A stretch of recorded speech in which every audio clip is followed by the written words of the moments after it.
Chapter 282. The sound of the arrow piercing through the air was heard. It was as if the pause button had been pressed on the crowd. Everyone looked at the arrow stunned.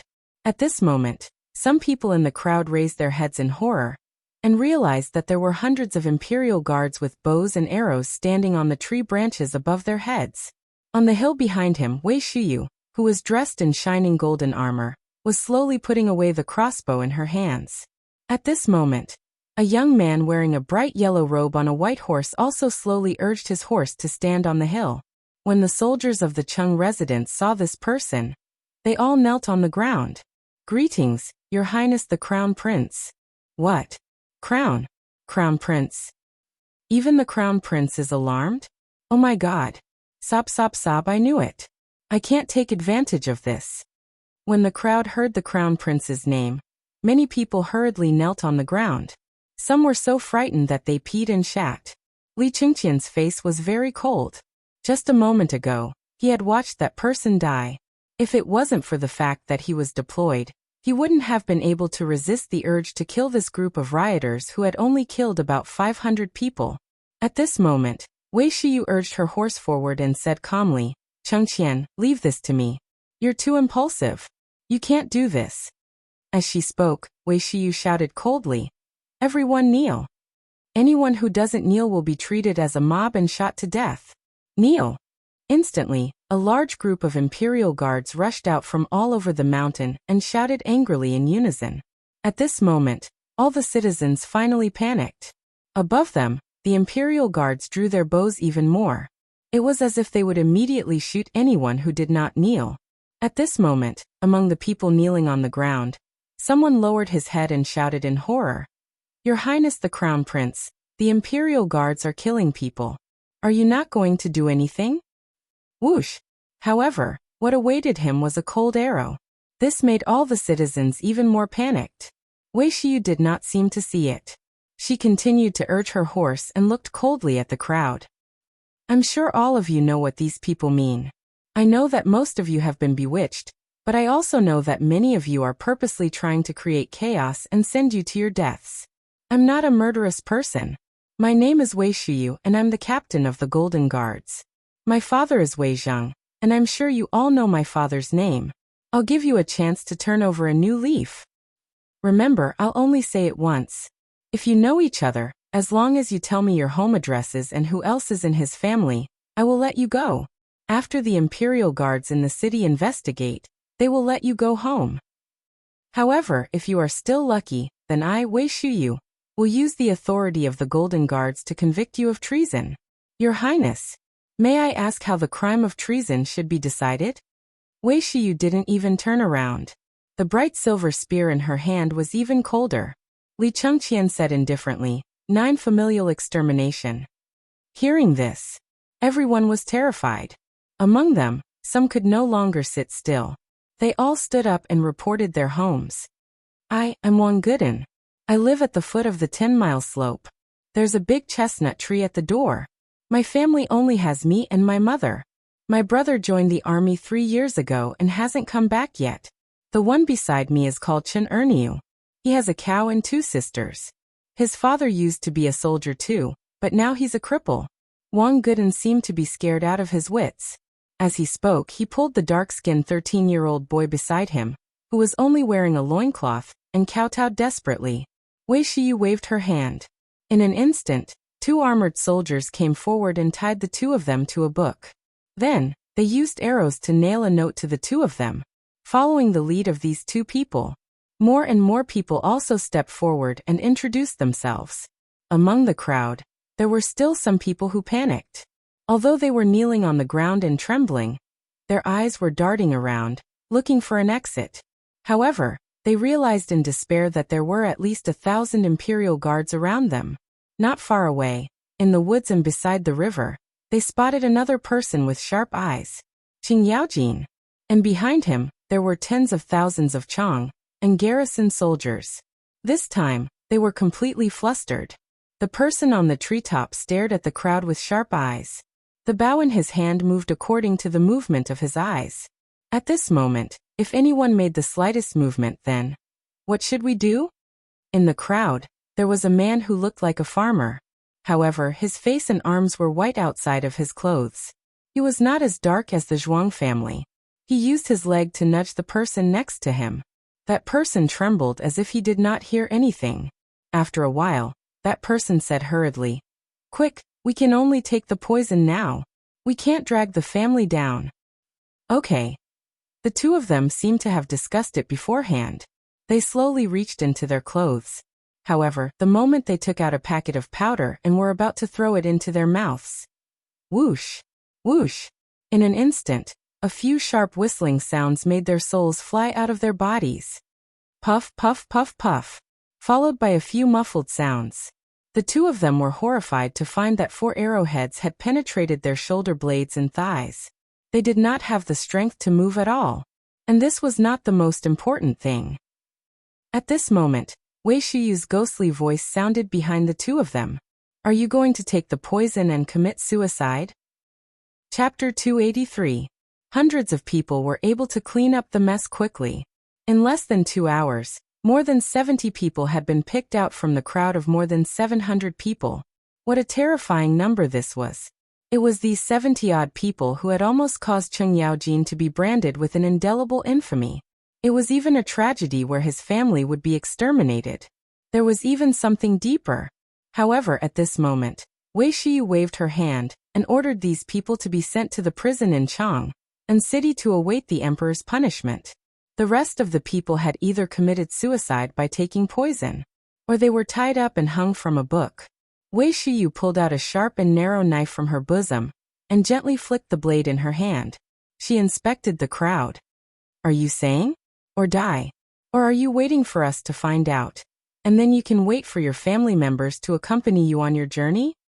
"Wei Shiyu, since we've fallen, we'll admit it. I'm..." Pfft. Without waiting for him to finish, the knife in Wei Shiyu's hand gently slit his neck. It was like cutting pork. He. Before that person could finish his words, only streams of blood were left, accompanied by gurgling sounds from his throat. The mournful sound made the people who were tied up tremble in fear. "Speak. If anyone reveals the mastermind behind this matter, I guarantee that you and your family will be able to live out the rest of your life peacefully. Otherwise, you can try the interrogation methods of the Jinwu guards.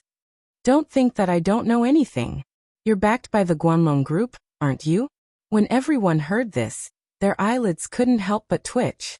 But that was all. If they still didn't know by now, then they would really be fools. "Shiyu, take them back to the Supreme Court." At this moment, Cheng Yaojin urged his horse forward. He didn't even look at these people. He waved his hand and said, "String them up one by one for Lao Tzu and drag them all the way back to Chang." And hearing this, Li Chengqian wanted to say something. But in the end, he didn't say it.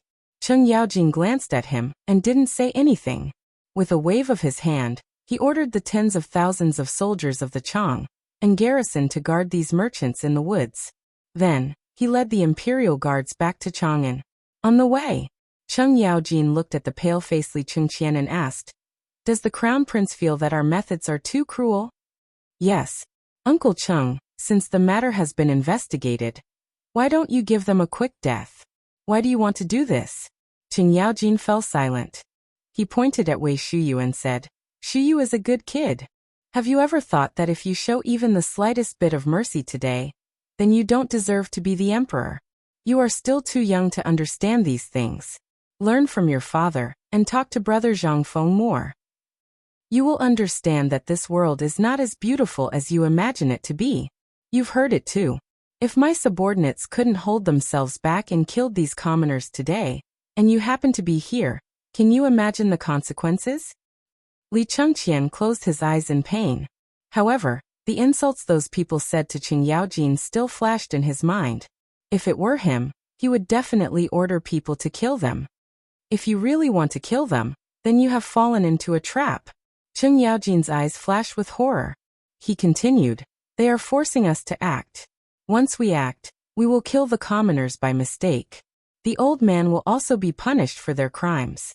Regardless of whether it is true or not, regardless of whether your father knows the old man's character, my Cheng family will be destroyed." "Do you know?" Li Chengqian fell silent. At this time, if he still didn't understand, then he would be a fool. It was also at this time that Li Chengqian realized the treachery. He had always thought that the Guanlong group was just a group of merchants. However, after investigating yesterday, he was shocked to find out that the earliest incarnation of the Guanlong 8 great families was actually the Northern Army and a group of merchants who formed an alliance. After all these years of development, they had even infiltrated many people in the imperial court. Uncle Cheng, I understand now. It's good that you understand. In the future, learn more from your father. Actually, you don't understand your father. The atmosphere fell silent again. This was because they had already arrived at the city gate. A large group of people had gathered at the city gate. They had snatched the goods and were preparing to enter the city. At this time, they were cursing the guards on the city wall. When they saw Cheng Yaojin and the rest, they surrounded them again. Cheng Yaojin's eyes turned cold. He waved his hand and said, "Arrest all those who have goods in their hands." Li Chengqian was shocked. He hurriedly asked, "Uncle Cheng, these are commoners. You can't arrest them. And this is the city gate. If you arrest them, it will definitely cause a commotion." A commotion? Cheng Yaojin smiled when he saw the imperial guards swarming forward. "Do you know that the goods outside the city haven't decreased at all? Then tell me, where did these goods come from?" Chapter 284. Li Chengqian was horrified to find that it was just as Cheng Yaojin said. It seemed that the goods had always been handled by the bodyguards. Where did this large batch of goods come from? Moreover, the goods in the Shirley Slope were all dry and not so wet. But what about the goods in these people's arms? They were all dripping with water. There was an even more horrifying thing that made Li Chengqian realize that this was a complete conspiracy. As early as noon, he had received a rumor that the ship was seriously damaged, and all the goods were forced to move to the Shirley Slope. At this time, in such hot weather, even if they were soaked in water, they would not be dripping with water. But what about the goods in these people's hands? They were all dripping with water. The Guanlong group's conspiracy was really vicious. Li Chengqian suddenly felt a chill down his spine. He did not know how many more conspiracies were waiting for him in Chang'an City. It was already like this outside the city. When he left the city, many people had already sneaked into the city. Then inside the city, he did not dare to think about it. He only hoped that the people in the city were controlled. Was this a battle between two forces? Li Chengqian suddenly had a suspicion. He wondered what he would do if he was in charge of this matter. He could not think of it. That was the most terrifying thing. Just as Cheng Yaojin said, he was too emotional and too indecisive. At this time, Cheng Yaojin turned around and patted him on the shoulder. He sighed and said, "Born in the royal family, no one is born cold-blooded, but everyone's position is different. So Chengqian, you have to quickly get used to your identity. Your identity is the crown prince. All the indecisiveness is holding you back and may even lead to the destruction of the Tang dynasty. So quickly become stronger. After all, we are all old." Hearing that, Li Chengqian's expression suddenly changed.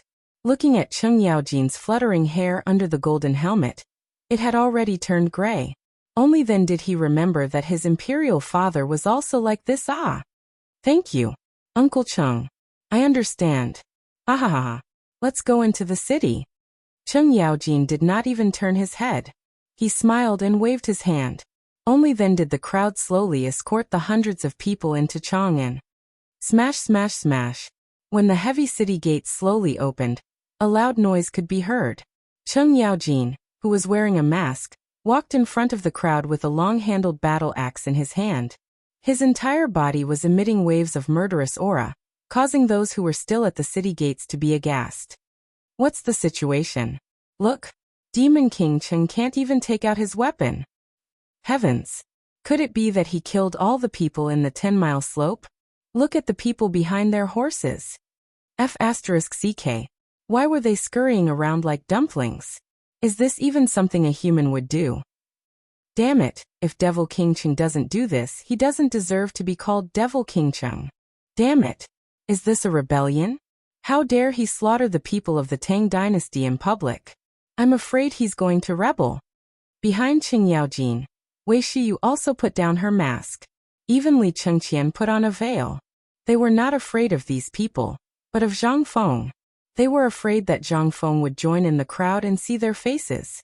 At this moment, someone in the crowd exclaimed, "Look at the one with the veil. He's the crown prince." Li Chengqian, the crown prince, dares to do it in broad daylight. Oh my God! What's going on? The commotion in the crowd started with a buzzing sound, but after everyone saw Li Chengqian, their voices suddenly rose a pitch, as if they were afraid that others wouldn't know that he was the crown prince. Li Chengqian did not even look at those people. He even treated them as if there were flies buzzing in his ears. When the crowd stepped into Chang and city, Cheng Yaojin pulled on the reins of his horse and waved his hand. In an instant, the general guarding the gate hurried over. "Let me ask you, did you send out an order to forbid all the citizens from leaving?" "Your Highness, General Cheng, this matter has already spread throughout Chang'an City. However, for some reason, these people are unwilling to leave." "Oh? Didn't you hear the order of the Imperial Guards?" Cheng Yaojin waved the battle-axe in his hand and glanced at the crowd coldly as he asked. However, no one answered him. "Very good. Very good.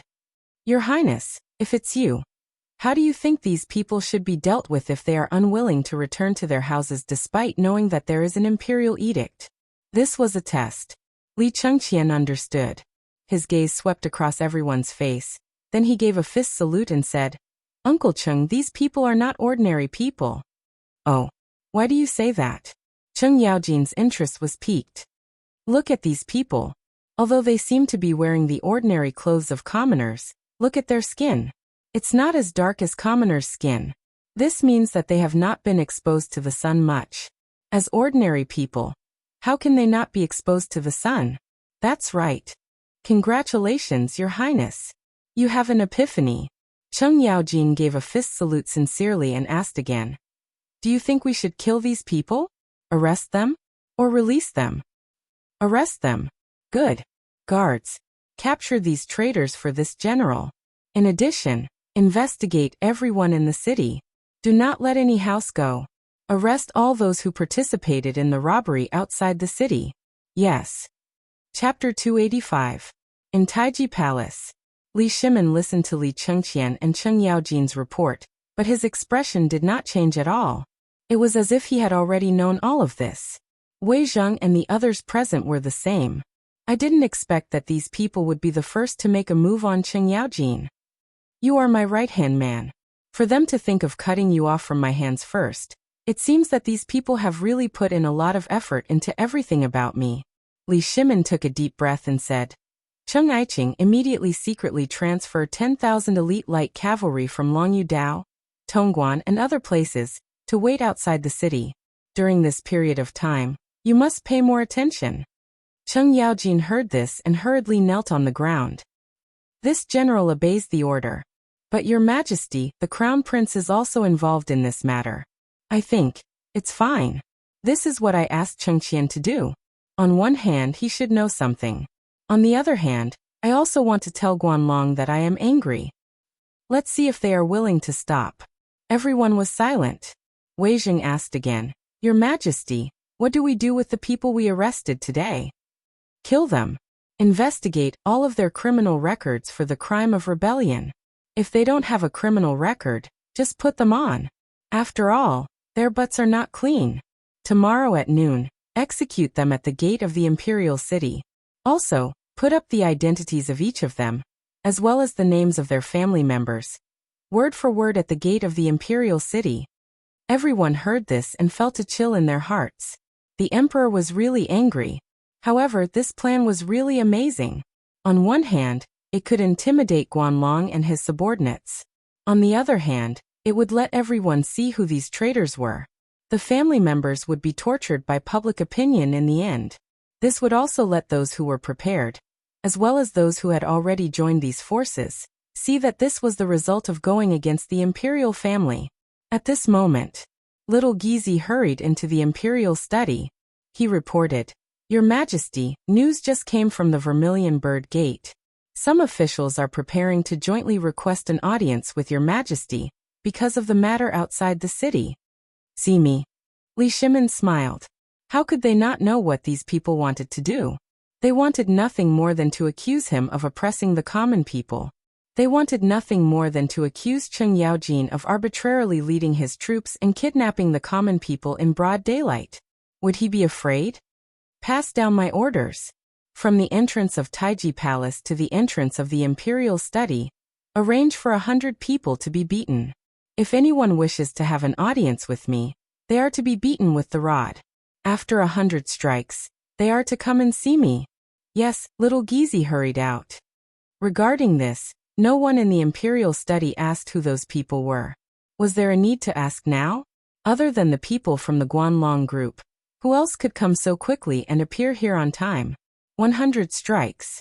A normal person would be crippled after 60 strikes, let alone 100 strikes. Li Shimin didn't want to shed all pretense of cordiality with Guanlong at this time. It wasn't time yet. If they really dared to do so at this time, then he no longer cared about anything else. Daring to openly mutiny was a crime worthy of extermination. He, Li Shimin, had already given Guanlong a lot of face by doing this. Your Majesty, although we stopped these people today, it's inevitable that such things will happen in the future. This old minister thinks that it's better to have a foolproof plan. Otherwise, if it continues like this, then the imperial court. Yes, Your Majesty, this can't go on. This old minister thinks that we should cut the Gordian knot and completely reorganize the imperial court. Or, as Brother Zhangfeng said, we should divert the disaster to the east and divert attention. In this way, as long as we open up the water channel for the cooperative and the caravan in Chang, and then Guanlong's suppression of the imperial court will become meaningless. Fang Xianling and Du Ruhui hurriedly knelt and said. Li Shimin touched his chin, thought for a moment, and asked, there are still 3 days before the retired emperor's birthday. I'll give them 3 days. If they still don't repent, then I'll really go north and personally see what the Guanlong group is doing. Li Shimin had had enough. This cooperative and the new business model are mutually beneficial. Your Guanlong group will also be bribed because of this, and I won't be too embarrassed. But do you really think that I'm a pushover? You want to take it all for yourself? You want to get your hands on the economic power of the Tang dynasty? Last time, when I removed the Minister of Works, it was already a warning to you. I didn't expect that this time. Not only did you not understand the meaning of it, but you even went from bad to worse. Good. Since you want to fight, then do you think I'm afraid of you? Now make 2 preparations.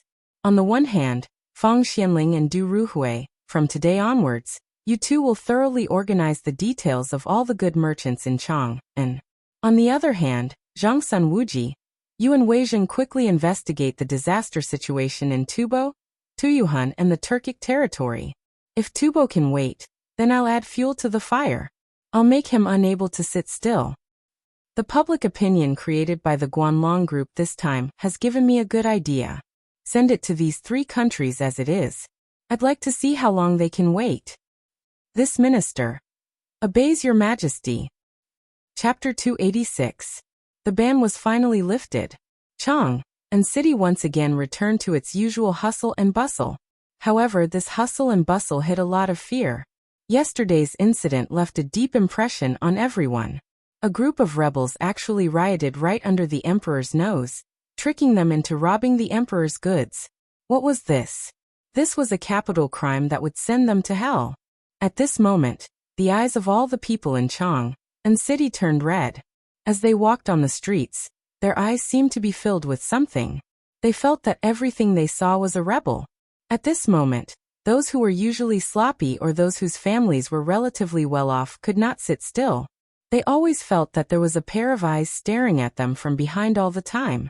Tong Huifang was located in an ordinary house on the right side of the intersection of Chongqing Market. On one side of the market, there was a dessert shop called Isan Dessert. This dessert shop was quite famous in Chang'an City. It was loved by the ladies of noble families and the people on the street. Every day, when the market opened, there would be a large group of children at the entrance. They would stare at the shop eagerly and sniff the smell of the desserts floating in the air from time to time. Every time this happened, a young maid in the shop would bring some broken desserts that could not be sold and distribute them to the crowd. Only then would the crowd disperse in satisfaction. However, today, Isan Dessert Shop was not open. Why? Because yesterday, the little maidservant picked up a hairpin from who knows where.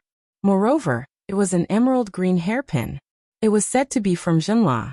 It was one of the goods this time. At this moment, everyone in the house panicked. The owner of the house was surnamed Zhang. He was an honest businessman and had a kind personality. However, when he found out about this, he went to the yamen with his maidservant. However, it had been 2 hours and no one had come back. The family head's wife was anxious. This time it was really a big deal. She heard that a lot of people were arrested yesterday. If something happened to the master, what would happen to the family?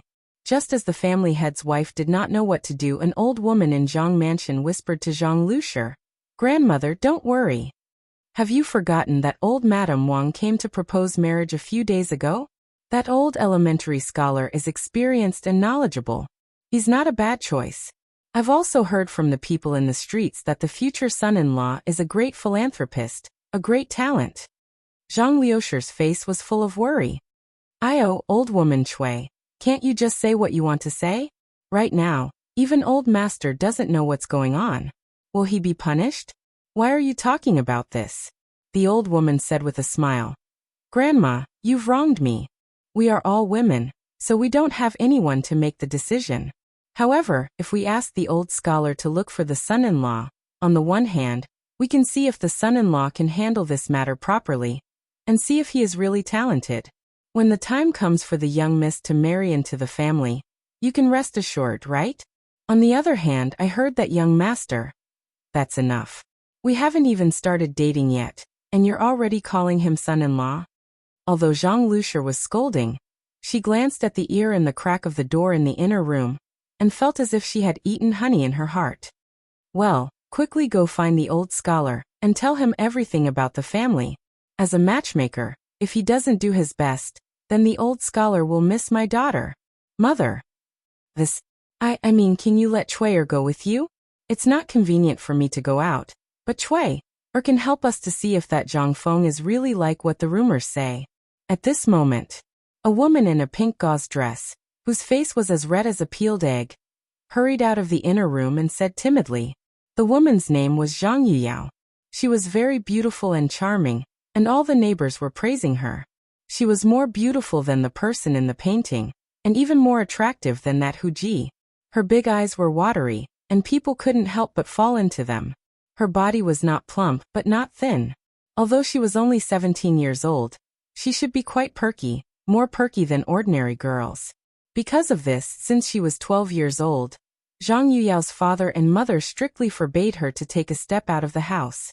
Unless it was necessary, she was not allowed to take a step out of the door.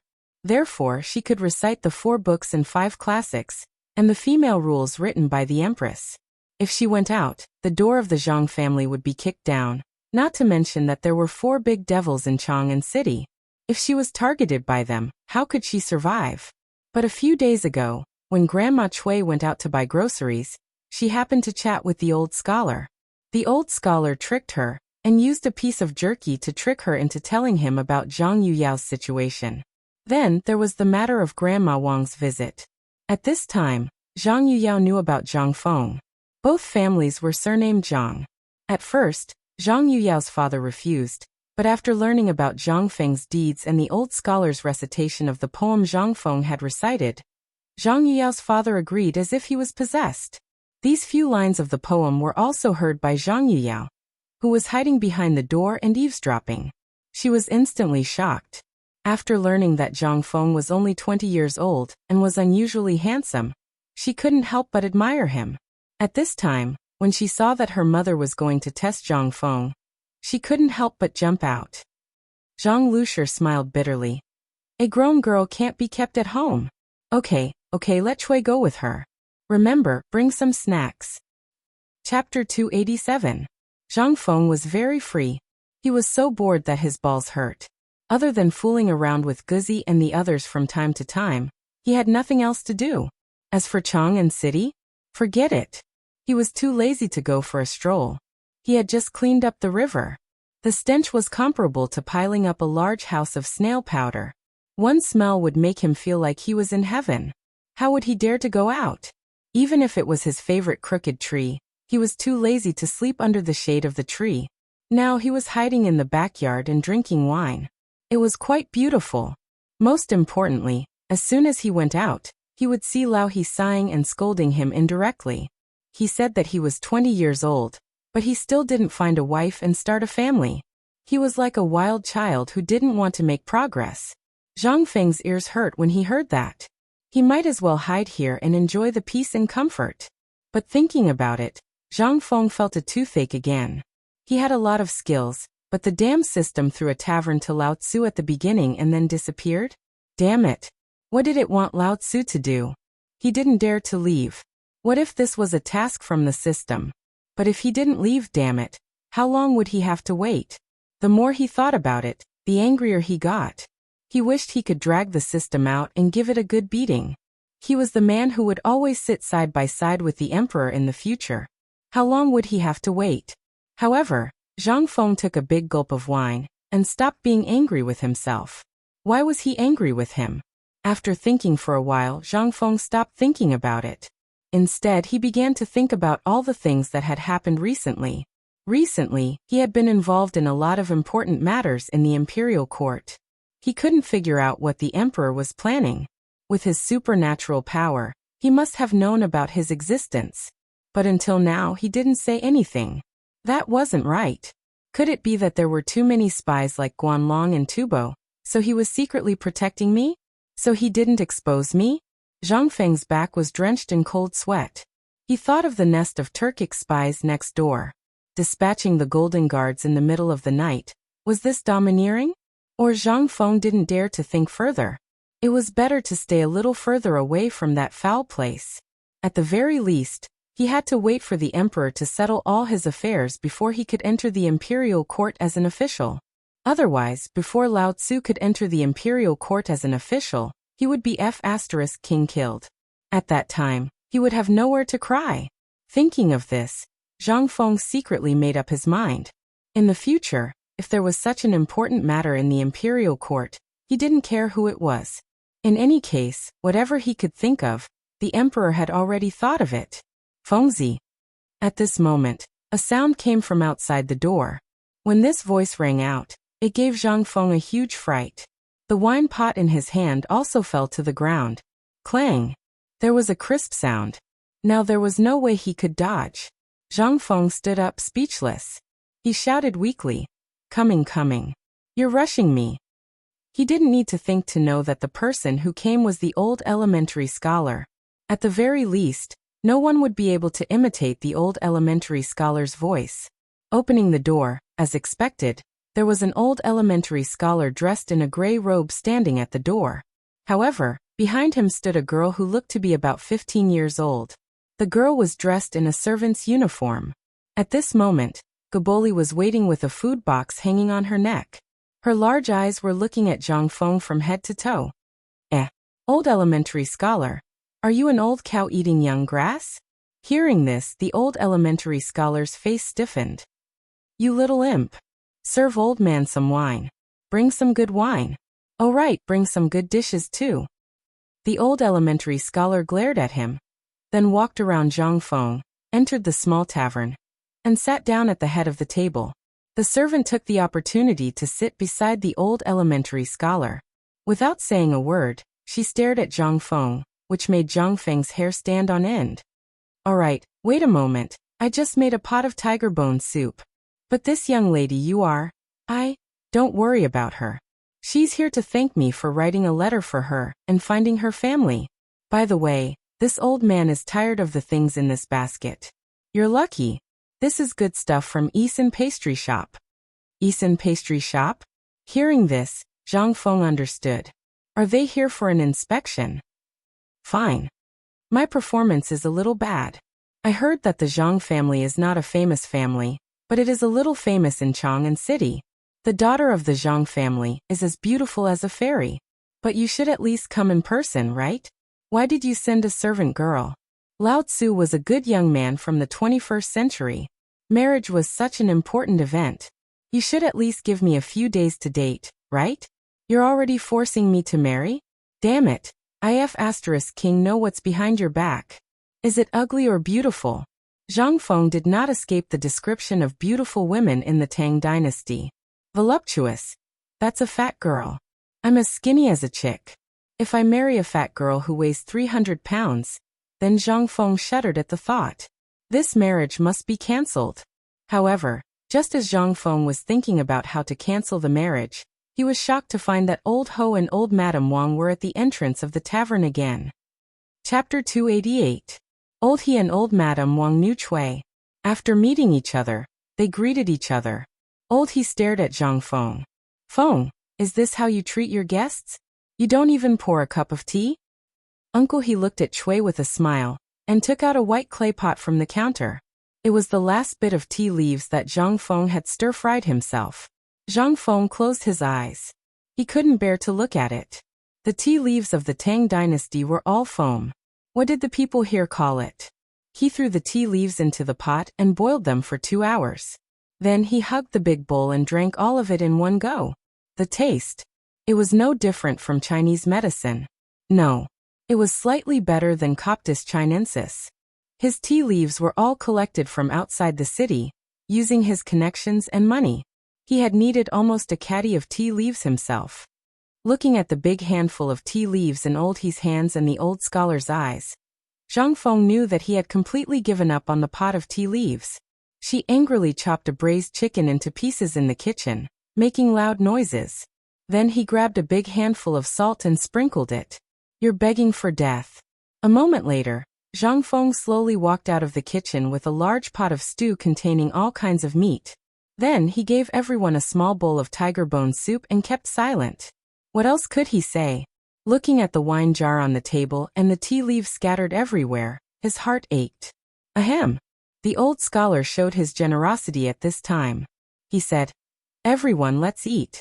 This little bastard is feeling sorry for his tea leaves today. Old man has heard of this before. I don't know if the palace has it, but I'm sure there's no such thing outside. And this meat, smell it. If Miss Zhang comes over, she definitely won't suffer any hardships. With Feng Zi's skills, he'll be able to earn a lot of money. Come on, let's eat. Little Chui had long forgotten what the old scholar had said. His hands were trembling as he held the wine bowl, and his cheeks were flushed red. Staring at the fragrant meat in the basin, she had long forgotten everything. After all, she lived in Xiang City with the sisters Zhang Yuyao. Usually, she could eat whatever the young miss ate. But compared to today's basin of meat, everything she ate before was pig swill.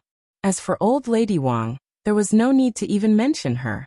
At this moment, he was staring at the meat in the bowl, and had already pounced on it. Old He was still all right. At the very least, they had been following Zhang Feng around for a period of time. Moreover, they were also considered as Zhang Feng's elders here. They could not lose face. Seeing that Xiao Chui wasn't eating, the old scholar personally picked up a piece of pig intestine or chicken neck, and threw it into Xiao Chui's bowl. Miss Chui, don't be so courteous. This will be your home in the future. Try Zhang Feng's cooking. When we go back, I'll ask Fengzi to bring some back for Miss and Mr. Zhang Feng. Okay. Thank you, old scholar. Thank you, young master. As she spoke, Xiao Chui imitated old Lady Wang and ate. The old scholar and Old He looked at each other and then laughed. Come, let's drink. Ignoring Zhang Feng's twitching mouth and ignoring the two of them also started drinking by themselves. A bowl of wine went down their stomachs. Old He sighed. Sigh. What a waste of such good wine. It would be great if Mr. Zhang Feng could try it. Isn't that so? Mr. Zhang Feng, by the way, your father-in-law is in a lawsuit. There's still no news about it until now. What does it have to do with me? Zhang Feng pursed his lips and tore a piece of chicken breast meat, minding his own business. However, when the meat entered his mouth, he suddenly wondered if he had put sugar or salt in it just now. Why did it taste different from before? Was it more delicious? Zhang Feng couldn't help but stick his finger into the bowl, dipped it in a bit of thick soup, and licked it in his mouth. Instantly his head hurt even more. No wonder they ate without caring about their image. Lao Tzu wanted to prick them to death, but instead he brought out the freshness. Zhang Feng couldn't eat anymore. This meal wasn't even for eating. Zhang Feng pretended not to know and asked, Old scholar, since you're here today, let's get straight to the point. Okay. I'm waiting for the wine. Now there's something I need your opinion on. The old scholar saw that and didn't hide it anymore. He said directly, your father-in-law. This matter hasn't even been set in stone yet.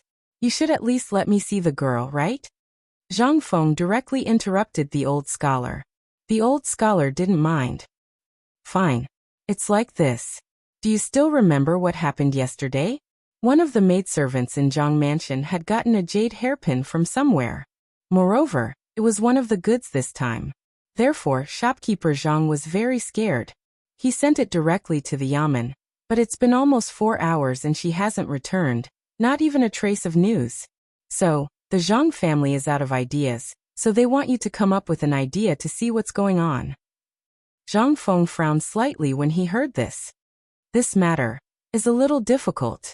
The servant girl of the rich merchant got this jade hairpin from somewhere, and it was spread around the yamen yesterday. This is going to be difficult. The old scholar and the others heard this. Their expressions changed immediately. Fengzi, you have to think of a way to solve this matter. That's your father-in-law.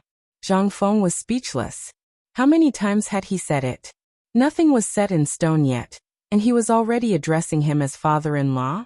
Zhang Feng couldn't help but stare at the old scholar angrily and roar in his heart. Why do men have to make things difficult for other men? Chapter 289. Zhang Feng was speechless.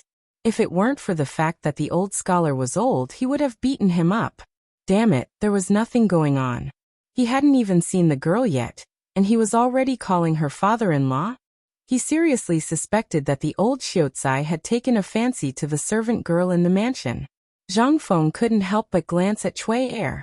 Then he looked at the old scholar. There was no need to rush. He actually saw a little similarity between the two of them. Could this girl be the old scholar's illegitimate daughter? In ancient times, there was an unwritten rule.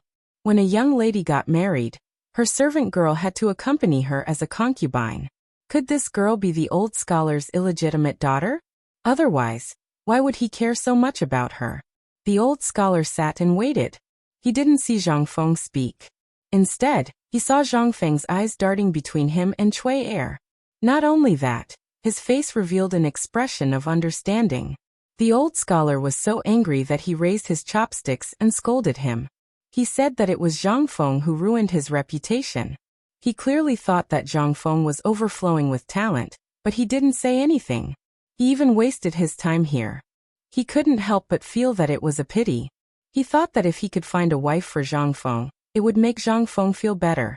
However, he didn't expect that Zhang Feng would be so cruel and unscrupulous, treating his good intentions as ill intent. In an instant, old lady Wang, old He, and even Zhu Zi's parents, who were squatting at the door, couldn't sit still. They surrounded Zhang Feng and scolded him. Zhang Feng was so embarrassed that he felt that he had wronged everyone. After a long time, the pot of meat was turned upside down. The 5 jars of wine also made everyone dizzy and shut their mouths. At this time, the old scholar dizzily patted Zhang Feng's shoulder and talked about business. Fengzi, you have to worry about your father-in-law. I know you know the 4 great demon kings. Hurry up and find them and think of a way. So this was the old scholar's plan. Zhang Feng suddenly understood. He hurriedly cupped his fists and said, All right. I'll go now. I must rescue shopkeeper Zhang today. You guys hurry up and leave today. I'll let go Zigo later. Invite them over, okay? Zhang Feng directly asked him to leave. However, he knew that this wasn't a big deal. Since he hadn't returned yet, he was probably cooperating with the yamen to find out who this jade hairpin belonged to. He would definitely return safe and sound today. He had seen the notice too. Even the yamen had said that these things were not goods from the treasury. In other words, they were not goods transported out of the royal city. Moreover, these things were worth at most 100 copper coins. Who the hell would check for you? If you wanted, you could buy a few carriages in Chang'an City. Therefore, shopkeeper Zhang was only squatting in the yamen symbolically to cooperate with the investigation. Finally, he sent away those people who were picking their teeth as they walked. Along the way, he also gave them some braised meat and a small jar of good wine. Only then did he send this group of demons away. However, what made Zhang Feng angry was that Cui Er, who was leaving, actually touched his hand and stuffed a piece of paper into his palm. He didn't know if it was intentional or not. Looking at the beautiful and hurried handwriting on the piece of paper, Zhang Feng suddenly had the illusion that he was in a middle school puppy love. I don't know you. I'm just curious today, so I sent Chui, to meet you. Please forgive me for my rudeness. Zhang Mansion Yiyao. Zhang Yiyao. And a talented woman. Zhang Feng's headache became bigger. He didn't know if it was intentional or not, but Chui, was still at the door and didn't leave. She seemed to be waiting for a reply. Okay, Zhang Feng was also interested. This girl is interesting. She has some guts. He couldn't help but feel like he had found his first love. He simply wrote a poem on a piece of paper on the counter. Song Dynasty poet Liu Yong's phoenix perches on the parasol, as a return gift. Leaning against the dangerous building, the wind is gentle. Looking at spring's sorrow, the sky darkens. In the afterglow of the grass-colored smoke, who would be dispirited without words? To make shuangquang to drunk. To drink and sing, forced music is tasteless. My belt is getting loose, but I don't regret it, I'm haggard for her. He wanted to see if Zhang Yuyao would reply with another poem. And most importantly, he wanted to shut the old scholar and the others' mouths. Otherwise, he would go crazy if he did this all day. When he folded the piece of paper into the shape of 1,000 paper cranes and handed it to Chui, the old scholar and the others who were hiding outside the door laughed and left. Zhang Feng could finally breathe a sigh of relief. He slumped on the chair and fell into a deep sleep. He felt like he hadn't slept for 8 lifetimes. However, just as Zhang Feng was about to fall asleep, at the corner of the street, Chui, carefully opened the paper crane with a red face. Under the gaze of old He and the others, the old scholar slowly read the poem. In an instant, the old scholar held the piece of paper in his hands and slapped old He on the shoulder with an excited look on his face. It's done. The marriage is done. Ha ha ha. What a good, I'm haggard for her. Good poem. Good thing. Chapter 290. In the June sky, there were more locusts than mosquitoes. In the sky, they kept circling and opening their mouths ferociously, swallowing everything they encountered. At this moment it was noon on the streets of Chang, but there were basically not many people walking on the streets. Most of them were hiding at home to enjoy the cool air. Some of them were squatting under the shade of the trees in 2s and 3s, flapping their straw fans. Zhang Feng was also hiding in the courtyard and refused to go out. It was not for any other reason. It was because Zhang Feng used the wooden board that he had changed previously, and called a few carpenters to build a windmill according to his request. It was the kind of paper windmill that he played with when he was young. However, it was replaced with a wooden shaft. Then large palm leaf fans made of whole palm leaves were inserted into the wooden shaft. Under Guzi's strenuous shaking, it brought a hint of coolness. Beside him, Zhuzi's sister, steamed bun, and a large group of black children stared at Zhang Feng with their big eyes as he told them stories. Zhang Feng was tired of talking. In an instant, Zhuzi would put an iron pot by Zhang Feng's mouth and let him take a sip. Then, Zhang Feng would exhale happily and eat the tiger jerky that steamed bun brought to him. Then, he would tell everyone happily again. He was tired of talking. Then, the jerky that he placed beside the reclining chair would become the children's delicacies. Guzi was very loyal. He did not participate in the battle to snatch the food. Instead, he hugged the handle of the windmill and refused to let go. This was the mission given to him by Big Brother Zhang Feng. Without Zhang Feng's orders, he would not teach it. Noon came to an end just like that. When the groups of words were fighting with the locusts in the air, Zhang Feng woke up. He looked at his arm and saw that there was not a single bump. The children in the courtyard did not make any noise either. Seeing him get up, Zhuzi roared, "Stand up!" Instantly, all the children stood up in unison. "Hello, Big Brother Zhang Feng. Good. Come. Let's not tell stories in the afternoon. I'm tired. Let's play a game, okay?" Zhang Feng didn't care whether the crowd agreed or not. He pulled out a wooden box from under the recliner. The tinkling sounds from inside instantly attracted the children's attention. As he spoke, Zhang Feng opened the box. There was a hidden compartment in the box, and there was a rolling steel column. Beside it was a string of sheep tendons tied to a stick. It was the only thing that was exposed outside the box. At this moment, Zhang Feng smirked. He pointed at the numbers in the box and said, "This is from 1 to 5, which means 1 is the smallest. If any of you can continuously eject marbles into this slot of 5, Big Brother will reward you with a gift, okay?" Alright. Although the children didn't understand pinball machines, when they heard Zhang Feng say that there was a gift, they couldn't help but be so excited that their eyes turned red. It was the first time Zhang Feng took the initiative to give them a gift. They really wanted to know what the gift was. Zhang Feng also taught them how to play in front of the children. Guzzi also stretched his neck to take a look. Look. Pull this stick, pull it to the side of the wooden box, and then let go. The marbles will stick out. Just like this. As he spoke, Zhang Feng fiercely ejected the marbles. However, God didn't give him an eye. He wanted to show off for once, but he messed up. The marbles actually landed on one of the boxes. The children burst into laughter. Zhang Feng was anxious. Again. Just now doesn't count. Big Brother Zhang Feng is shameless. What shameless? I'm talking about 5 times per person. After 5 times, after everyone has played, the winner will be selected to participate in the second round. Zhu Zi and especially Steamed Bun's face were full of disbelief.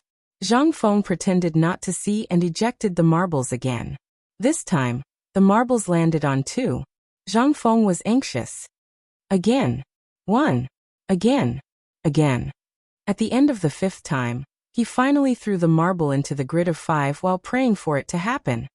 Alright, have you all seen it? This thing, let alone you all. Even I can't hit all the marbles. So all of you line up and have fun. Alright. If anyone can play well, I'll give him a braised chicken. Among this group of people, besides Guzzi, Zhu Zi was the tallest and strongest. Of course, he was the first to come. After 5 tries, he didn't exceed 3. The rest of the people were excited. Like birds, they chattered in front of the pinball machine, playing happily. Even Guzzi couldn't resist the temptation in the end and joined in. Zhang Feng looked at the children, stood up unsteadily, and stretched. However, he accidentally saw that Li Shimin was standing behind the curtain, staring at the children and laughing. "Oh, Lao Li is here? You're alone." Li Shimin waved his hand, not intending to disturb the children's fun. After entering the pub, Li Shimin looked Zhang Feng up and down and asked, "Brother Zhang Feng, since you like children so much, I heard that the neighbor arranged a marriage for you. It's the daughter of Isan Pastry Shop. Why don't you marry her earlier and have a few more children?" Chapter 291. Li Shimin had actually been there for a long time. Just as Zhang Feng was telling this group of children a story, he arrived. But he didn't disturb Zhang Feng and the children. He also liked the story that Zhang Feng just told, especially the story of Zhu Yingtai turning into a butterfly, which made him deeply shocked. In the end, the pinball machine appeared, which made him frown slightly. Once this thing was opened, it would be a gambling device. Although Li Shimin also saw a slight business opportunity, since it was Zhang Feng's product, there was no problem at all, and he also saw a profit margin from it. For some reason, Li Shimin's mind was now full of business principles. Maybe he learned this from Zhang Feng, or maybe it was because he was short of money now. When Zhang Feng heard this, he was a little uncomfortable, and he stared at Li Shimin and said, "I say, Lao Li, are you also here to laugh at me? What the hell is this? You tell me, I haven't even seen the girl's face, and you've already arranged it for me? You should at least let me see what the girl looks like, right? You tell me, what kind of logic is this? I haven't even agreed, and you've already arranged it for me?" Zhang Feng complained, and Li Shimin just laughed and shook his head. "I say, Brother Zhang Feng, I don't know what kind of skills you learned after leaving your hometown, but you can't have this kind of thinking. Our ancestors once taught us that the parents' orders and the matchmaker's words should be carried out. Although your parents are no longer around, I still envy your neighbors. It's a good thing that they are worried about you. Besides, that old scholar looks like he's been through a lot. With his foresight, why are you afraid? I advise you to make some preparations. Prepare a decent betrothal gift, and then settle the marriage." Zhang Feng heard this and his face turned black. "Hey, I say, Lao Li, are you also here to be a lobbyist?" No.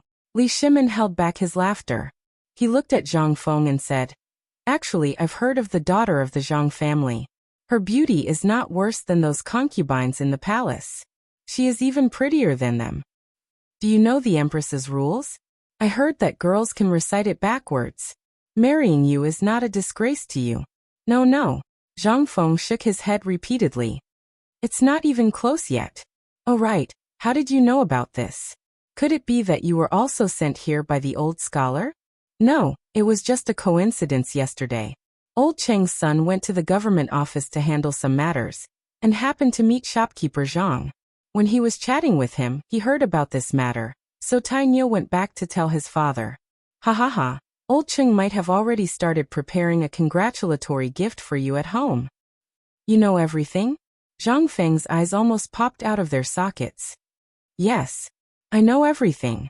But you don't have to worry. Shopkeeper Zhang is fine. He was just drinking with Tai Niu and missed the time. He went back last night." Was Zhang Feng concerned about this? Not at all. What the hell was he worried about? He just felt that he would not have the face to meet old Cheng and the others in the future. What the hell was this? Damn the feudal mindset. Why were girls not allowed to go out on the streets? Why did they have to listen to the matchmaker when it came to marriage? What kind of logic was this? Alright. Li Shimin saw that Zhang Feng did not want to talk about this matter. He curiously pursed his lips and looked at the noise outside the curtain. He asked, "You like these children very much?" "More or less. I'm so bored that my balls hurt. I went to the old scholar and the others. They always follow me around and talk about marriage. I can only find children to play with. You know the old saying, a man has to start a career before starting a family. Do you think the old scholar doesn't understand this principle? He's really old and muddle-headed." Enough, enough. Li Shimin was speechless. However, she rolled her eyes and asked, "I saw you telling them stories, but in the end, they are just the children of slaves. They can't read and will definitely be slaves in the future. Why don't you teach them how to read?" "Too lazy," Zhang Feng said bluntly. "Lao Tzu will enter the palace in the future. How can he have the time to teach them how to read? Last time I asked the old scholar. If he was willing, I would put in the money and effort to set up a school for him. That old man refused. Let me guess, will I do it?" Li Shimin curled his lips. He did not believe Zhang Feng's nonsense. He had seen Zhang Feng teach a dog called Juzi and steamed bun how to read. Moreover, those children were holding black charcoal and drawing on the streets. It was hard not to notice. Li Shimin did not notice anything before. But when he came today, an idea bloomed in his mind. Then he mysteriously moved closer to Zhang Feng and asked, "Brother Zhang Feng, can I discuss something with you?" "What's the matter?" Zhang Feng looked at Li Shimin suspiciously. Looking at his smirk, he was definitely up to no good. Li Shimin rubbed his hands and said slowly, "Why don't you build a school? I'll buy a house. I can even build one now." "Not going. You Laoli must be up to no good, right?" Chapter 292. Li Shimin pulled a long face. "How can you say that? Aren't I thinking for your sake? Can't you listen to me for once?" Fine, fine, fine. You're awesome. Go ahead." Zhang Feng begged for mercy and allowed Li Shimin to continue. He wanted to see what kind of fart Li Shimin was holding back. Let him teach. Furthermore, they were a bunch of wild children who didn't know anything. Forget it. The Li family is rich and powerful. You can afford to hire a teacher. If you want to do good, go ahead and do it. It's like this. Aren't you going to be an official in the imperial court in the future? If you do this, not only will you gain a high reputation in Chang and city, but you will also gain the recognition of Confucianism. In the future, even if you enter the imperial court, won't the emperor think highly of you? This, Zhang Feng hesitated. In the future, he would indeed enter the imperial court as an official. However, it was too troublesome to run an academy. Moreover, he could not even pass the imperial college's test. How could he do it? Moreover, how could he teach those brats alone? Now that Old Li had brought this up, it must be because he was still thinking about how he had tricked Li gone. This was unacceptable. This was unacceptable. He would not die of exhaustion, but he would definitely die of anger. He was only 20 years old. At the thought of those teachers in the future, Each and every one of them. Zhang Feng could not help but feel goosebumps all over his body. Seeing this, Li Shimin hurriedly said, I know you're thinking that there will be too many people and you won't be able to handle it alone, right? You don't want this. It's not that. Lao Li, have you thought about it? This matter is not as simple as you think. Have you thought about the Imperial College? Will the Imperial College allow such a thing to appear under its nose? Moreover, you know my temperament. The things I teach are all things that are different from this era. Why don't we just chat and brag? Why do you have to bring this matter to that? Once this matter is settled, I don't think I'll be able to wait until I enter the Imperial Court as an official. I'll be killed by those old fogies in the Imperial Court. Lao Li, you're setting me up. Li Shimin was stunned. Previously, his plan was too perfect. Moreover, he was also eager to lure out the people from the Guanlong group. He also wanted to clean up the Imperial Court. However, if Zhang Feng opened an academy, he would spend a lot of money to select the world's elites and then put them in Zhang Feng's academy. This way, he would only need a year to clean up all those things in the Imperial Court. At that time, he would have a replacement. At that time, he would truly be able to enjoy life. Those pedantic people in the Imperial Court, as well as the people from the Guanlong group, would be like flies buzzing in his ears as long as he didn't get rid of them. He was annoyed. Brother Zhang Feng, don't worry about this. Aren't we in love with Lord Zhangsun now? Moreover, we have a little relationship with the Imperial Court now. Don't worry about the Imperial College. Since I, Lao Li, dared to say it, I'll definitely settle this matter for you. Let me ask you one question. Are you going to do it or not? This is a chance for you to soar to the top. It's not that I don't want to do it. Zhang Feng spread his hands. In fact, he was also a little tempted. However, when he thought of the Guanlong group, his head hurt. Lao Li, I don't know if you know that most of the people in the Imperial College are Guanlong's people. What do you think I'm doing? I'm destroying their foundation. What do people hate the most in life? It's nothing more than seizing other people's family property, killing their parents, brothers, wives, and children. However, in the Imperial Court, I'm destroying their career. As long as this matter is exposed, both of us will be finished. How can this be? Li Shimin was also anxious. Zhang Feng still had his misgivings. He hurriedly said, You don't know. Last night, when we were drinking with Lord Zhangsun, I knocked him over with a jar of good wine. Guess what? He revealed a secret. The emperor is going to make a move on Guanlong's people. If you set up an academy at this time, you'll definitely attract the emperor's attention. Think about it. What are you doing? You're helping the emperor. Moreover, you've helped him so much before. Will he not care about your safety? Let's not talk about anything else. As long as I talk to my connections in the Imperial Court, they can ensure your safety. What do you think? I won't do it. No matter what you say, I won't go. Zhang Feng shook his head like a rattledrum. However, he was stunned. That's not right. Lao Li, are you trying to set me up again? For the first time, Zhang Feng realized that Lao Li's mouth was actually so good at talking. Previously, he was the one who tricked Lao Li, but now he was being tricked by Lao Li? How could this be?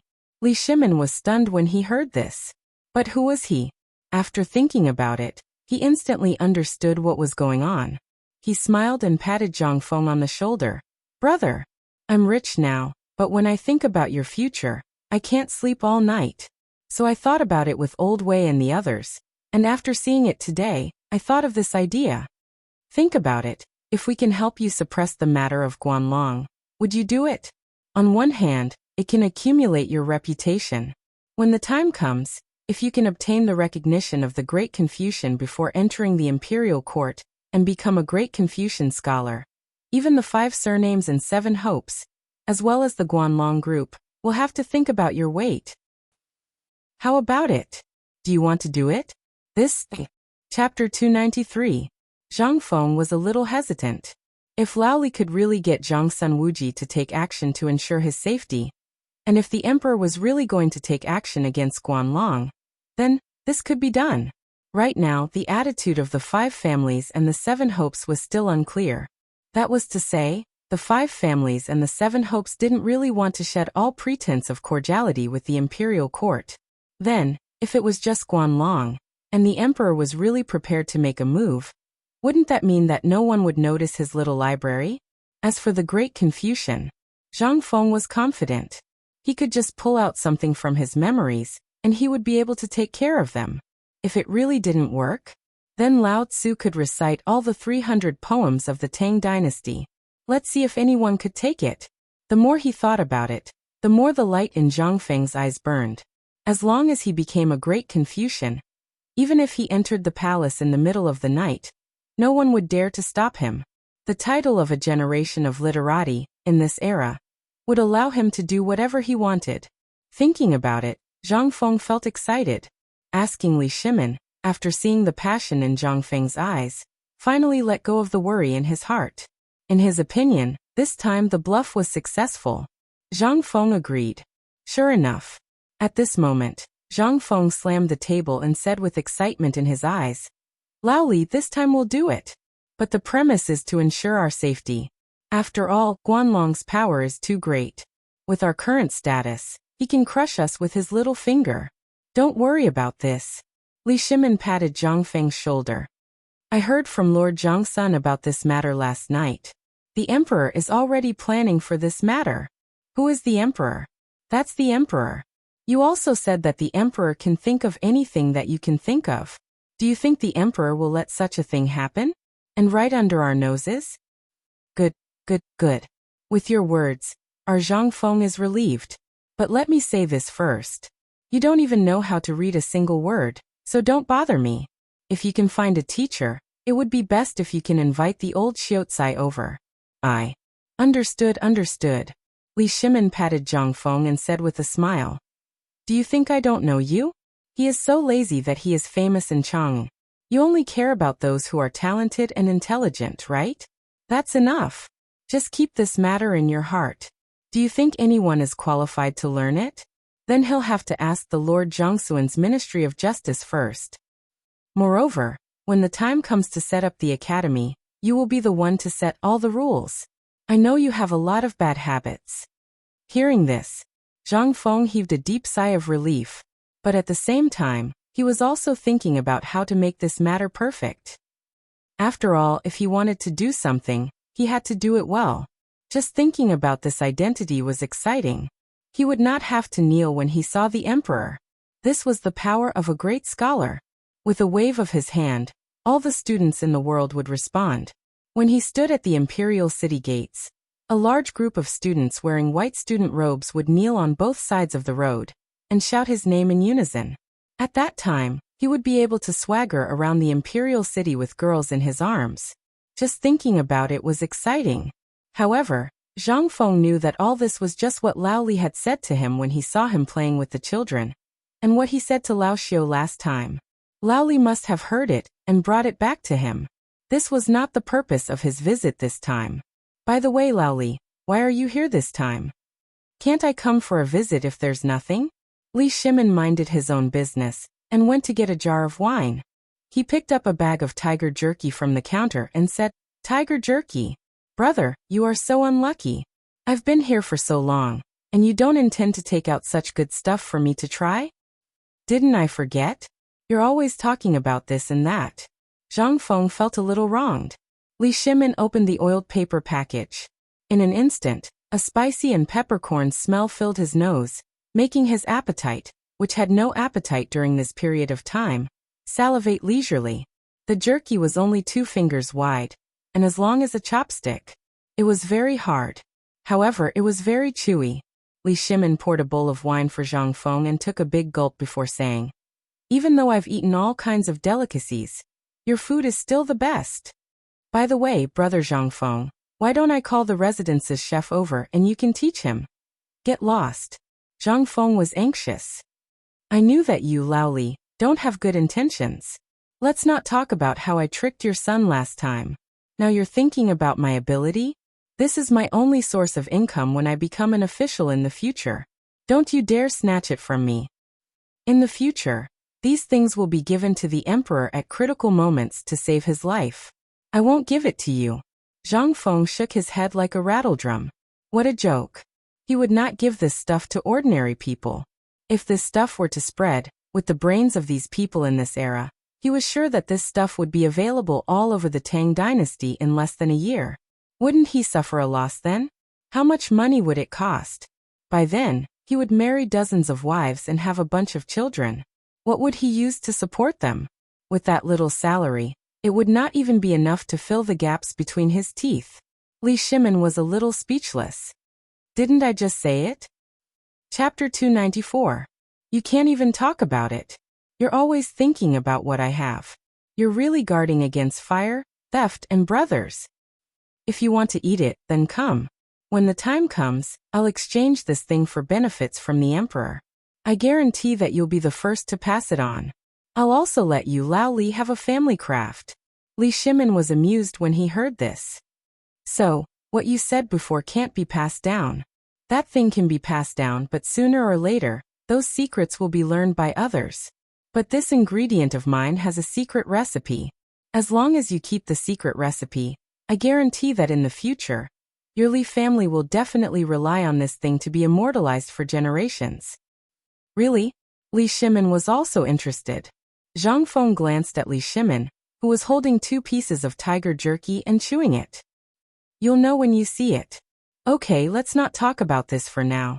This is good stuff. When the time comes, we'll be brothers. If I eat a mouthful of meat, you won't miss a mouthful of soup, Lao Li. What are you afraid of? Isn't your business doing well now? Just that cooperative and the salt-making technique is enough for you to earn money that you won't be able to spend in 8 lifetimes. Zhang Feng glanced at Li Shimin with disdain. He was minding his own business as he tore the jerky. It would have been better if he didn't hear this. Once he heard this, Li Shimin put down his wine bowl and sighed. Brother, you don't know. This time Guanlong is coming aggressively. Many of my businesses have been affected. Especially Longyu, he can't advance, retreat, and retreat. What do you think I should do? It would have been better if he didn't talk about business. Once he talked about business, Li Shimin was full of complaints. As he spoke, there were faint signs that he was about to cry. Seeing this, Zhang Feng felt a headache. Hey, isn't it just this trivial matter? Don't worry. Let me tell you, this Guanlong group is a grasshopper after autumn. It won't be able to jump around for more than a few days. At this point, Zhang Feng glanced at the door mysteriously. Then, under Li Shimin's puzzled gaze, he said in a low voice, To tell you the truth, they're finished. Li Shimin was stunned when he heard that. Almost finished?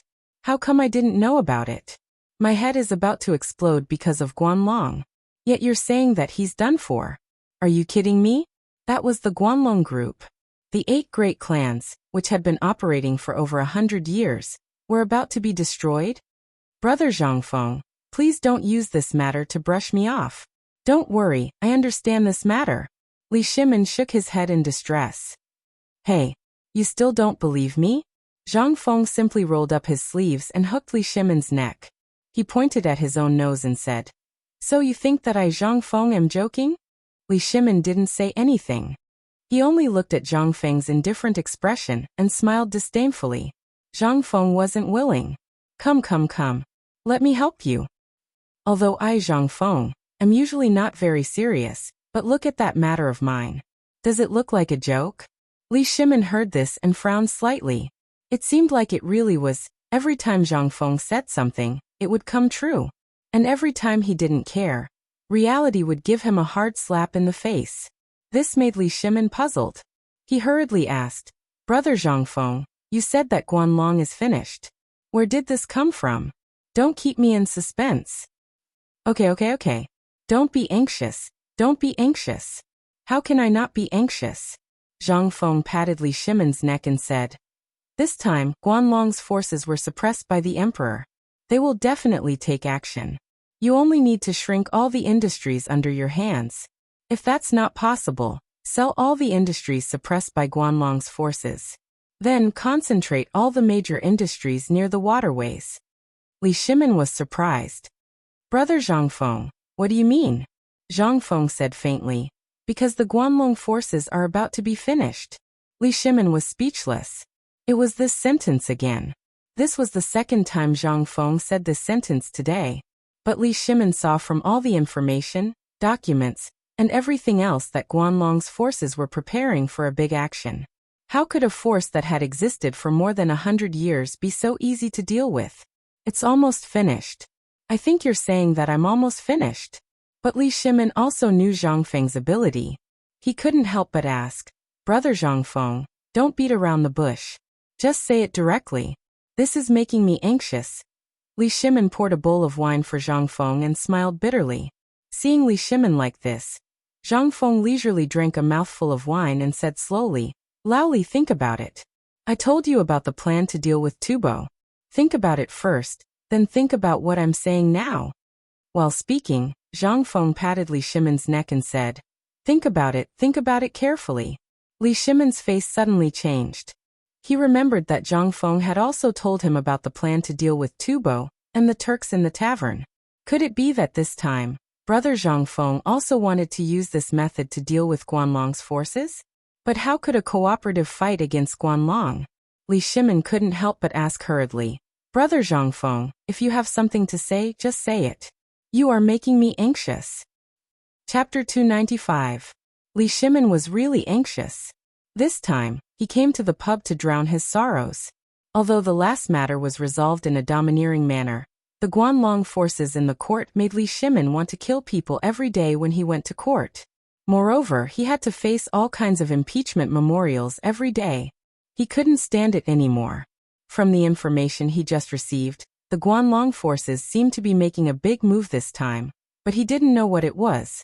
This made Li Shimin anxious. So he hurried to the pub. He just happened to encounter the matter of Zhang Feng and the child, which made Li Shimin tell him his plan to eliminate the court. That is, he wanted Zhang Feng to help him get some pillars. Although it was impossible to learn many skills in a year, it was enough for him to have one of Zhang Feng's skills. At the very least, after he eliminated the court, there would be no vacancy in the court. If it weren't for Zhang Feng talking about the industry at the end, he would have forgotten the purpose of this visit. However, Zhang Feng said that Guanlong was about to be finished. Moreover, he even mentioned the matter of Tubo.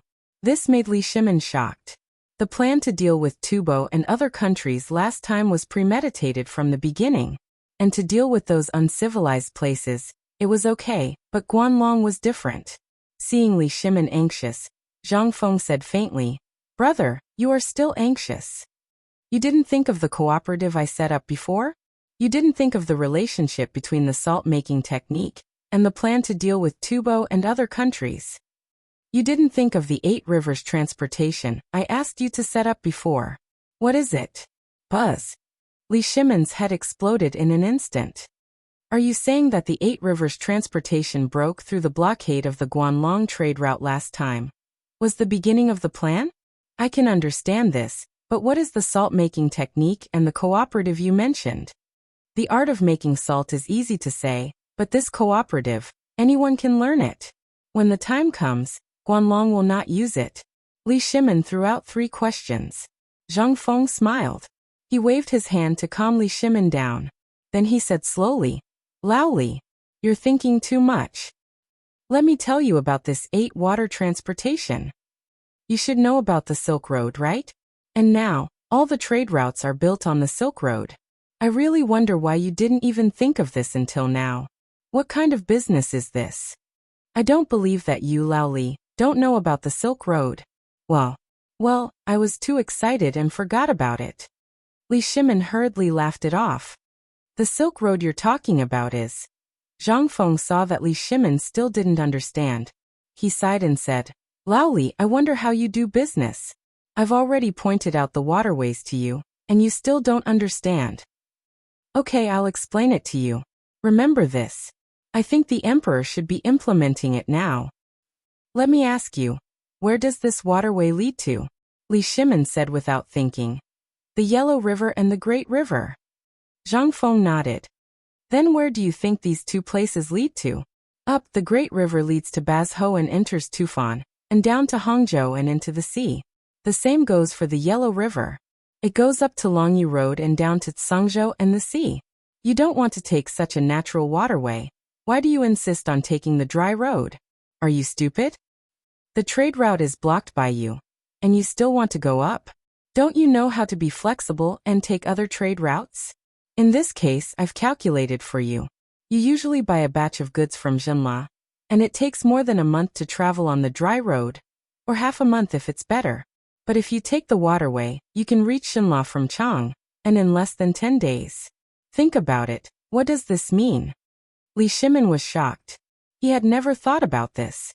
He simply thought that Zhang Feng only wanted to solve the siege of Chang, but he never thought that Zhang Feng would make such an arrangement. If this arrangement was implemented, not only could it be implemented on the trade route, but it could also allow the military forces of the Tang dynasty to reach any place in a short time. And it would be faster. What was this? This was an opportunity. A fleeting opportunity. If the situation was as Zhang Feng said, then the soldiers of the Tang dynasty could reach Longyu from Chang, and in one day by boat. One day. If they had to travel on the dry road, what did this mean? Li Shimin couldn't help but think of the story of the Three Kingdoms period. Burning camps. That's right. Why would I neglect the essentials and focus on the trifles? Li Shimin couldn't help but feel a little guilty. Zhang Feng didn't say anything wrong, and he didn't say any great principles. Instead, he just talked about the current dilemma and some things that the Tang dynasty must have. It could also be said that they forgot some things. Li Shimin sighed. Brother Zhang Feng, I understand.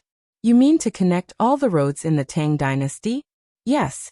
Not bad, not bad. You finally understand. Zhang Feng patted Li Shimin on the shoulder.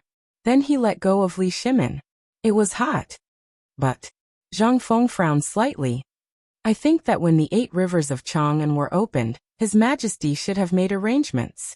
Otherwise, I believe that His Majesty wouldn't let those people go because Guanlong wantonly created public opinion and prepared to kill Qing Yaojin. But now he hasn't done anything, which can only mean one thing. What is it? Although Li Shimin was flustered at this time, if he could think of this, would he still come? But he also wanted to know what Zhang Feng was talking about. Zhang Feng smiled mysteriously. The Maritime Silk Road. Buzz. Chapter 296. Brother Zhang Feng, are you telling the truth? You're saying that His Majesty has already thought of this? Li Shimin really wanted to ask why he didn't know about this. But in the end he held himself back. When Zhang Feng saw Li Shimin grabbing his hand excitedly, he shook it off in disgust. He said speechlessly, "Do you think everyone is as stupid as you? If His Majesty can't even think of this, then he doesn't deserve to be His Majesty." Puffed. When Li Shimin heard this, he almost spat a mouthful of wine on Zhang Feng's face. This bastard, he's taking every opportunity to insult me. Brother Zhang Feng, you're being ridiculous. Just tell me, what does this waterway have to do with maritime navigation?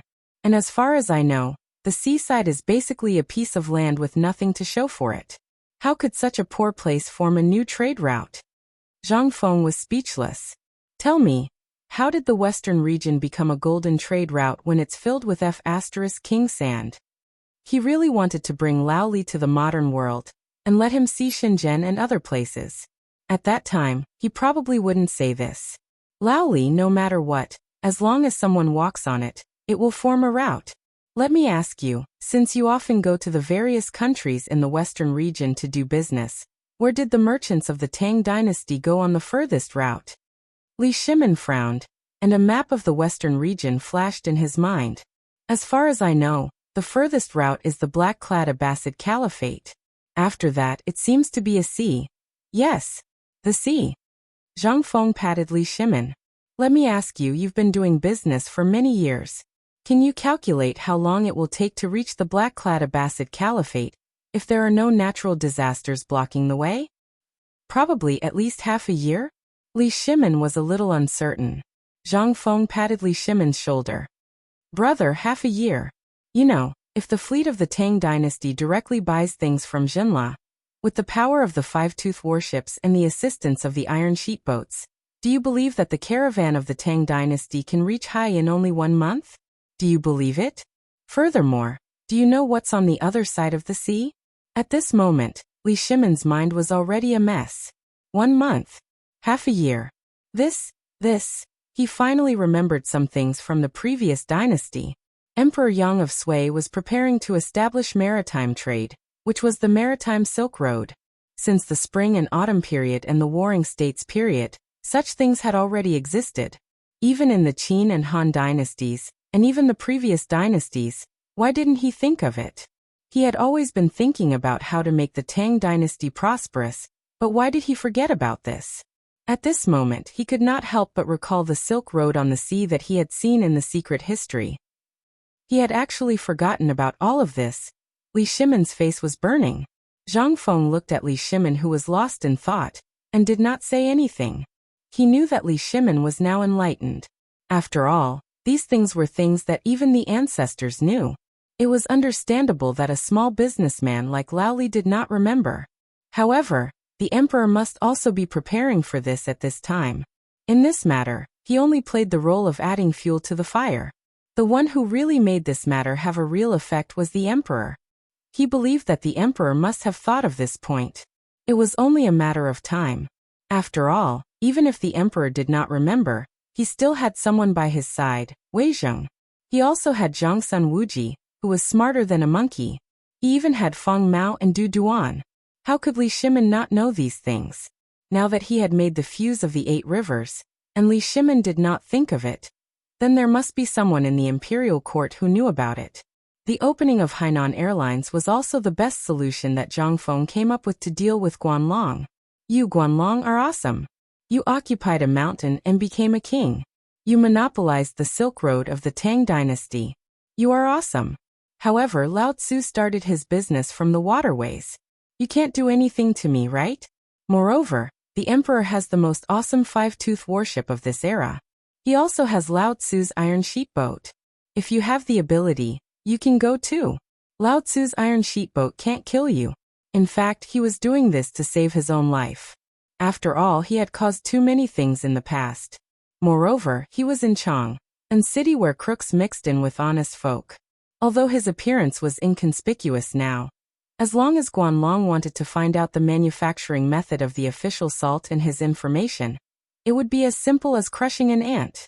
Even if he did not make a move now, when he went to the imperial court, Guanlong would make a move on him. This was why Zhang Feng was not willing to enter the imperial court in the beginning. Instead, he had to wait for that broken system to be activated. He could not afford to offend those people. Moreover, it was in this era where human life was cheaper than a dog's.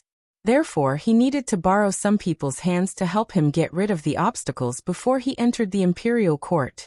It was also at this time that Li Shimin took a deep breath. Without saying anything, he stood up excitedly and bowed. Brother Zhang Feng, you are the living Zhuge. Lao Li, I admire you. Don't. Zhang Feng waved his hand. Zhuge, I said that he is my disciple. Moreover, this is something that I must do. Think about it, with my talent, once I enter the imperial court, I will definitely be a thorn in the eyes of the 5 clans and 7 Wang, as well as Guanlong. A small shrimp like me, if I don't plan ahead, then when the time comes, before I even enter that place, there will only be a cup of yellow soil left. But, Li Shimin asked doubtfully, although you said so, but the matter of the cooperative, isn't it also helping Guanlong's arrogance? This is something that I have never understood. Sigh. Lao Li, you don't understand. This is a big gift from me, Zhang Feng, to them. The moment I enter the imperial court, Lao Tzu will make them spit out everything, including interest. I have a big move waiting for them. You can rest assured and do your business. Chapter 297. What big move? Li Shimin was shocked. He had always wondered why Zhang Feng was so against Guanlong. But now he understood. And he also understood why Zhang Feng was not in a hurry to enter the imperial court. It was not that he did not want to go, but he was worried. He also deeply hated Guanlong, but he could not find an opportunity to kill him. He had doubts in his heart. Now he finally understood why Zhang Feng was so determined to kill Guanlong. This guy was a coward. If Guanlong was not killed, he did not plan to enter the imperial court. Li Shimin couldn't help but recall what Zhang Feng had said about the cooperative, as well as what he had said about preparing a big move. Brother Zhang Feng, you said you planned to kill Guanlong before entering the imperial court. Are you going to rely on this sea trade? Zhang Feng shook his head. Obviously, he was talking too much. I'll cook it for you. What about this matter? In fact, I've been planning since the beginning of the salt-making technique. But this Zhenla was just an accident. Even if he did not meet me, he would have established diplomatic relations with the Tang dynasty. It's just that I made a lot of money for you and me. But have you ever thought about how you will establish trade routes without goods? Li Shimin stroked the beard on his chin and nodded slightly. You're right, but you want to talk about the cooperative, right? Do you think Guanlong's people will take advantage of it? Yes. Li Shimin nodded with a solemn face. With Guanlong's financial resources and power, it's inevitable that they will not do this. If I do this, won't he be accumulating wealth? Instead, it will help them this time. Zhang Feng smiled. Pointing at himself, he said with a smile, Lao Li, who do you think made this thing? You. That's right. This is made by Lao Tzu. Do you think I Zhang Feng will lose out? Li Shimin pursed his lips. It would be great if you could suffer a loss. That's it. Our Zhang Feng is not only here with our brothers, but also here in my neighborhood. This is all because Lao Tzu is willing. So Guanlong? Who does he think he is? Right? I'll let him take advantage of me, right? Zhang Feng said it very arrogantly, but Li Shimin had to nod and admit it. Zhang Feng was really good to the people he trusted. But outsiders? Goodbye. Take his tavern for example. Although he was lazy, he could also do a good job in the pub, but he just wouldn't do it. Such delicious food, he would rather let the slaves eat it than use it to make money. Why? Just because of his words. You can't buy my willingness with money. Sometimes Li Shimin really admired Zhang Feng. But this time, he couldn't understand Zhang Feng. He asked, then why did you make such a big fuss about this cooperative? You don't understand, right? Zhang Feng smiled slyly. Oldly, take a guess. Who's the one running this cooperative in the end? The emperor. That's right. Zhang Feng patted the back of Li Shimin's head. You taste it. You taste it. Don't worry. After saying that, he took the bowl of wine and drank happily. Li Shimin, however, was deeply shocked. Was there a need to think about it? He was the one running this cooperative. And this cooperative, as well as the production of the banknotes, were all done by him personally. How could he not know? But he still couldn't figure it out. He couldn't understand the twists and turns. Li Shimin couldn't help but ask, Brother Zhang Feng, I still don't quite understand what you're talking about. Although the emperor is in charge of this cooperative, but what's the difference? There's a big difference. Zhang Feng sighed. Lao Li, you're lucky you didn't become an official. Otherwise, you'd still be counting money for others after being sold. Li Shimin's mouth twitched. Brother Zhang Feng, let's not talk about this, okay? Okay. Then let's talk about this. This is the emperor's idea. Think about it. Why does the emperor want to do it himself? That's because the emperor wants to centralize power. As long as all the wealth in the world is in his hands, coupled with his power, think about it. He has money and power. What is he afraid of? This, Li Shimin was shocked. While Li Shimin was stunned, Zhang Feng continued, Brother, think about the banknotes from before. Are they not legal? They're gone just like that? But these banknotes are personally issued by the emperor. Think about it. As a businessman, which one would you be interested in? One is issued by an aristocratic family, and the other is issued by the government. Which one would you choose?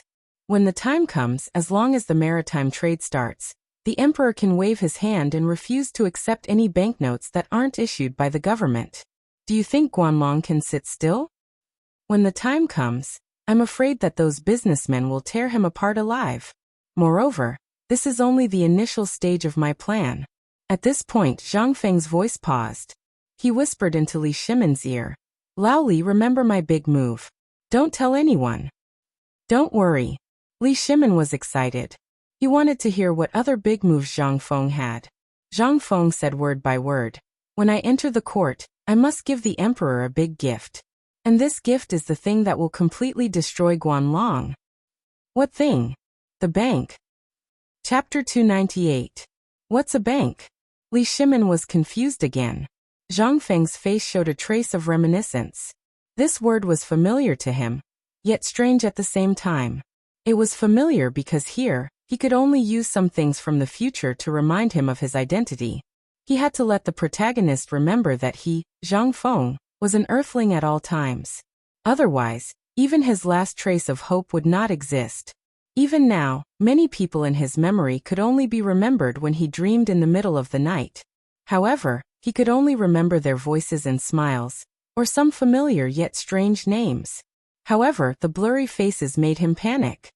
He screamed desperately in his dreams, trying to remember the faces that flashed past quickly.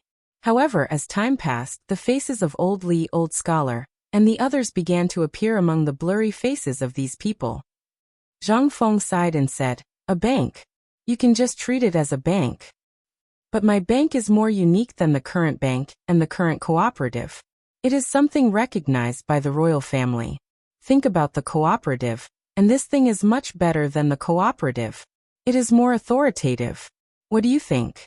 After talking for so long, this thing was a bank? Although he didn't understand anything else, he still understood the principle of a bank. At this time, the cooperative had a little shadow of a bank. But he didn't understand why Zhang Fenghua didn't directly name it a bank, but instead created a cooperative. But now he understood.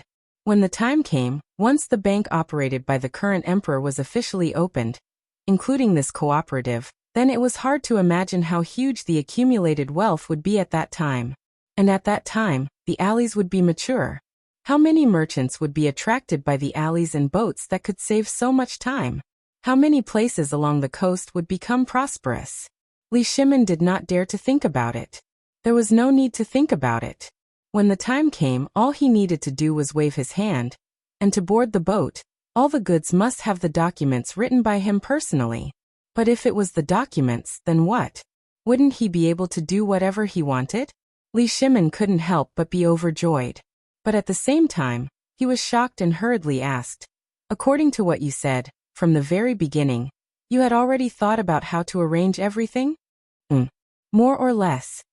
Zhang Feng said lazily. "In fact, at the beginning, I didn't think so much. But since the cooperative was not set up, I already had this idea. You don't care about the price of grain, vegetables, noodles, or meat, but I care. Don't you think it's a pain in the ass to see that the price of this thing changes every day? And sometimes, if you're late, you won't be able to buy it. What's more, the Guanlong Group's businesses are all over Chang'an. Their goods are more complete than others. There are even some things that you can't buy anywhere else. Tell me, are you angry? So you've been plotting since then? That is to say, the last time we came to eat barbecue, you also deliberately added salt? That Dao doesn't exist." Zhang Feng waved his hand. The last time he really didn't do it on purpose. After all, that thing was also a big gift that he prepared to give to the emperor. Perhaps when he entered the imperial court as an official, he would present this thing. The emperor might be happy and even become sworn brothers with him. How could he be so stupid? Last time, if you didn't go, you might not know about this thing until now. If I don't even trust you and hide it from you, who else can I trust? Zhang Feng spread his hands. He expressed his innocence. Li Shimin was a little embarrassed. He had doubts about such a stupid question. How could he say it out loud? But since he had already said it, he didn't care anymore. "Brother Zhang Feng, thank you for clearing my doubts. After talking to you today, Lao Li, I really feel like I'm reborn." Li Shimin was filled with endless emotions. Come. Today I'll toast you with your wine." Good. Zhang Feng didn't decline, and drank a bowl of wine with Li Shimin. "Speaking of which, your father's birthday is coming soon. If there's nothing else, why don't you tell me a time and I'll go over to congratulate him, and resolve the conflict between the two of you." Li Shimin was shocked when he heard that. He hurriedly prevaricated. "Well, isn't it because of Guanlong's matter? I've already arranged for my father to go to Longyu Road, so I'm not going to do it this year." "Is that so?" Zhang Feng didn't care when he heard that. "I was thinking of going to your house to get acquainted with it, but now it seems that I can only wait for the next time. All right, when I leave later, I'll bring those 10 jars of wine back. That's the congratulatory gift I prepared for your father. What do you think? I'm a good brother, right?" Li Shimin's face turned red. Tears rolled in his eyes. He wanted to reveal his identity, but after thinking about it, he could only slap Zhang Feng's shoulder hard. Good brother, come. Let's drink this bowl of wine. Chapter 299. In the end, Li Shimin still left, because tomorrow was his father's birthday, and he still had a lot of things to prepare. Today, it was precisely because he was overly worried about Guanlong that he had come here. But now, with Zhang Feng's reassurance, Li Shimin's courage had been boosted. Through the curtain, looking at the busy people in the imperial city, he couldn't help but feel a little emotional. Wait. Next year, he would be able to travel around Chang, and with Zhang Feng in the truest sense of the word. He might even be able to accompany Zhang Feng to the other side of the ocean. As long as Guanlong was eliminated, how far would it be? As long as the cooperatives, banks, and Hainan Airlines were opened, what did Li Shimin have to fear? At this time, the cooperation with Tubo had officially begun. Batch after batch of food swarmed in. Li Shimin also knew that on tomorrow's birthday, Xieli's youngest son, the little Khan, would definitely use this as an excuse. But he had already made a trap, and it would firmly be on the neck of the Tujue. Food was fine. Lao Tzu didn't want money, but Lao Tzu wanted your cattle and sheep. When your cattle and sheep were gone, there would naturally be people who were hungry and desperate, and they would personally give their war horses to the Tang dynasty in exchange for food. Because who would be afraid of the people on the back of the horse without a war horse? This was the golden age of the Tang dynasty. Li Shimin was very excited. He was so excited that his face was red. Even when he was in the imperial study, he didn't notice it. It wasn't until Zhang Xuan's call that he woke up. Your Majesty, what happened to you? Li Shimin took a deep breath, and after dismissing his servants, he excitedly pulled Zhang Xuan's hand and said, Guanyin maid, do you believe in God? Zhang Sun rolled her eyes at Li Shimin. Didn't you say you didn't believe in God? What did you talk about with Zhang Feng and brother today? Look at how excited you are. Ha ha ha. I suspect that brother Zhang Feng is either a god or the Ziwei star that Mr. Yuan mentioned. You can see the current situation, but guess what? Zhang Feng had actually thought of everything from the very beginning, just like how he dealt with Tubo, including what Guanlong is thinking right now. We even suspect that brother Zhang Feng knows everything. Zhang Sun Wugo was stunned. However, he still sighed. Smelling the smell of alcohol on Li Shimin's body, he knew that the emperor must be drunk. Otherwise, how could he lose his composure and say such words? However, she still gently poured a cup of tea for Li Shimin and said, I don't believe that brother Zhang Feng is a god. Why don't you tell me what brother Zhang Feng said?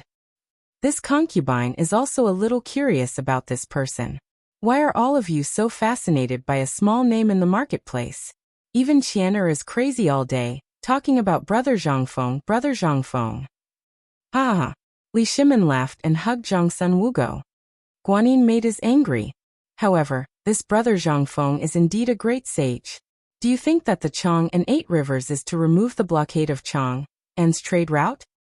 Wrong. We also thought so before, but do you know something that was mentioned in the history books? There is a Silk Road on the land, but there is also a Silk Road on the water. It has been popular since the Qin and Han dynasties, but in our hands we neglected such an important matter. Sigh. Li Shimin sighed. Then he recounted everything that he said to Zhang Feng in detail. When he asked Zhang Sun Wugo, she was also shocked. I didn't expect that he wanted to give the salt-making technique to the emperor after he became an official. At this point, Zhang Sun Wugo couldn't help but smile. This little slippery fellow is really astute. If he really didn't know second brother and came here so rashly, second brother might think that he was a demon and beheaded him? Li Shimin heard this and cut Zhang Sun Wugo's nose. He said, Am I so unbearable in Guanyin maid's heart? Hearing this, the two of them laughed out loud. Guanyin maid is wrong. We will really do as brother Zhang Feng said, and take him to be sworn brothers. Ha ha ha. Li Shimin thought of several times when he was drunk, and wanted to take Zhang Feng to be sworn brothers.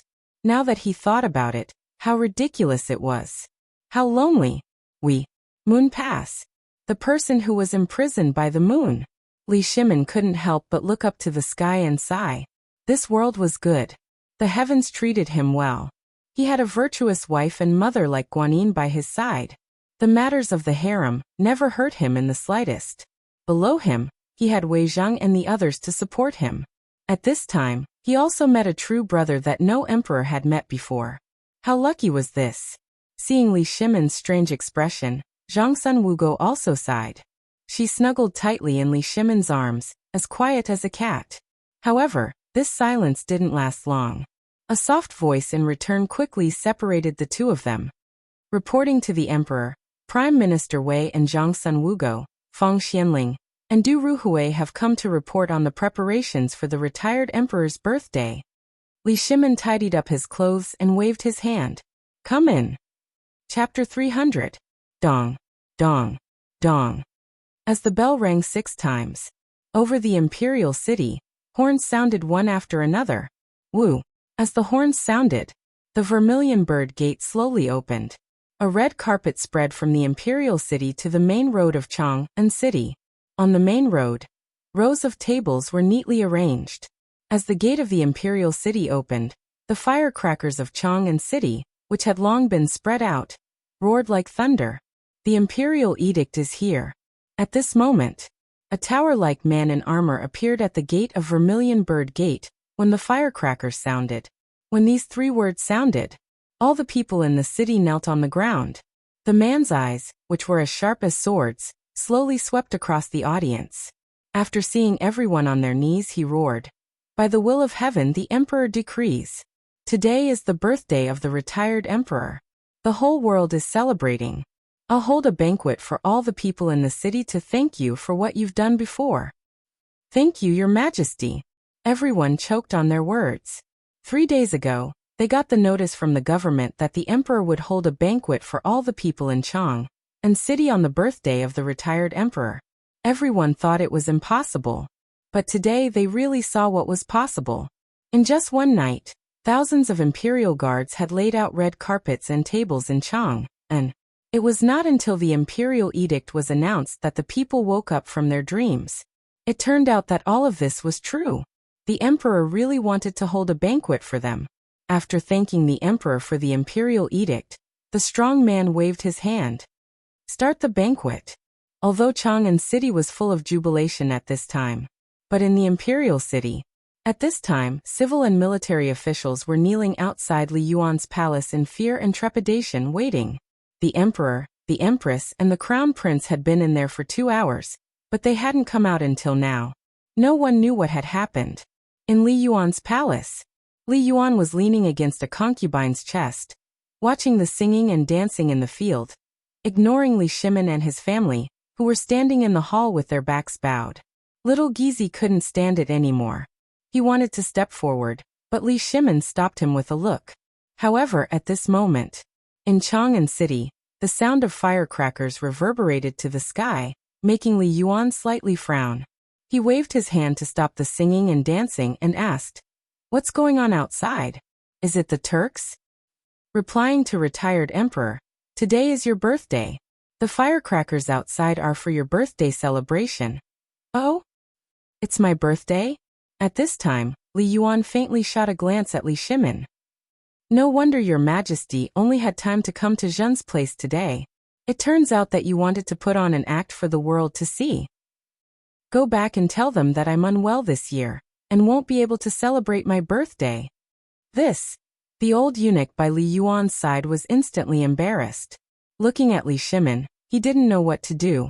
Li Shimen slightly shook his head, indicating the old eunuch to not act. He then took a deep breath and stepped forward, saying, "Father Emperor, this child. You still know that Zhen is your father emperor." Li Yuan didn't give him any face. With a wave of his sleeve, he didn't even look at Li Shimen. Li Shimen wanted to say something, but was pulled by Zhang Sun Wugo, who said, "Father Emperor, don't be angry. I know that you don't feel well, but it's all in the past. Moreover, this daughter-in-law also knows that you can't bear to see the common people suffer. So in this short period of time, I also know that a lot of rumors have reached your ears, but please listen to this daughter-in-law." While speaking, Empress Zhangsun nodded at Li Shimen. She stepped forward and whispered in Li Yuan's ear. Li Yuan's expression changed from disdain at the beginning to surprise at the end, and then there was even some expectation. Li Shimen was stunned. Everyone was stunned. And right at this moment, Li Yuan was like a child, laughing out loud. Is what you said true? Zhang's son Wugo nodded gently and elegantly. Father Emperor, why would this daughter-in-law lie to you about this kind of thing? Good, good, good. Li Yuan's excited eyes were burning. Someone come. Change Zhen's clothes. What are you still standing here for? If you miss the good time, Zhen won't forgive you. Ha ha ha, daughter-in-law is still the best. As Li Yuan laughed loudly, he hurriedly walked out. As he walked, he shouted, Daughter-in-law, is there really such good wine in this world? Really, second brother knows that you like to drink, so he prepared 20 jars for you. Moreover, he also prepared a table of delicacies that you've never eaten before for you alone. Really? Would this daughter-in-law lie to you? Li Shimin was stunned. This is also possible? But this is already not the time to care about this. He hurriedly followed Li Yuan's footsteps and stepped out of the palace gate.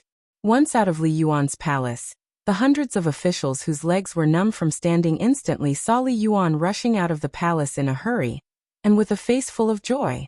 All the ministers were stunned. They hurriedly knelt and said, Welcome, retired emperor. Chapter 301. Li Yuan's birthday was very grand. Li Shimin also put in some effort. First, it was to worship the ancestors. After worshipping the heavens, he was accompanied by all the officials and strolled around the imperial city gate. However, because of the matter of worshipping the heavens, Li Shimin did not go with him. Li Yuan was also unwilling to go with Li Shimin. Li Yuan simply brought a group of old officials he was familiar with, and talked to the people at the imperial city gate. After seeing the extravagance that Li Shimin prepared for him, Li Yuan also gave a lot of face and did not smash Li Shimin's face. In the end, the officials and Li Shimin and the others received the envoys of various countries in the Great Ming Palace. Li Yuan also learned from the reports of various departments that Li Shimin actually obtained the guidance of an expert and obtained a new type of salt-making technique. He also learned from Zhang Sun and Wu Go that Li Shimin actually opened up the Sea Silk Road and prepared to disintegrate the Guanlong group. Regarding this, Li Yuan also gave a lot of face and did not say anything. He glanced at Li Shimin and for the first time truly looked at Li Shimin. You are very good. We are relieved.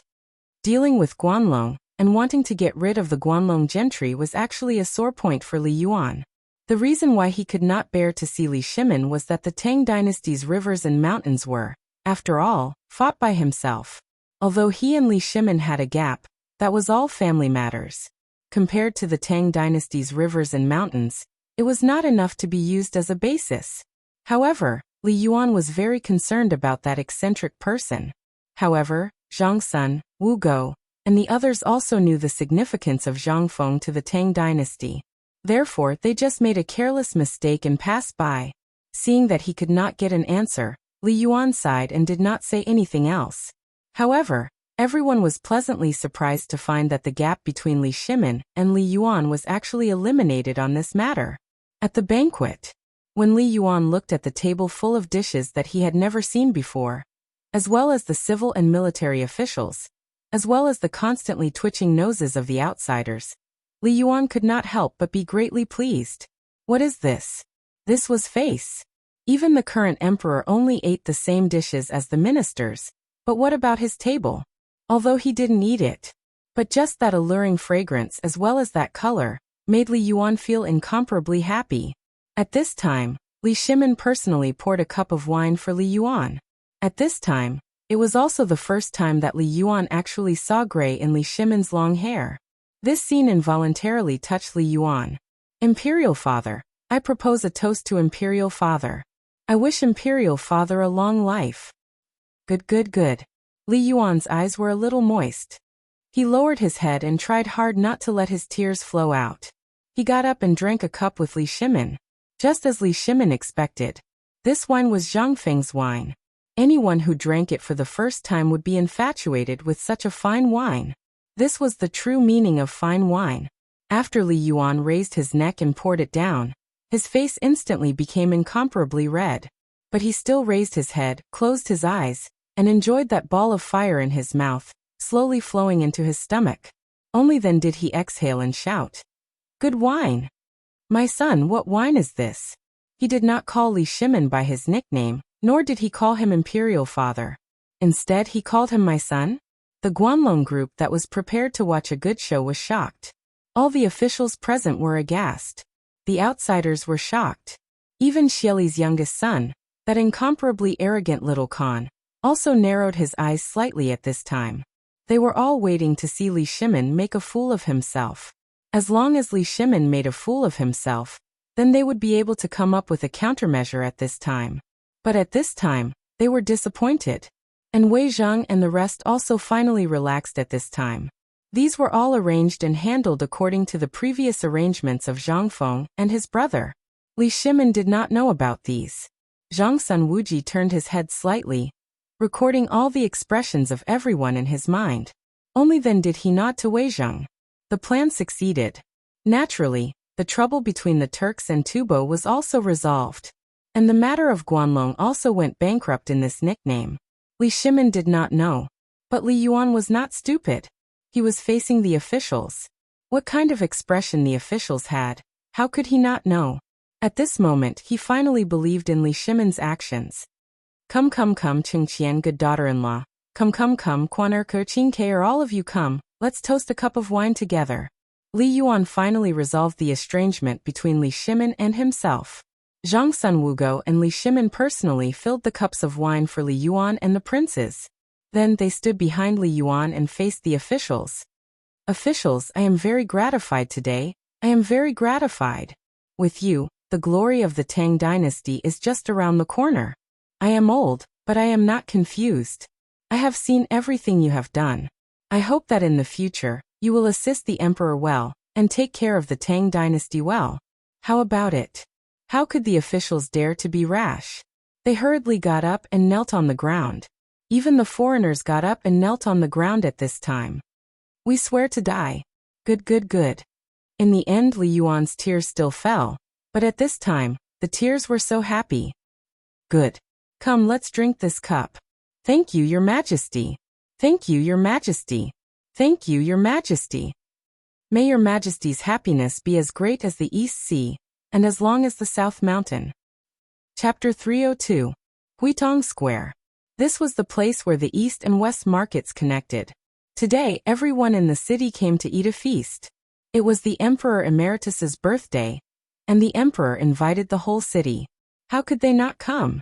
All the chefs in the city, as well as all the chefs in the hotels, personally prepared the food. This was something that no one could eat on a normal day. However, Zhang Feng was not among them. He didn't like him. He went to the yamen to check in, then lied about having a stomachache and ran away. Especially when he saw the pot of stewed dishes on the table, he lost all his appetite. Especially when he saw the clear river beside him that was still emitting a foul smell, and the stinky mud that was piled under the willow trees on both sides of the river, which was still black like mud and had maggots wriggling on it. Zhang Feng exploded. Wasn't this just eating in the outhouse? Who the hell could eat this? Fine. My doghouse is still the most comfortable. However, as soon as Zhang Feng left, Ching Chimo, Zhang Sun, and Dugo rushed over. Along the way, it was very exciting. When everyone saw the appearance of these two gods of plague, there was only one reaction. That was to run. The three of them rushed over like the wind, as if there was no one around. Everyone along the way reacted and made way for them. Even the old elementary scholar had to step aside at the first moment. Although he had met these masters once before, he still felt guilty. However, the more afraid something was, the more it would happen. Ching Chimo stared with his big, coin-like eyes and scanned the crowd. When he didn't see Zhang Feng, he saw the old elementary scholar, Guzi, and the others. Hey, old scholar, have you seen brother Zhang Feng? He went back. I heard it was because of his stomach. Once they heard that he went back, the three of them hurried away without waiting for the old scholar to finish his words. Once again, it caused a commotion and caused a lot of discussion. Old scholar, how did you get to know these fiends? Old scholar, you're awesome. These masters all know you. It seems that you can do whatever you want in the future. Ha ha ha. Sigh. It's over. They're looking for Fengzi so fiercely. Could it be that Fengzi offended them? It's over, it's over. Let's go back and take a look. If they do something to Fengzi, we have to help. Yes. Let's go. Fengzi treats us well. That poor child, if he offends these masters, He won't have a good life. There's no need to go. Elementary scholar Lai slowly sat down and waved his hand. Everyone was dumbfounded. Zhu Zi's father, in particular, was holding a black stone that was bigger than his head in his hand. Hearing the old scholar's words, everyone was still bewildered. But when they thought about it, even if those gods of plague beat up Zhang Feng, there was nothing they could do. What could they do there? That was the same as waiting for death. And looking at the big tiger that was given to Zhang Feng last time, everyone was even more confused. Sigh. We don't understand the lives of young people. As they spoke, everyone sat down again. On the other side, Zhang Feng had just laid down on the recliner and was about to go meet the Lord of Zhou. But at this moment, a loud noise came from outside the door, causing him to sit up involuntarily. Bang! Fengzi, we're here to eat the rich. Come out and receive the guests. What the F***CK? Lao Tzu's door. Bastard, don't be so arrogant. Pay for Lao Tzu's door first. Zhang Feng went crazy. Looking at the door that was kicked to pieces by Ching Chimo, his eyes turned red. What the F***CK? Did he grow up eating stones? One kick. Lao Tzu's door. Zhang Feng's heart ached. His head hurt. His whole body hurt. That. I used a little too much force.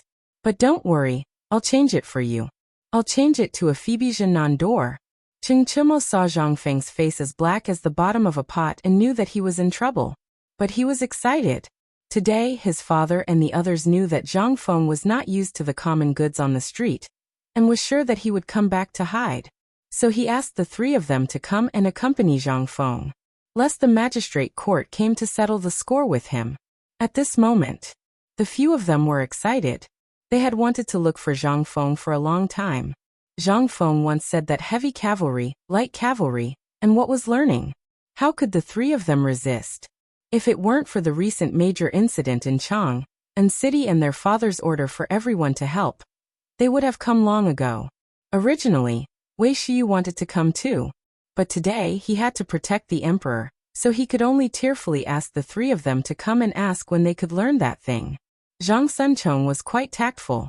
Seeing that Zhang Feng was still angry, he hurriedly took out a book from his chest and said with a sneaky smile, "Brother Feng, come, let me show you a good treasure. You'll know why Iron Bull is so excited. That animal has been holding back for a long time."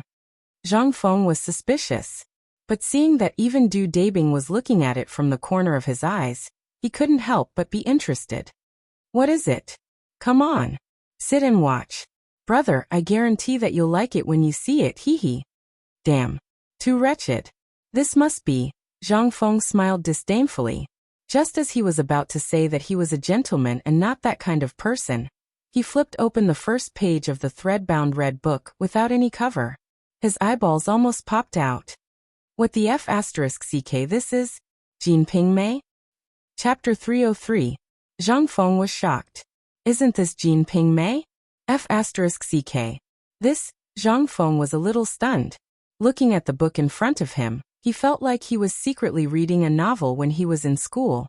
What shocked him the most was that this thing actually appeared in the hands of Chen Tiniu, and the other two. This was interesting. "I say, brother Zhang Feng, what do you think of this thing? Is it a good thing?" Chen Tiniu looked at Zhang Feng with a sly smile and asked. Even Du Go had a strange expression at this time. Zhang Feng was a little angry. It was said that this thing did look interesting, but F***CK, why did you give it to me? Zhang Feng couldn't help but be angry. "I say, Tiniu, F***CK, where did you get this thing? Aren't you afraid that your father will break your legs? And today is the Emperor Emeritus's birthday, you actually..." Okay, stop talking. I'm asking you, what do you think of this thing?" Chen Tiniu didn't say anything, but Zhang Sun hooked his arm around Zhang Feng's neck and asked with a smile. "Didn't I hear that you're going to get married? Aren't we brothers? So we'll explain it to you now so that when the time comes you..." Zhang Feng's face darkened. He glared and slapped away Zhang Suan's dog paw. F***CK off. What the F***CK are you talking about? Who said that Lao Tzu is going to get married? Why the F***CK? Do you have nothing better to do and ask about this thing? Lao Tzu knows more than you, okay? Seeing Zhang Feng anxious, Ching Chimo and Zhang Sun looked at Zhang Feng with a playful expression. Dugo couldn't stand it anymore and stepped forward elegantly. He cupped his fist and said, "Brother Zhang Feng, both of them have encountered this situation before, but it's better to marry a few wives. After all, they have more experience. Besides, is this your first time? They have good intentions." Zhang Feng was puzzled. "So you guys have nothing better to do, so you came here to laugh at me, right? But this was all done by the neighbors. I don't even know what the girl looks like. You say this thing. What is this? And a bing. You're an honest man. Why are you so bad? Could it be that you're King faking it?" Hearing this, Dugo's face immediately stiffened. "Brother Zhang Feng, what are you talking about? I am someone who has read the books of the sages. How can I put on an act? Also, we heard from our fathers that you're going to get married. Did you know?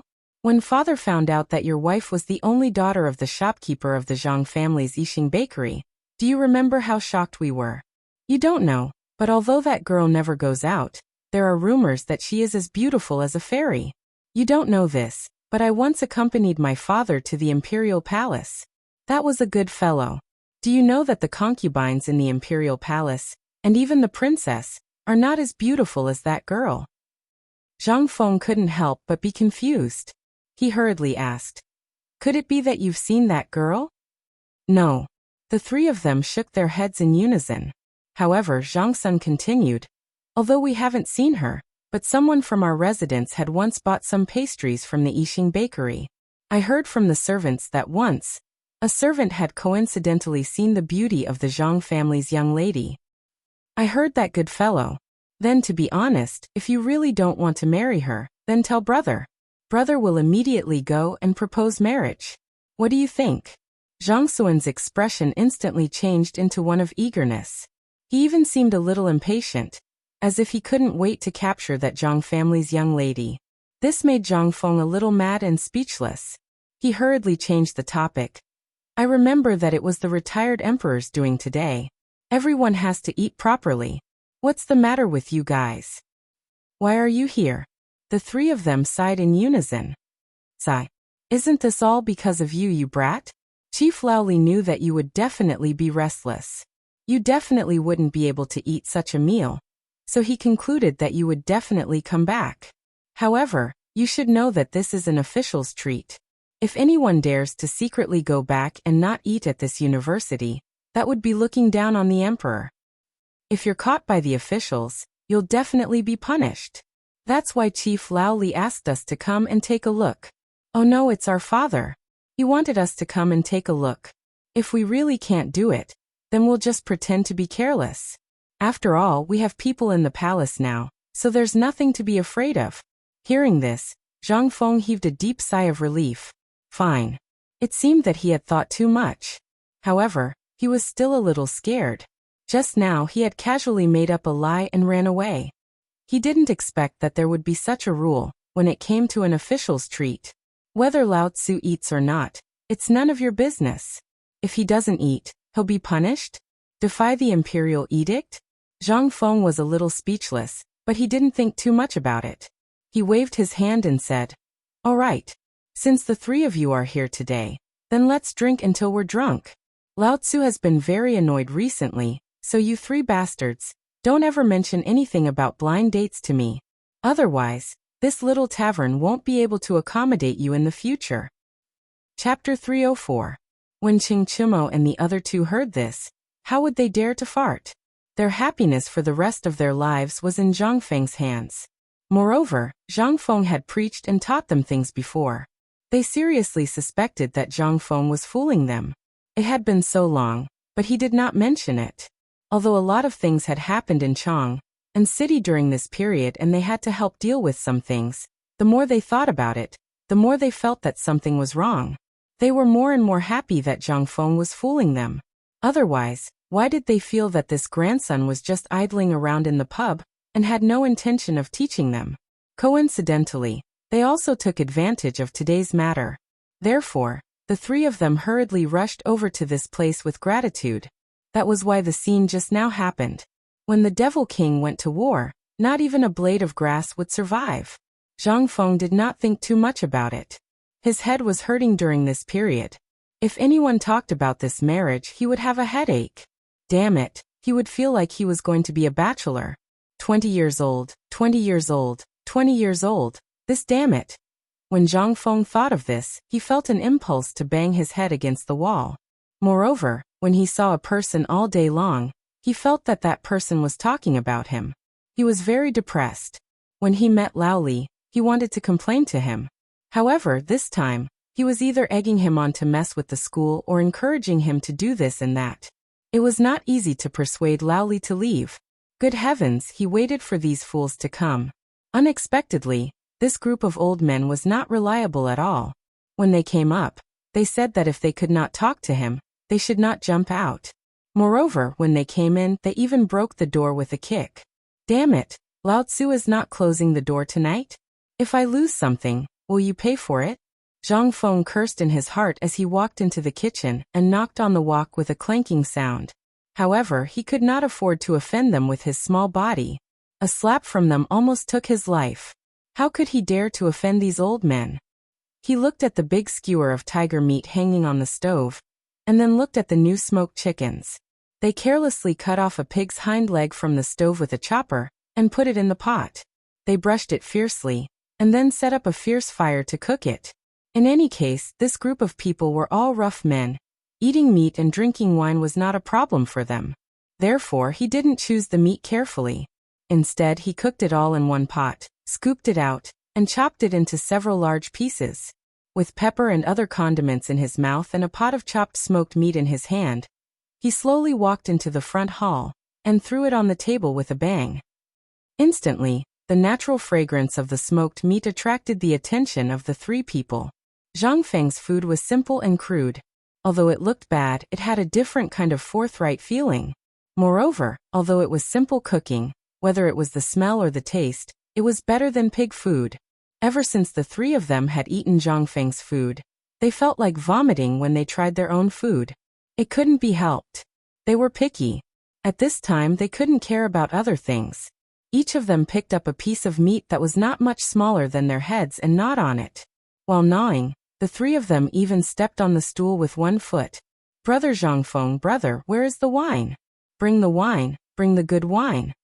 After the three of them ate a few mouthfuls, they found that Zhang Feng was actually squatting there and gnawing on a pig's leg. He didn't have the consciousness to take the wine. This made the three of them unable to sit still. They wanted to take it themselves, but when they thought of the after-effects after drinking the so-called alcohol last time, they were afraid. If they took that thing out again, it would kill them.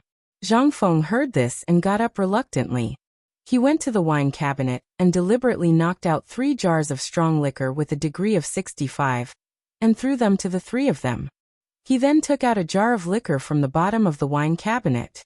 It was only a dozen degrees of liquor, but the three of them were also thieves. After being forced to drink a few times, they suddenly learned to be smart. They saw Zhang Feng take 3 jars of liquor from the top and throw them to the three of them. Then he took the wine from the bottom.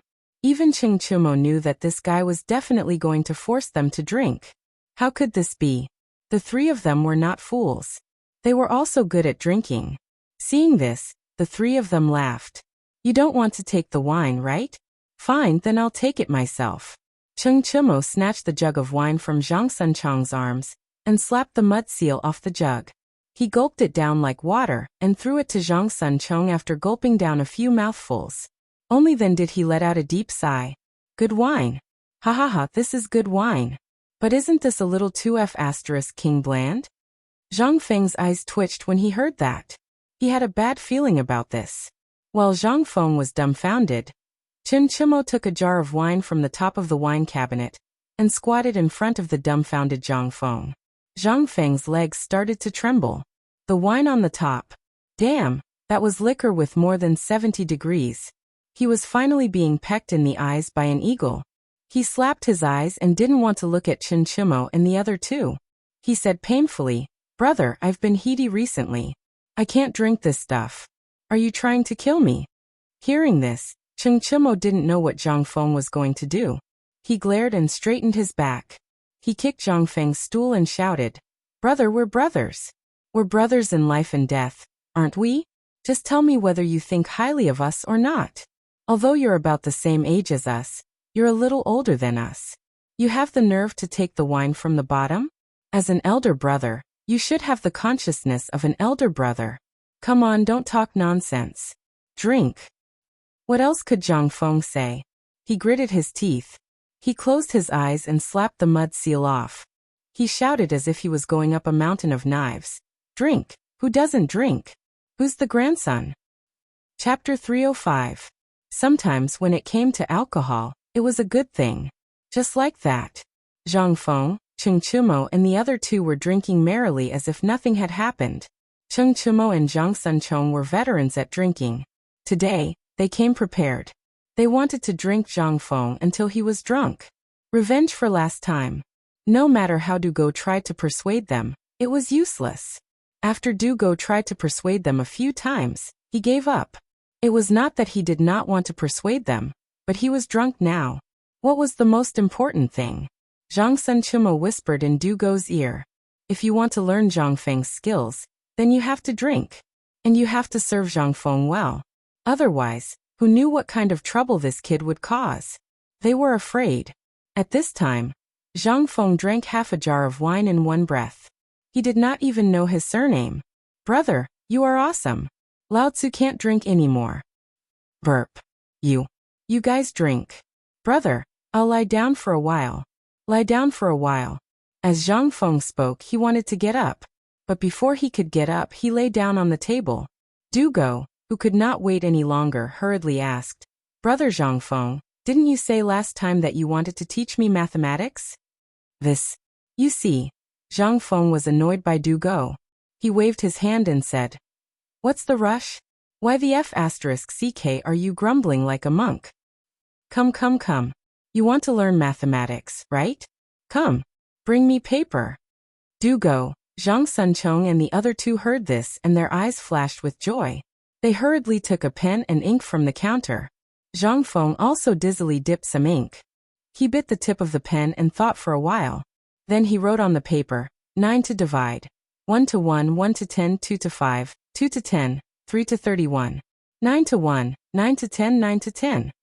In front of Du Go and Zhang Sunchong's dumbfounded gazes, Zhang Feng spent almost an hour in a daze before he finally managed to figure out the division table. Halfway through, he drank a bowl of soup made with green oranges and eggs. Only then did he sober up a little. Otherwise, he would have fallen asleep long ago. And at this time, could Du Go let him sleep? He could not. Therefore, after he finished writing the division table, Zhang Feng ran to the backyard, grabbed his throat with his fingers, and forcefully spat out everything in his stomach. Only then did he feel slightly better, and most of his drunkenness sobered him up. But he was still a little scared. Damn it. Luckily, he had a deeper memory of this era. Moreover, ever since he confirmed with Lao Li that he wanted to set up this school, he had made preparations beforehand. Only then did he subconsciously write the division table. He picked up a bucket of water and poured it over his head. Instantly, his whole body trembled and he woke up from his drunkenness.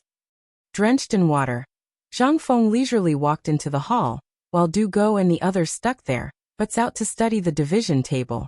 Seeing Zhang Feng come in, Du Go hurriedly grabbed Zhang Feng and asked, Brother, this is mathematics?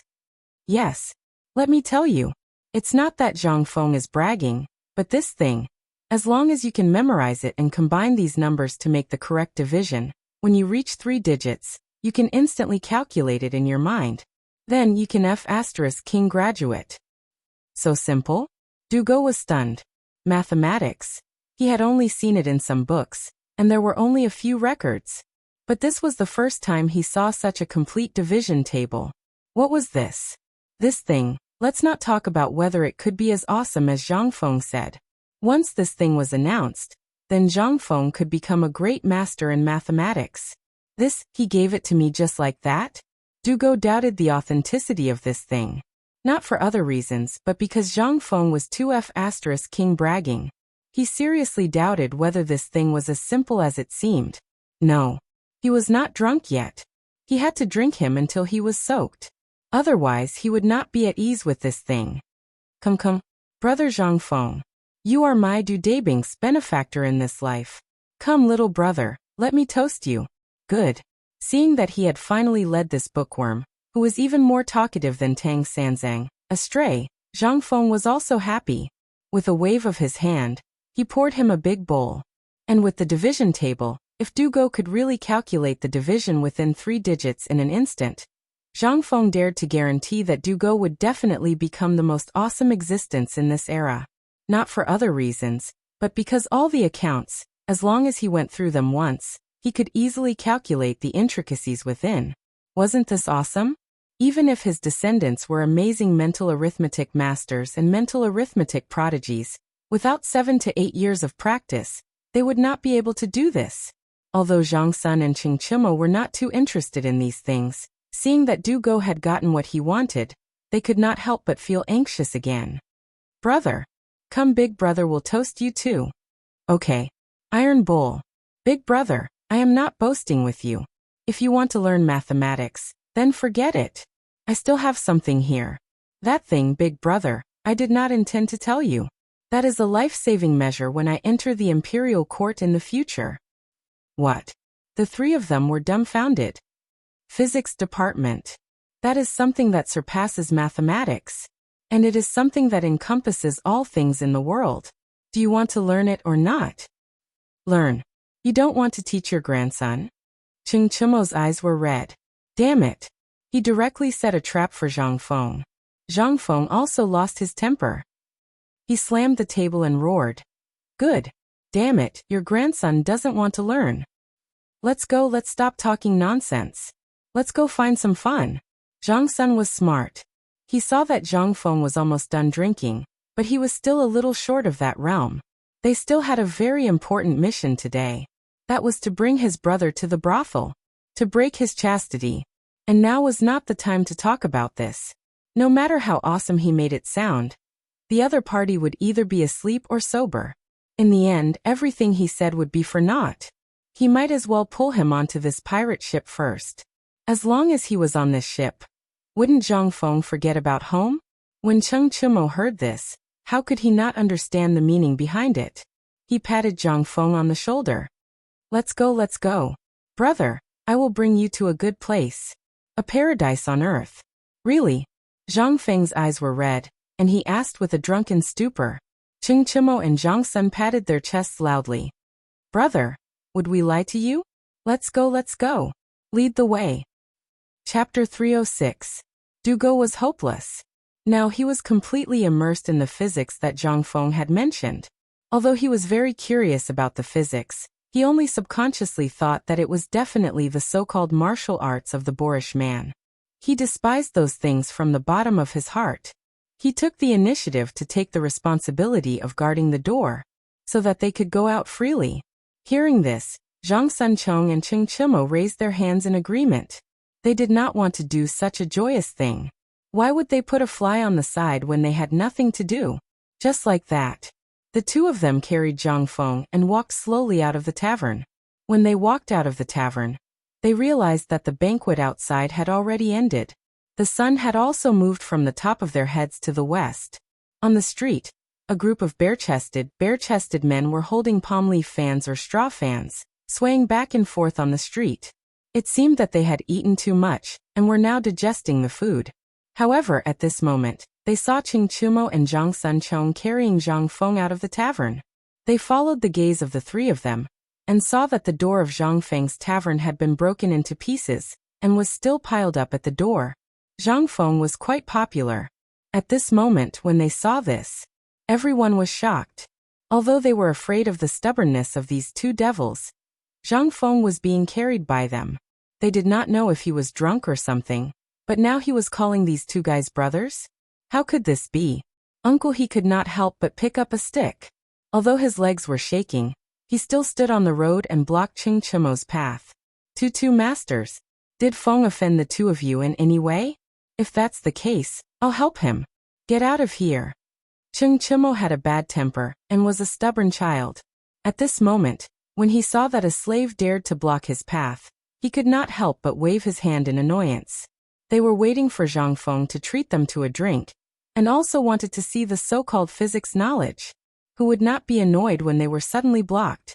But this time, Uncle He did not retreat.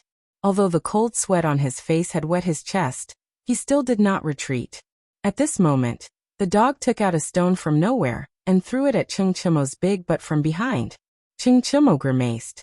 But before he could turn around, Zhu Zi also picked up a handful of stinky, maggot-infested black mud from the roadside and smashed it on Zhang Sunchang's face.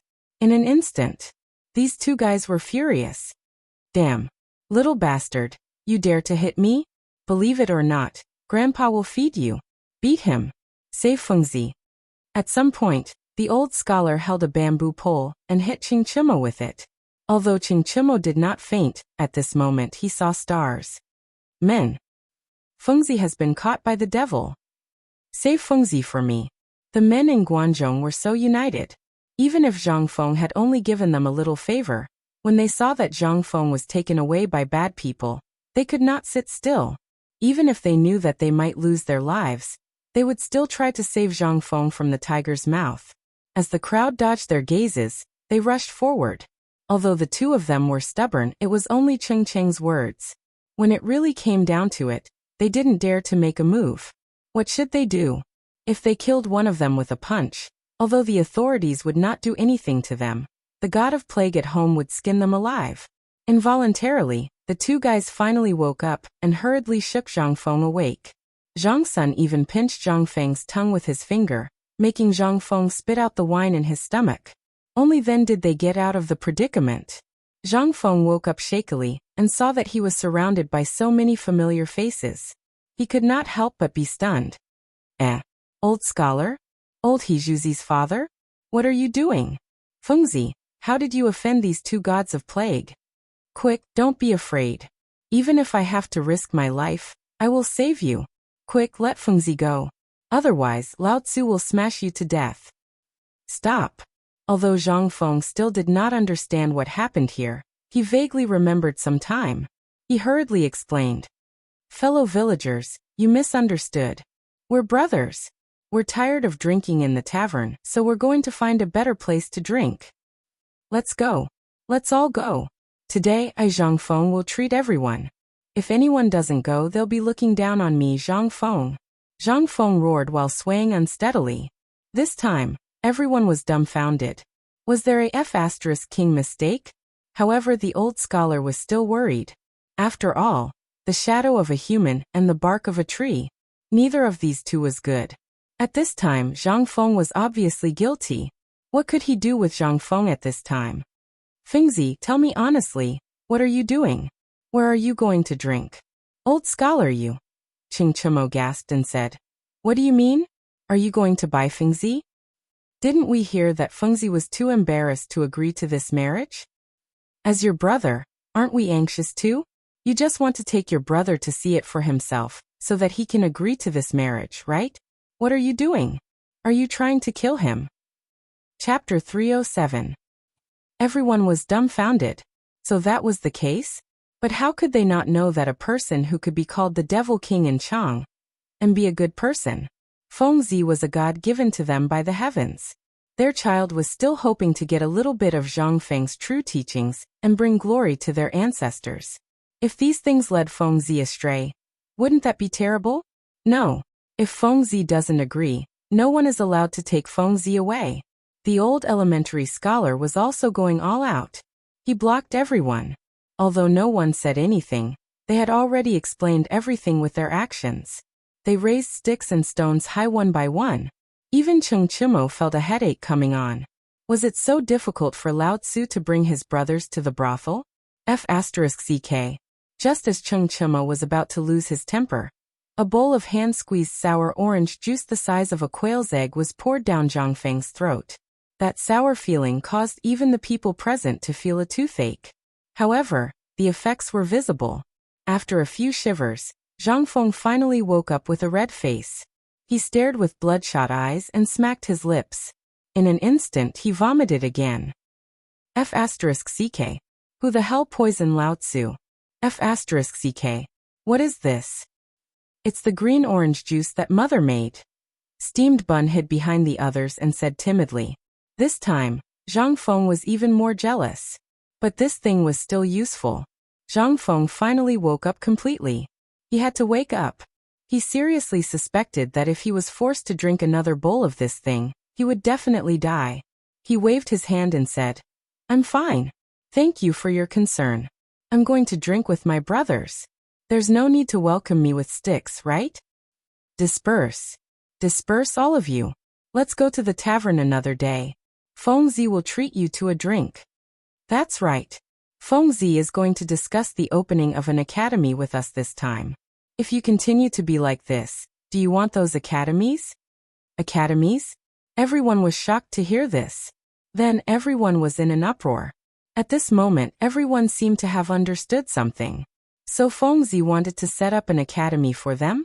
Sun Gozi and the others had already spread the news that Fengzi wanted the old scholar to set up an academy. At this moment, when it came out from the mouths of these stubborn people, everyone finally exploded. How could they still dare to accept it? They hurriedly moved out of the way. But when the old scholar came to a sudden realization, he frowned. This lunatic, he still refused to let his old bones rest. However, an old elementary scholar was an old elementary scholar. How could he be dismissed with just a few words? Moreover, all of Zhang Feng's matters were basically handled in small taverns. Furthermore, in this world, where else could there be wine that could compare to his wine? He couldn't help but ask in a hurry, "Well, where are you going to drink? Also, what did you guys say you wanted him to see for himself?" He had a nagging feeling that something was wrong. Zhang Feng said in a low muffled voice, "Well, I invited them to the brothel, to drink. It's just a simple drinking and dancing." As he spoke, he ran away with the other two. Only the dumbfounded crowd was left. To the brothel? What the hell? This, oh my god. Fengzi is finally enlightened. After being stunned for a moment, the old scholar finally smacked his lips and looked at the backs of the three people, stroking his white beard and laughing out loud. And the tense atmosphere finally turned into a burst of laughter in this sentence. Haha. No wonder Fengzi is so secretive. It turns out that he really wants to enlighten himself. Yes. Good. Good. This time, the marriage with the Zhang family is a success. Ha ha ha ha. Old scholar, you found a good matchmaker. Let's go. Let's go to Fengzi's tavern to drink. By the way, we'll help him look after the tavern and wait for him to come back. Ha ha. Chang'an was big. In fact, it was quite big. But in terms of small, it was also very small. And at this time, after Li Yuan's birthday banquet, when there were many people, it was as if he had grown wings. Although Zhang Feng said that he wanted to watch the singers sing, who would believe it? With stubbornness, how could he run away? Therefore, the matter of Zhang Feng going to drink wine with prostitutes became a popular topic for everyone to digest delicious food. Finally, Zhang Feng didn't want to be a monk anymore. He was finally enlightened. Among them, the most excited ones were none other than the old elementary scholar and the others. But when this matter was blown to Li Shimen's ears, Li Shimen was dumbfounded. Are you sure that Qing Chumo and Zhang Sun took Zhang Feng to drink wine with prostitutes? In the corner of the imperial garden, little Gizi called Li Shimen to the side and deliberately turned his back to Li Yuan. This matter was seen by my subordinates with their own eyes. So it should be true. Hearing this, Li Shimen, he couldn't help but burst out laughing. Ha ha. This is really the second happy thing today. Li Shimen smacked his lips, pointed at Qing Yaojin and the others and said, "Wait, tell them and let them be happy. He actually went to the brothel too?" Thinking about it, Li Shimen couldn't help laughing again, which made everyone a little confused. Chapter 308. Yanlai Restaurant. This was the top brothel in Chang'an. It was also set up by the government. The singers, prostitutes, and some women here were all carefully selected. Of course, some of them were slaves bought from merchants or Turks and other neighboring countries. And the women selected from all the brothels in the Tang dynasty were all sent here. Some of them were even women who had committed serious crimes and were forcibly taken in by the government as prostitutes. This was the heaven of every brothel woman's dream, and also the nightmare of every woman. But even so, all the prostitutes of the Tang dynasty, who had no one to rely on, would fight to get in. Those who could enter and leave this place would spend at least in the Bai dynasty that night. And that was only the qualification to enter the brothel. If it was something else, then it was not a problem to spend up to 100 taels of silver in one night. At this time, the brothel business was very quiet. The servants, as well as the gorgeously dressed women who welcomed customers at the entrance of the street, were all listlessly touching their bellies and squatting in the shade to digest their food. They naturally went to the banquet just now. But at this time, loud laughter came from the corner of the street not far away. Although this was not normal, how many people would come here at this time? So it did not attract the attention of the crowd. But when Chung Chimo's voice fell into the ears of the brothel keeper was furious. She hurried out of the brothel and was instantly stunned. "You're all dead. The benefactor is here. As long as you're not dead, get up." She cursed everyone with vulgarities and shouted at the brothel keeper. "Girls, Master Chun and Master Sun are here. Get the hell out here." In an instant, the brothel was full of chatter. And the brothel keeper did not have time to wait. She waved her handkerchief, and a pair of squinted eyes and a smile like a chrysanthemum came to greet them. "Yo. This morning, I heard the cries of magpies outside the window. I thought it was something big. It turns out that Master Chun and Master Sun are here. Haha, Mum. Your big business is here." Zhang Sunchong and Ching Chimo were obviously regulars here. He laughed heartily as he pulled out a banknote worth 10 taels from his bosom and stuffed it into the procuress's hand. In an instant, the madam who looked like a ghost laughed miserably. In any case, Zhang Feng vomited. He almost didn't want to go. However, with two mechanical arms holding him down, he did not even have the chance to break free. After seeing the banknotes, how could those women sit still? A vast expanse of them stuck to him. The two of them still had a conscience. He pointed at Zhang Feng and said, "Today this is the main character. Madam, if you don't serve Lao Tzu well today, do you believe that I won't smash your brothel tonight?" Others did not know Ching Chimo's identity, but the procuress did. Moreover, she had seen the crown prince in fear, and had come here countless times with these two guys. Even if she ate a bear's heart and a leopard's gall, she would not dare to offend Ching Chimo and the others. However, at this time he was with a stranger. Although he looked very handsome, this was very unfamiliar. Although she had doubts in her heart. But when she saw Zhang Sunchong and Ching Chimo so serious, she hurriedly waved her hand and shouted, "Jingshu, where the hell are you? Get out here. Your Mr. Right is here." Hearing that, Ching Chimo had an impulse to vomit blood. Zhang Sunchong also felt the same. This Jingshu was famous for her beauty in Chang'an City. But that woman was a chaste woman.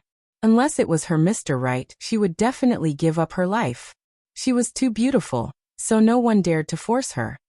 "Brother Zhangfeng, congratulations. Congratulations on your double happiness." Zhang Sunchong and Ching Chimo each patted Zhang Feng's shoulder. In an instant, Zhang Feng's eyes rolled back and he almost fainted. He did not understand. Wasn't it just a prostitute? Was it necessary? "If you want it, I'll give it to you. I'm here to experience the brothels of the ancient times, not to do that kind of thing."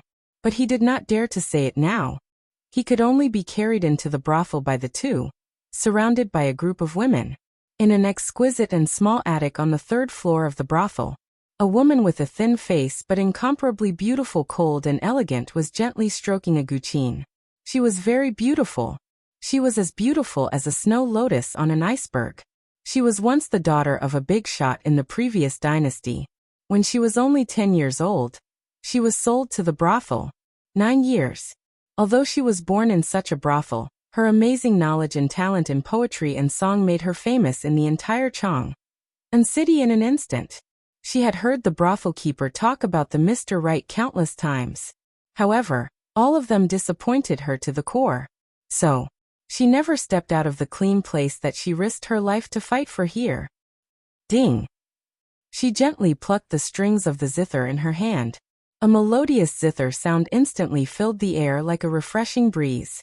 This caused Zhang Feng to suddenly stop in his tracks. He looked at the 3rd floor of the brothel in astonishment, at that melodious zither sound. He asked in surprise, "This sound of the guqin?" Chapter 309.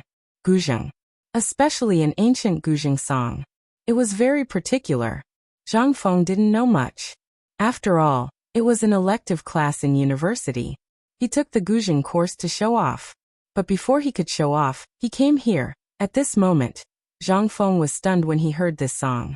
It was the song that made him famous by the school bell, 18 beats of the hujia. At this moment, wasn't it similar to the time when he heard this Guzheng song in his memory? It was just that things were still the same, but people were no longer the same. At this moment, everyone saw that Zhang Feng was so intoxicated by this song. Cheng Chimo and Zhang Sun were naturally very proud. Did you see that? My brother knows this song. Go and call Jingshu out. Who the hell is saying that none of Lao Tzu's brothers know this song? Without waiting for Cheng Chimo to finish showing off, Zhang Feng had already recited the meaning of this Guzheng song in his memory. The sky is boundless, the earth is boundless, the sorrow in my heart is also gone. Life is fleeting like a white steed, but I can't be happy when I'm in my prime. I want to complain to the heavens, the blue sky is not faded. I look up at the clouds in the sky. Who can pass on the 9 beats of nostalgia? Zhang Feng's voice wasn't loud, but every word was sonorous. In fact, his thoughts at this time were just quiet in the past. In his memory, that cold girl sat indifferently by the window on the 3rd floor, quietly playing this sad song. And because Zhang Feng wanted to show off, he climbed over the wall and ran to the lawn outside the female dormitory to play with the school bell. Although he didn't know if the school bell knew his name in the end, Zhang Feng had no regrets. Because at this moment, the sound of the Guzheng reminded him of those brothers in his gradually blurred memory. It also made him remember his identity at this time. That was enough, and in the attic on the 3rd floor, the sound of the zither trembled slightly, as if she was very excited and hurried. However, she still did not make any move to go downstairs. Instead, she played even more hurriedly. The sound of the zither was sometimes like a storm, sometimes like a quiet snow lotus. At this moment, everyone was dumbfounded. He forgot that he was in a brothel. The procuress was dumbfounded. It was because she remembered that this song was the first test for every young talent to meet Jingshu. Zhang Feng was the only one who could cause such a huge disturbance in her zither strings. And he remembered one more thing. When the son of a high-ranking official wanted to marry her, Jingshu climbed onto the roof and stubbornly pressed a dagger against her heart. She also set a rule on that day. Whoever could make her play the 2nd song would have the right to step into her loft. She would marry anyone who could unravel her Chu-yi. But what about today? Could it be this mysterious person who could be accompanied by the son of a duke? Was he really Jingshu's destined one? The procuress was shocked. And at this moment, the more terrifying thing was yet to come. Because at this moment, not only did Zhang Feng solve the 1st song, but he also played the 2nd song according to Jingshu's song like a fool. The 3rd song. The 4th song. Finally, Cheng Chimo could not take it anymore. He yawned, hugged the 2 women, and went to have fun alone. And at the 6th hour, those who could stand on the 1st floor had long disappeared. As for Swallow Descent Building, it had long been sealed off by a command medallion from Zhang Sun Chong. It was better if fewer people knew about such a shocking thing. After Zhang Sun arranged everything, he hugged the 2 women and went up to the 2nd floor. Finally, the procuress, who was sitting on the stairs and dozing off, and the women who had no business today, all left. When the lanterns were lit, only Zhang Feng was left in the entire brothel hall. And at this moment, the song finally stopped. Unknowingly, a refreshing fragrance wafted over, and a woman in an ice-blue dress slowly walked down the stairs. And at this moment, Zhang Feng slowly came back to his senses, but when he looked at the woman, he went completely crazy. You are Sun Xiaoman? How could there be such a coincidence? Wasn't she the school belle? Damn it. Crazy. Am I crazy? Or has the world gone crazy? Isn't this 2F** king crazy? Jingshu saw Zhang Feng so shocked, and a trace of disappointment flashed in her eyes, but she still went forward and bowed to Zhang Feng. This concubine's name is Jingshu. I am not the Sun Xiaoman that young master spoke of. Cold. The coldness in her words. Zhang Feng could not help but shudder. It was a person. This was definitely a person. Although he did not say a word to the school bell in his previous life, he had heard and seen the school bell's speech and singing videos. At this moment, goodbye. But things were still the same. But people were different. Zhang Feng took a deep breath. He also bowed deeply. Miss Jingshu, I am Zhang Feng. Prince Zhang. I wonder if you would rather know the name of the song just now? Zhang Feng nodded. Yes. This is the 18 beats of the Hujia written by Kai Wenji. I wonder if I am right, Miss Jingshu? Yes. Jingshu's eyes were shining, as if she wanted to see through Zhang Feng. A moment later, when Zhang Feng felt uncomfortable all over, Jingshu said softly, It is cold at night, may I invite you to the boudoir to talk in detail?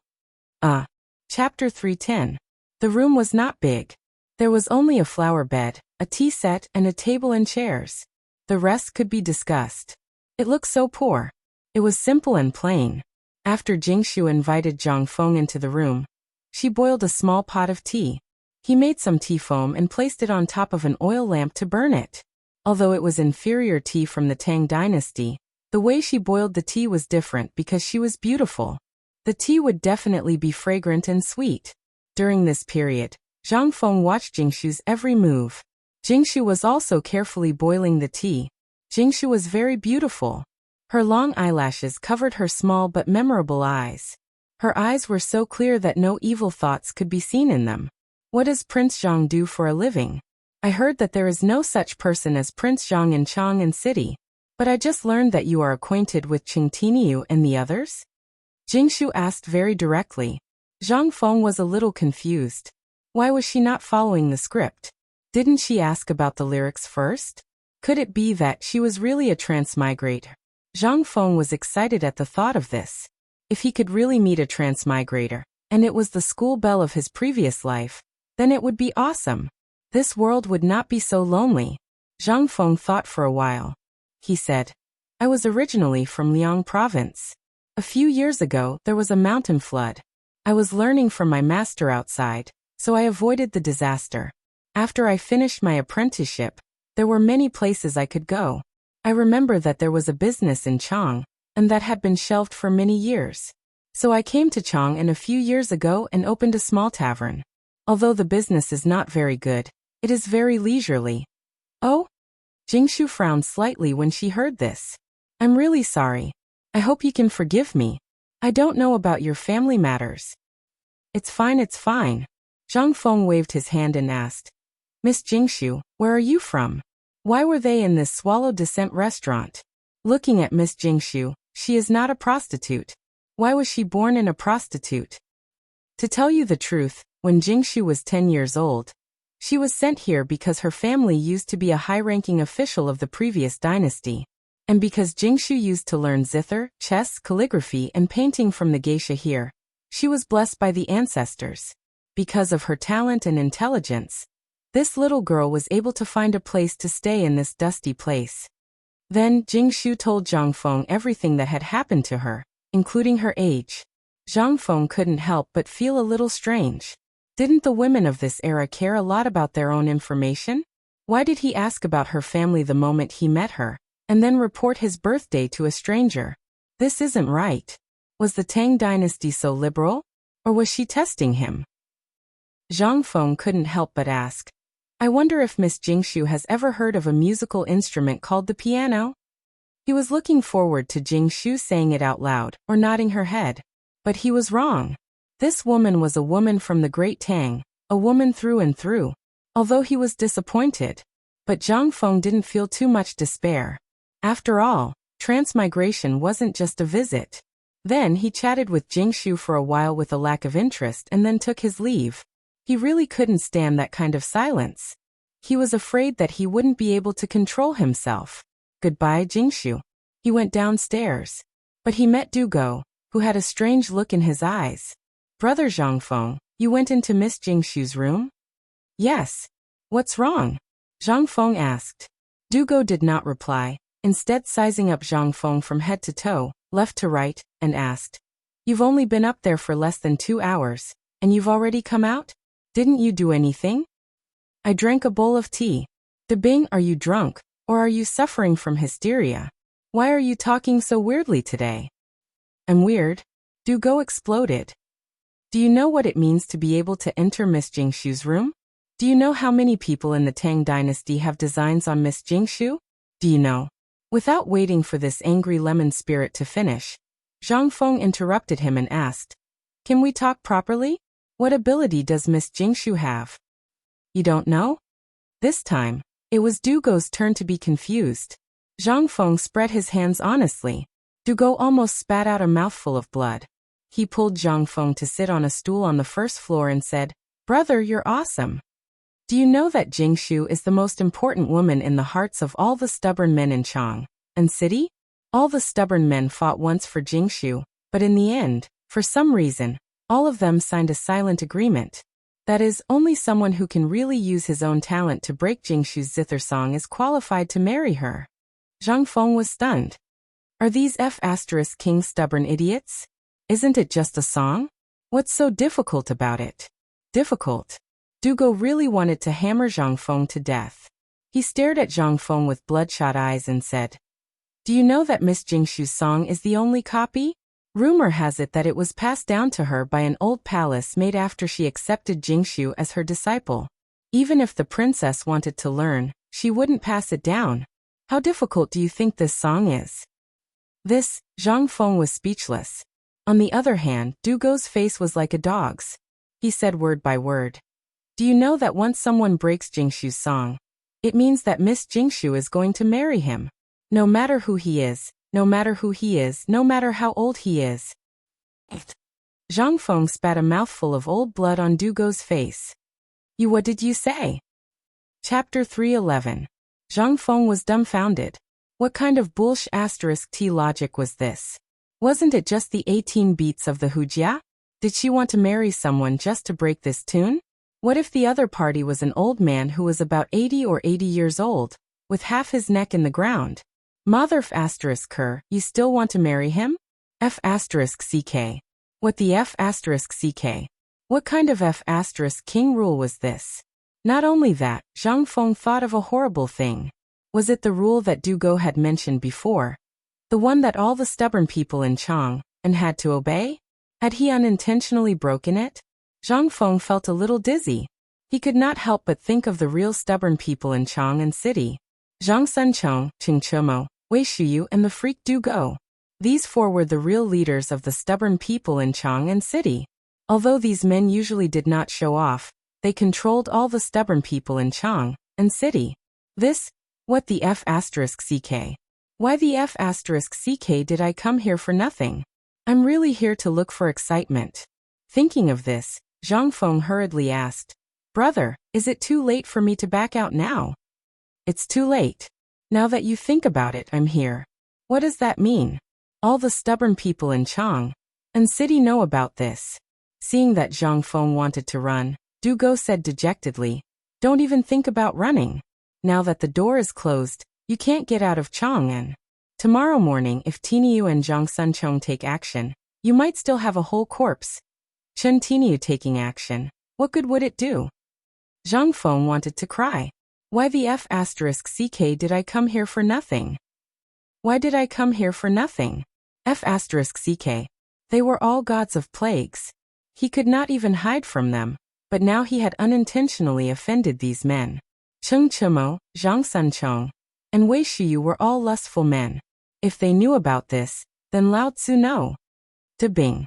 You're the only one who has nothing to do right now. Brother, I have a favor to ask of you. Dugo rolled his eyes and asked, "What is it?" "Hurry up and tell Lao Li about this. Tell him to look for Lord Zhongsun immediately. Didn't he have dealings with the Lord Zhongsun? We have to find someone to settle this matter." "All right.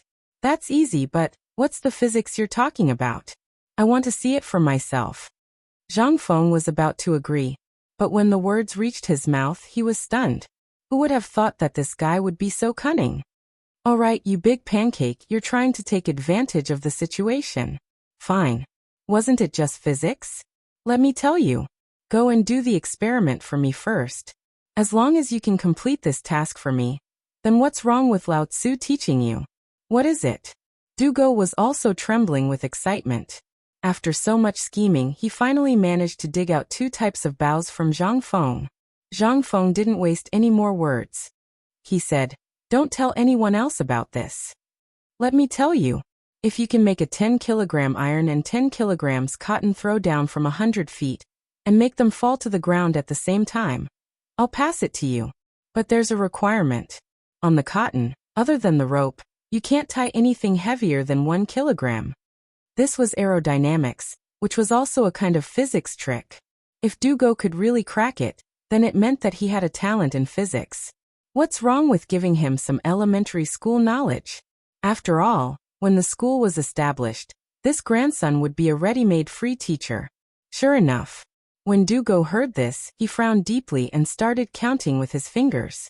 Zhang Feng patted him on the shoulder and said lightly, "Don't doubt the authenticity of this thing." "What I," Zhang Feng said, "have you ever seen anyone bluffing? This is actually the most basic question in physics. If you can't even solve this, then I'm sorry, you don't deserve to be my, Zhang Feng's, disciple. Kid, this is the punishment for tricking Lao Tzu. You can slowly crack it." Zhang Feng looked outside the door. There were groups of patrolling soldiers. He didn't go back. He found an empty bedroom and fell asleep. But he didn't notice. Ever since he went downstairs, Jingshu had been watching his every move. How could she not know Dugo's real identity? This little devil was being toyed around by him. Moreover, who was this old Li that he was talking about? After hearing Dugo's alarmist words, he immediately thought of a countermeasure, and not just exclaimed in shock. This was out of Jingshu's expectations. That Lao Li was Li Chengqian? Jingshu couldn't understand.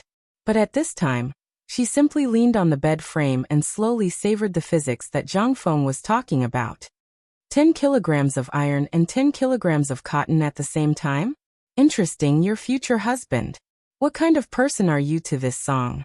Then what is this so-called piano? When can you come and marry me? When can I wear the wedding dress? Involuntarily, Jingshu's face showed a touch of sadness again. The cold moonlight shone through the attic window and onto Jingshu. The reflection fell on the first floor, where Zhang Feng was standing just now. And Dugo, like a wooden statue, stood on the first floor of the brothel. But everything that happened here had already awakened Li Shimin, who had fallen asleep long ago. Chapter 312. After a busy day, not only did he solve the estrangement between him and Father Emperor, but he also dealt with Tubo's matter. Today could be considered as a double blessing. Therefore Li Shimin and Li Yuan had a heart-to-heart talk. After telling each other about their relationship as father and son, he was very happy. He and Empress Zhongsun went to bed. However, at 2:45 in the morning, the small yellow door hurriedly whispered something in the ear of the guard at the door. Then, the guard at the door of the bedroom hurriedly brought the small yellow door's report, and passed it on to the small eunuch in charge of the inner palace. Only then did the small eunuch wake up Li Shimin, trembling with fear. "Your Majesty, just now, the spy outside the palace reported a secret letter. It's about Qingchumo and the others." Not a moment later, a word faintly sounded from the dragon bed that the small eunuch did not dare to raise his head. "Speak. Rumor has it that Qingchumo and Zhongsun brought a mysterious man into Yanlai Lu. The mysterious man matched Miss Jingshu's zither music. Currently, he has already entered Miss Jingshu's boudoir." "Oh, ha ha ha ha. This is another good thing that Zhen heard today." "That's right. Pass Zhen's decree. Let Wei Shuyu send a message to all the stubborn people in Chang'an City. Whoever dares to have designs on Miss Jingshu, or whoever dares to inquire about the mysterious man, no matter who it is, kill." When the small eunuch heard this, his whole body trembled with disgust. He hurriedly pushed out in fear. However, at this moment, Li Shimin spoke again. "Tell this good news to their father. The fun has just begun." Ha ha ha. The small eunuch had already retreated. However, at this moment, Li Shimin was no longer sleepy. Empress Zhongsun asked suspiciously, "Second brother, is that official prostitute your idea?" Li Shimin thought for a moment, then held Zhongsuan's unsullied waist and said, "We didn't think of anything before, but last time, when we found out that he actually rejected that marriage, we thought, what happened to brother Zhongfeng? Could it be that there is some hidden danger? Therefore, I was wondering if I could find him a concubine. Even a servant girl would be fine. After all, brother Zhongfeng is alone and his life is poor. He doesn't even have someone to wash his clothes or cook his meals. I feel guilty in my heart." That's why I asked Wei Shiyu about it. I didn't expect that I would really get the answer. In Chang'an City, there really is such a strange woman. Thus, we decided to beat them at their own game. Zhang Xuan's unsullied face looked at Li Shimin suspiciously, which made Li Shimin a little unnatural. Well, let's sleep. We are sleepy. However, Empress Zhangsun still didn't say a word. She just stared straight at Li Shimin. Second brother? After some time, Li Shimin was about to fall asleep. However, at this moment, Empress Zhangsun asked leisurely, I want to ask you something. Every time you go out of the palace in plain clothes, do you really go to find brother Zhangfeng?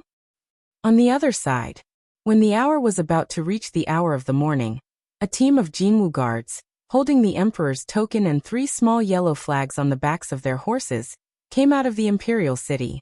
After leaving the imperial city, the team immediately divided into 3 groups, and then went in 3 directions to the mansions of Cheng Yaojin, Zhang Sun Wuji, and Du Ruhui.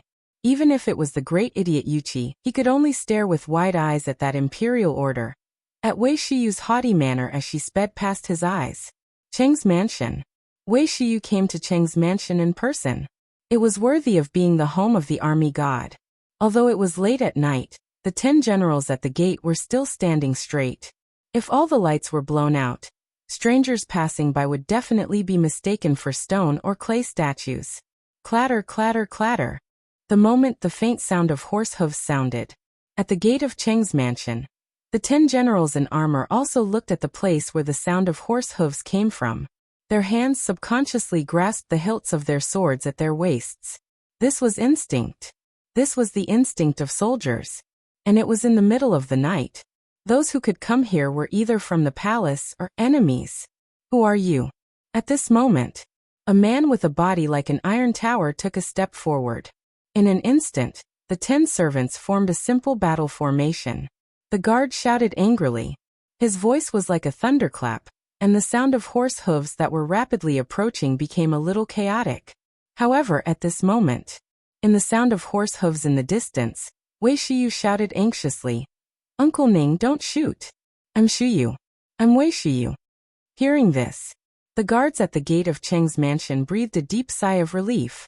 And at this moment, in the shadow of the gate of Cheng's mansion, a man also in armor jumped to the front of the crowd with a straw in his mouth. He was the Uncle Ning that Wei Shiyu mentioned. He was also the leader of the guards this time. His sword-like eyes looked at the people who were galloping from not far away. He shouted, It's the middle of the night. Why did you come out instead of staying in the palace? While speaking, Wei Shiyu and others also appeared at the gate of Cheng's mansion. She held up a token and said, I'm here to find Uncle Cheng by the Emperor's order. Chapter 313. In the mansion. In the front yard. The night in the Cheng manor wasn't quiet at all. The endless snoring sounds reverberated throughout the entire manor in a rhythmic manner, never once stopping. In the living room of the Cheng mansion, Cheng Yaojin put on a coat and yawned. He glanced at Wei Shiyu and asked, Kid, what's the matter that requires you to come in the middle of the night? Uncle Cheng, is Chumo back? Wei Shiyu asked cautiously. Chumo? Didn't that kid go with brother Zhangfeng? Maybe he's still drinking. Why does the emperor want to summon him? No. It's like this. Uncle Cheng. Seeing Wei Shiyu cowering, Cheng Yaojin frowned and casually clenched his fists. In an instant, there was a crackling sound. If you have something to say, then say it. If you don't have anything to say, then get lost. Don't have anything to say, but, Uncle Cheng, let's say first, can you stop kicking my butt later? Cheng Yaojin frowned, and was about to get up. Wei Shiyu hurriedly said, Just now, a spy entered the palace and reported to the emperor that Chimo and Zhang Sun took brother Zhangfeng to Yen Lai Lu. I know about this. What else? If you have anything to say, then say it. It's like this. Well, brother Zhangfeng took down Miss Jingshu, and this matter has already spread, so, what? Brother Zhangfeng really took down Jingshu? Damn. Cheng Yaojin did not think much of it before. The emperor did not say anything when he accompanied Zhangfeng to Yen Lai Lu. What could he say? And this was a good thing. If he did not give him a break, this kid would hold it in all day. But this, how did he take down Jingshu? So fast. And the matter had spread? At this moment, Cheng Yaojin finally understood why the emperor would send someone here at this time. The emperor wanted him to clean up after the mess. At the thought of this, Cheng Yaojin hastily waved his hand. Men, bring me my clothes. While they were talking, Cheng Yaojin stood up and said, You said that there is still Zhangsun Chong. Did anyone go to Zhangsun Mansion? And what's going on with Du Go? Wasn't he looking after the store? Was he the one who reported this? I don't know, but I heard from the grapevine that Zhang Feng gave Du Go some kind of mathematics syllabus. I reckon that it was because of this that the emperor. All right, hurry up and inform those two old bastards. Let's see how they're going to save their son. While speaking, Cheng Yaojin kicked Wei Shuyu's butt. Wei Shuyu was in so much pain that she ran away with a limp. As soon as Wei Shuyu left, Cheng Yaojin shouted, Old Ning! Master! Instantly, the man who was carrying a heavy bow outside the door appeared in the living room. Cheng Yaojin rubbed his chin and said, It's not convenient for me to show my face in this matter. You immediately lead a few experts. You personally lead the team and surround Yanlai restaurant for me. Other than those who come out, even a fly is blocked outside. Yes. At the same time, Zhang Sunwuji and Du Ruhui also received this news. They could not help but be somewhat dumbfounded. This Zhang Feng brother was awesome. His first move was a fatal blow. He had not even done anything yet. How many hours had it been? And he had already taken down Jingshu? But they were also very clear about the stubborn disciples of Chang and City. At this time, if they were to know about this, they would go crazy. If a large group of crazy people were to surround Yanlai restaurant, it was impossible for Zhang Feng to be killed. After all, there was Cheng Chumo and Zhang Sun. But they were worried about the two's identity being exposed. And the identity of Zhang Feng's brother. How sensitive was this time? At this time, if they were to be noticed by the Guanlong group, then the consequences would be big trouble. Go. Immediately get the servants in the residence to inform them. Cheng Yaojin's men should be arriving at Yanlai restaurant soon. Our men can prepare everything. We only need to wait until tomorrow morning to warn those stubborn people. If anyone dares to cause trouble, I, Zhang Sunwuji, will invite him to the Ministry of Justice's prison for tea. Zhang Sunwuji's residence. After Zhang Sunwuji finished giving his orders, how could he still be in the mood to sleep? The author's chin moved around in the living room. Then he gritted his teeth and said, Men, prepare a sedan. We will go to Qing residence immediately. Old master, it's almost 5 o'clock now. Zhang Sunwuji frowned. That person hurriedly accepted the order and left. What did it mean for the emperor to let the Jinwu guards pass this matter to him in the middle of the night? It was enough to show that the emperor wanted them to clean up his mess. When Zhang Sunwuji hurriedly left the residence, there was also a sedan at the entrance of the Du residence. Under the escort of a group of guards, it hurried towards Cheng Yaojin's residence in the night. Although the outside was bustling with noise, Zhang Feng was sleeping very soundly in Yanlai restaurant. He was even muttering a name in his sleep. On the other hand, Jingshu couldn't sleep in the attic. She could already hear the rustling sounds outside the window, as well as the faint sounds of weapons clashing. She knew that as long as the sun rose, she would be able to get married. But the premise was, could Prince Zhang really stop those crazy scholars? Chapter 314. Early morning. The sky was not yet bright. But Zhang Feng was already woken up by someone. Brother? Brother Zhang Feng, wake up. Fengzi, wake up soon. What's the matter? What time is it? Let me sleep again, sleep. Zhang Feng turned over and fell into a deep sleep once again. But Du Go was anxious. Early in the morning, he was awoken by the need to pee. He hurriedly went out and met a group of guards who were squatting outside the door. Although they were wearing ordinary guards' attire, he knew them. Moreover, they were not unfamiliar with the guards of the Cheng residence. There was no need to think. Du Go only needed to think to know that this matter had already been spread to the palace. Otherwise, why would the guards of the Cheng residence be here to guard the door for them? Hence, Du Go was anxious. He shook the pimp in charge awake and asked for the room of Zhang Sun and Qing Chimo. He kicked each of them and added the words, "Your father is here." Instantly, the two huge fists stopped right in front of his face. Previously, the two of them did not believe it. Following the dawn of the day, they quietly leaned against the window to take a look. Chungchemo's hair stood on end. These people were his father's old soldiers. They had never been careless in beating him up. If they were to be caught by these few masters in the morning, even if they did not die, they would at least lose a layer of skin. What should we do? Worm, we can't run away now.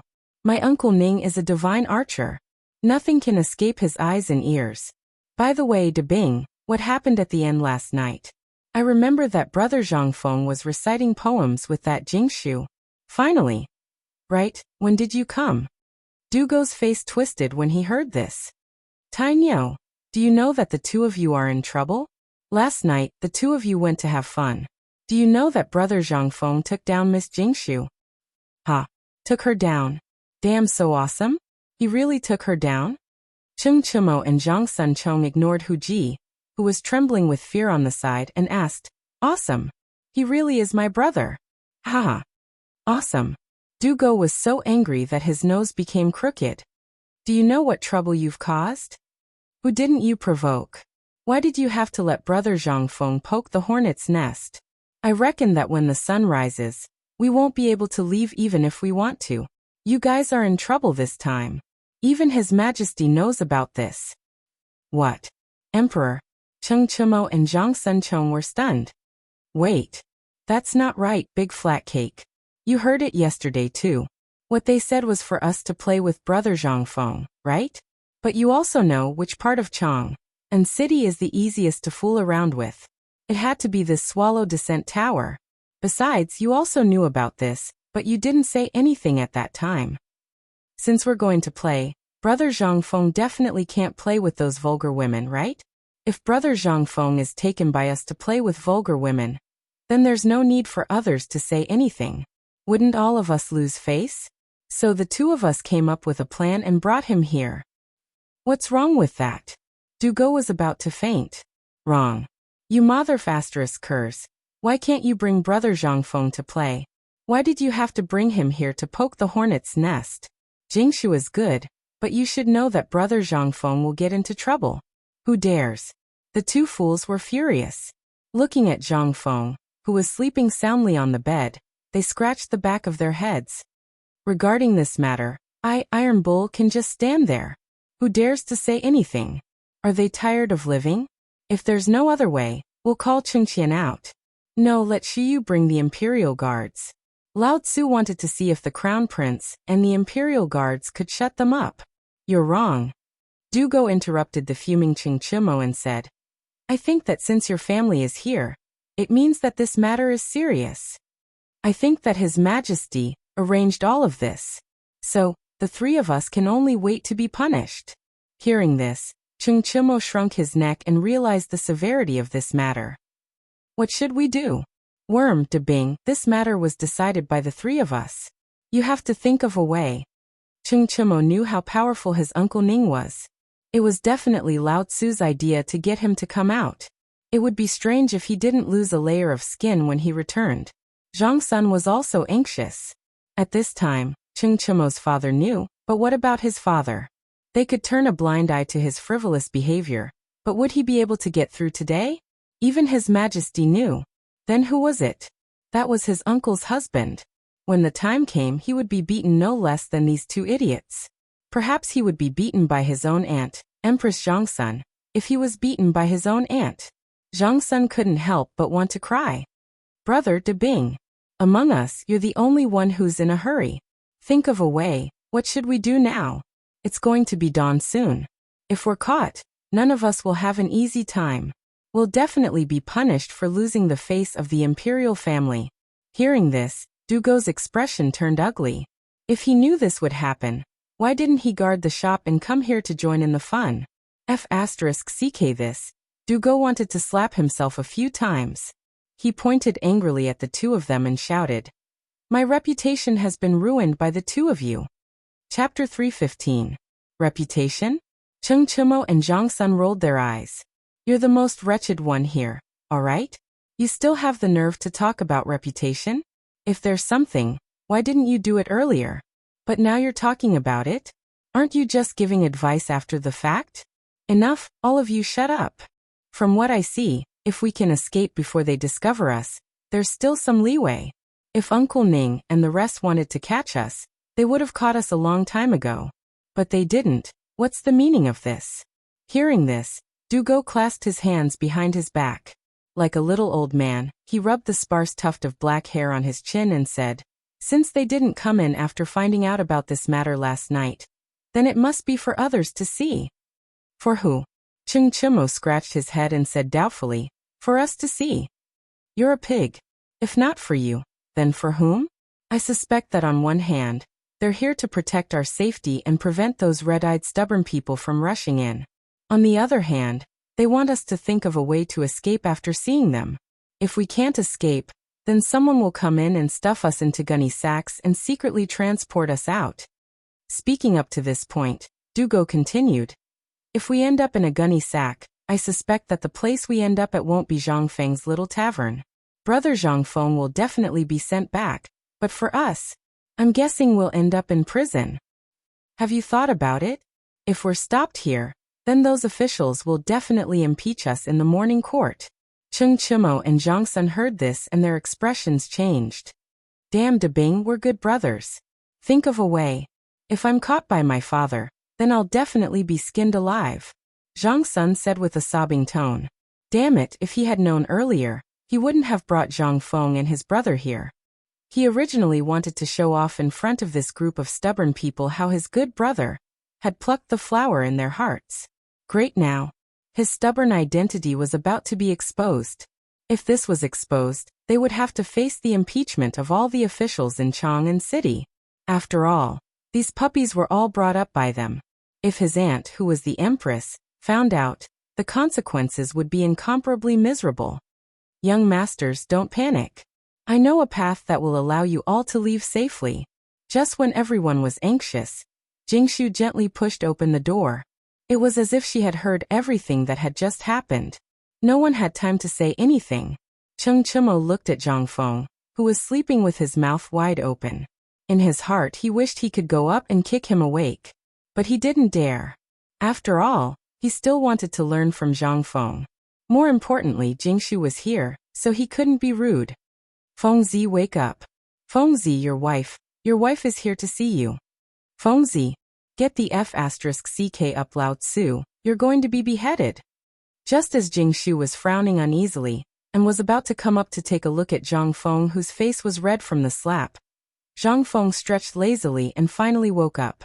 When he saw the room full of people, he couldn't help but be shocked. He looked at everyone with a confused expression and asked, "I say, brothers and that Miss Jingshu, you all didn't sleep the whole night?" "Sleep what? Do you think everyone is as lucky as you?" Chung Chimo was speechless as he pulled Zhang Feng and ran away. "Go, go, go. Something happened. Let's run away before it happens." Zhang Feng was dumbfounded. "I just took a nap and didn't do anything, and now I'm being checked on?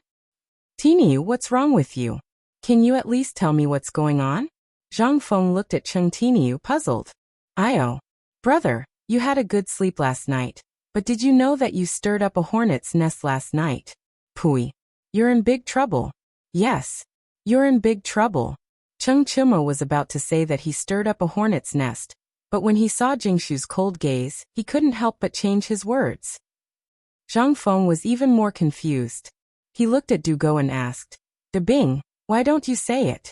Although you're very long-winded, I want to hear you talk now." This King Chintiniu wasn't long-winded, but he couldn't even speak clearly. He was always in a hurry. What could he do? When Dugo heard this, he sighed and cupped his fists at Jingshu. He told Zhang Feng everything that had happened, but he neglected the main point, which was the chain reaction caused by their identities and the fact that the emperor knew about it. Zhang Feng sniffed. He looked at Jingshu, whose expression was slightly unnatural, and asked in a trembling voice, Is what they said true?" It's all true, but it's too late now. If it's another 15 minutes, I can guarantee that those officials and nobles who covet Jingshu will rush up before those stubborn people arrive." Hearing this, Zhang Feng's vision turned black, and he almost fainted. "Chen Tiniu, Lao Tzu has no enmity with you. Why do you have to trick me like this?" Chapter 316. Zhang Feng wanted to cry. As long as you F*King explain it clearly to me.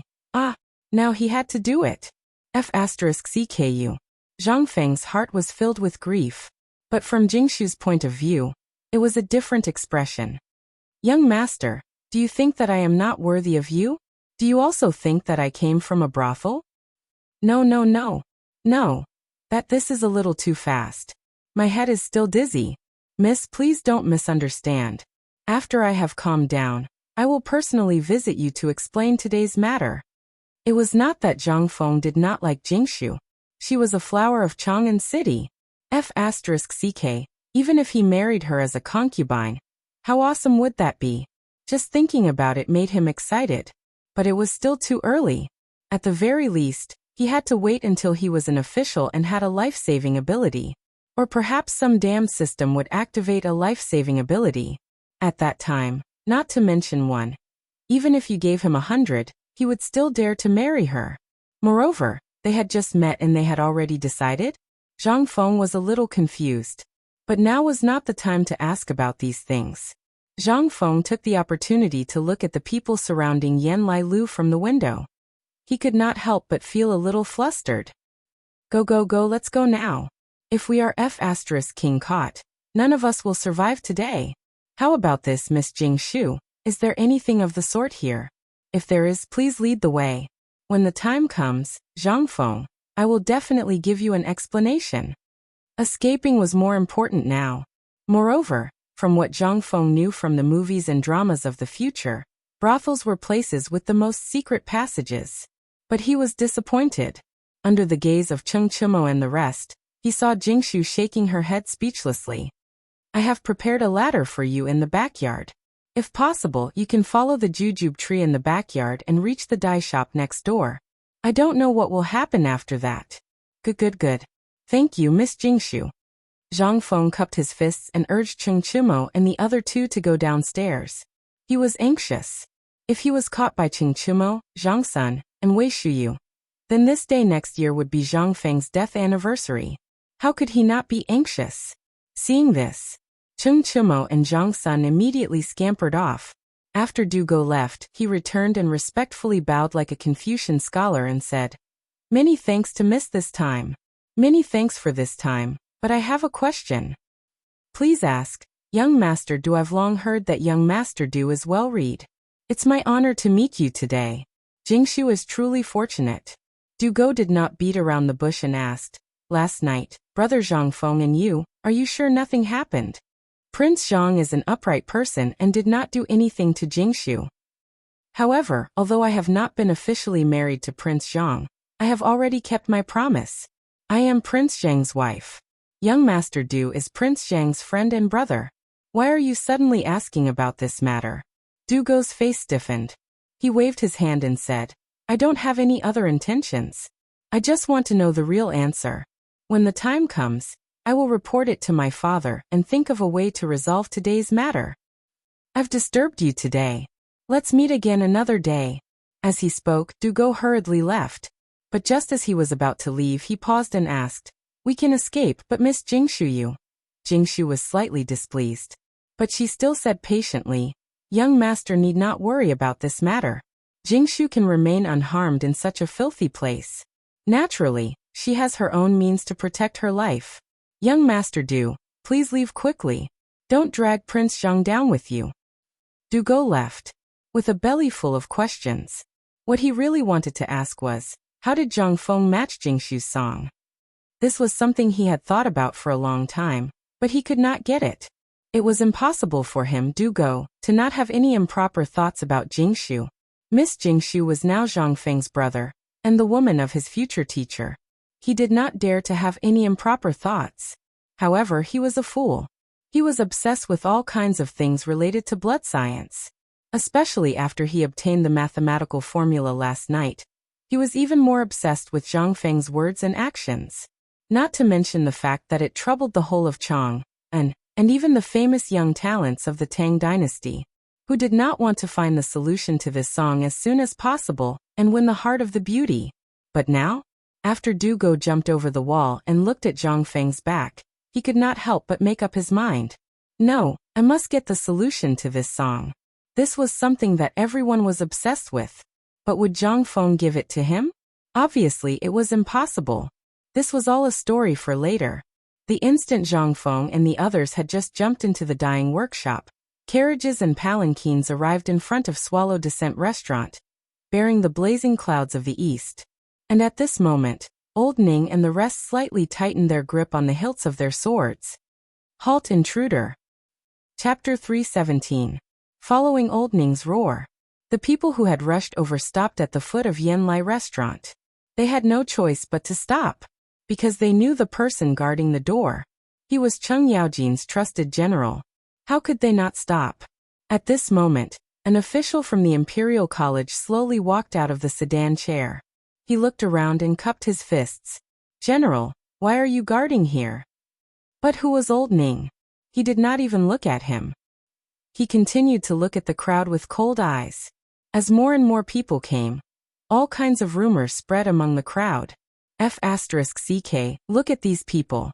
They are the Cheng family's guards. What are they doing? Could it be that Cheng Yaojin is spending the night here? But there is no need to make such a big scene, right? You don't know about this, right? I heard from the grapevine that last night, Demon King Chen brought his underlings to harm Miss Wanru. What? How is this possible? They really don't want to live anymore. F***ck, the Demon King is on an expedition. When have you ever seen him try to reason with you in a serious manner? Didn't he use force every time? Could it be that these people are here to capture Demon King Chen? I'm not sure about that. As the crowd's discussion and the number of people slowly increased, the scholars from Chang and city who claimed to be scholars also came angrily. But when they saw the situation, they were terrified. But they still did not want to leave. They hid in the crowd and shot back. From what I see, this great Demon King Chen is no great Demon King Chen. He is clearly the great Demon King Cheng Yaojin. Yes. Didn't you hear it a few days ago? Cheng Yaojin lied that he was catching rebels outside the city, but he is actually taking the opportunity to eliminate dissidents. His motive is terrible. Tell me, who is Miss Wanru? She is someone that even the Emperor and the Crown Prince respect. Even the Emperor does not dare to use force. I heard that the Crown Prince was rejected when he came to see her. I think this Cheng Yaojin must have used force. Sigh. Oh, my poor little girl. In the crowd, as these voices continued to increase, it instantly made everyone have an impulse to rush into Swallow Descent Tower and see what had happened to Miss Wanwan. General Ning. Could it be that it was really as they said, that General Cheng was having fun inside? If it's like that, then so long as you say the word, I'll leave right away and never come looking for Miss Bayan again. But if the rumors are true and you're here to capture Demon King Chen, why haven't you made your move yet? Yeah. The Cheng residence is obviously shielding him. What cover-up? The Demon King is clearly Cheng Yaojin himself. Let us in if you dare. Old Ning looked at the crowd indifferently. Seeing that the crowd was on the verge of stepping forward, Zhang Xian calmly waved his hand. In an instant, all the guards of the Cheng mansion drew their mo swords from their waists. If anyone dares to take another step forward, this general will kill without mercy. Everyone was shocked. These ambiguous words made everyone even more excited to the point that their eyes turned red. Those scholars relied on the fact that they were Confucian scholars and crazily squeezed forward. Ta-ta-ta. And at this moment, the sound of hurried horse hooves could be heard. Everyone was shocked to see a troop of Ministry of Justice soldiers hurrying over. Everyone was terrified. Qing Mansion. Zhang Xuan's Ministry of Justice had sent people over. What had happened to Swallow Descent Tower? Could it be that something had really happened? Under everyone's shocked gazes, one of the generals of Zhang Xuan's mansion whispered something into Old Ning's ear. Old Ning looked at that person in astonishment. That person nodded his head firmly. Under everyone's baffled gazes, Old Ning waved his hand. Retreat. He didn't say anything. He didn't explain anything. He hurriedly left under everyone's bewilderment. What's going on? Is he having a stroke? He blocked Swallow Descent Tower's door, and then left inexplicably? There's something fishy. Go. Let's go in and see how Miss Bayan is doing. Let's go. Why would anyone care about such an inexplicable action? It was better to see what had happened to Miss Wanru first. After all the officials, merchants, and young talents had rushed into Swallow Descent Tower's main hall, the procuress could be considered a tactful person. She placed her hands on her waist and blocked the staircase leading to Wanru's loft. What are you doing? What are you doing? You want to rebel? This is Swallow Descent Tower, the place of the imperial family. If you want to do anything, think twice. The procuress's words instantly extinguished the flames in everyone's hearts. Madam, did we find out last night that someone had humiliated Miss Wanru's virginity? Let's see who is so daring to do such a thing in front of the emperor. The procuress's eyes revealed a trace of undisguised disdain. Looking at everyone, she pointed at them and said, "Just you? You think you're worthy? You think you've drunk a few drops of ink? Do you really think you're a dish? Wanru's rules, the rules of our store, are recognized by the imperial family. Do you want to see Wanru? Sure, follow the rules first. Don't King think that because you're rich and you're officials, I can't do anything to you. Remember, I'm working for His Majesty." The procuress's words instantly caused everyone's faces to turn red. However, everyone stubbornly refused to leave. It was as if they wouldn't leave if Wanru didn't appear. This made the procuress somewhat at a loss as to what to do. Chase them away? I don't dare. Don't chase them away, it's annoying. And at this moment, Wanru gently pushed open the screen on the third floor's loft. Her indifferent voice instantly shattered everyone's hearts. Thank you for your company and love all these years. This little girl thanks everyone here. Just last night, Wanru's vow came true. A young master, an unmarried young master, broke Wanru's zither music. Therefore, Wanru will marry him in a few days. I'll have to trouble everyone to not disgrace this concubine's reputation. Chapter 318. When Feng Luo's voice died down, everyone could hear the shattering sound in their hearts. Everyone was stunned. They could only imagine that they would have a lucky encounter in their dreams one day to solve Miss Feng Luo's song. But why was it last night? Why was it last night? Who saw it? Who could prove it? Everyone wanted to find that bastard, but they did not dare to make a scene here. This was a place set up by the imperial family. If they dared to make a scene here, they would have to think twice. After all, the Ministry of Justice and the Chung Mansion had already met them. That meant that the higher-ups already knew about this. But it was also because of this that everyone felt even worse. Who the hell is it? Let's go. Let's go to the Chung Mansion. Today, this old man must find out who it is that has such talent to be able to comprehend this unique zither song. Let's go. Everyone, let's go.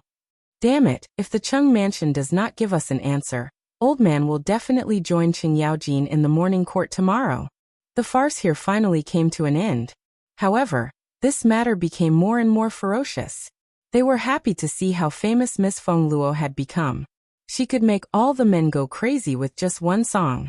As for the officials in Chang, and who knew anything about this matter, they all retracted their necks. What was the matter?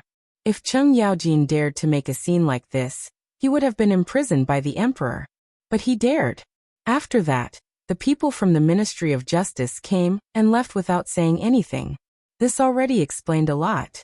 If they still didn't understand this, they were either blinded by lard or brainless. A person who thinks about beauties all day long, if he dies he will die in vain. At this moment, Chung Chumo and the other three returned to the tavern, trembling with fear.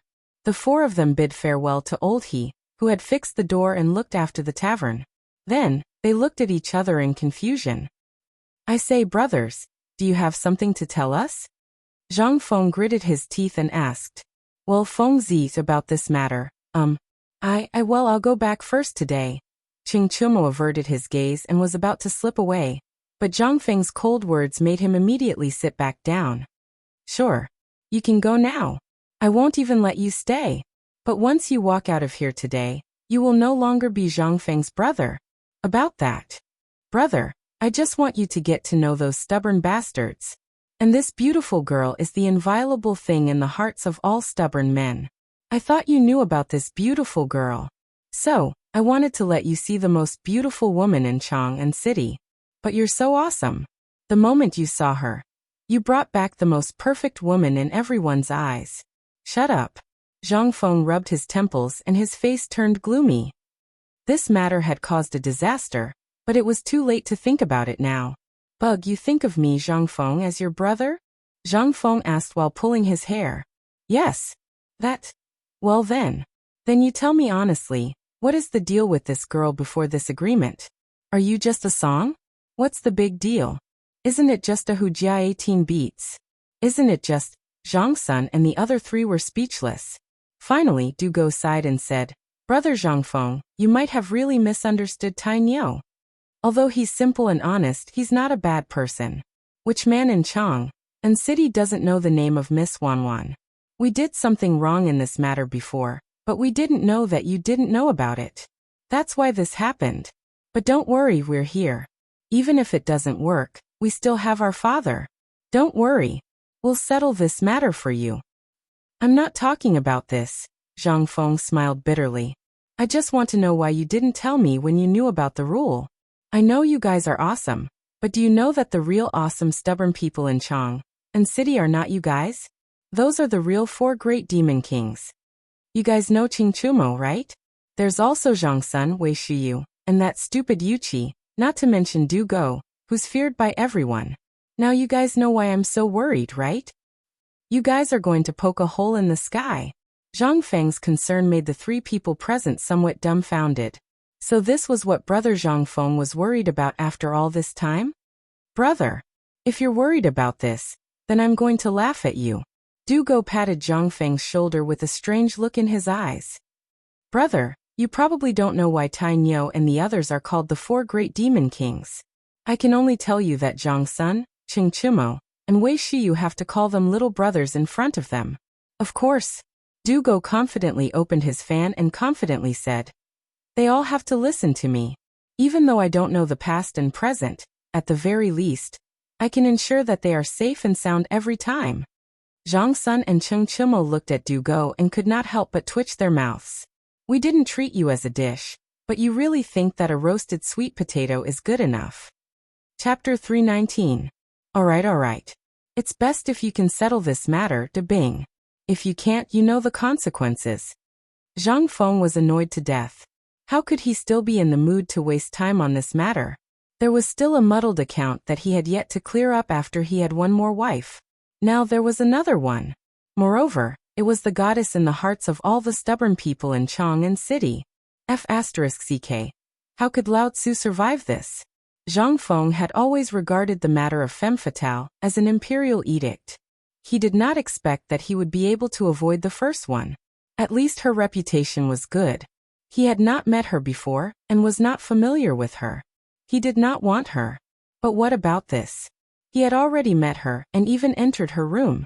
Basically, Zhang Feng could guarantee that this matter was spreading everywhere in Chang and city. Just thinking about it gave him a headache. Alright Fengzi, I'm starving. Hurry up and get something good to fill your stomach. Don't worry about this matter. Brother, I will definitely settle this matter properly for you, okay? Qing Chumo rubbed his belly and shouted. It would have been better if he did not say that.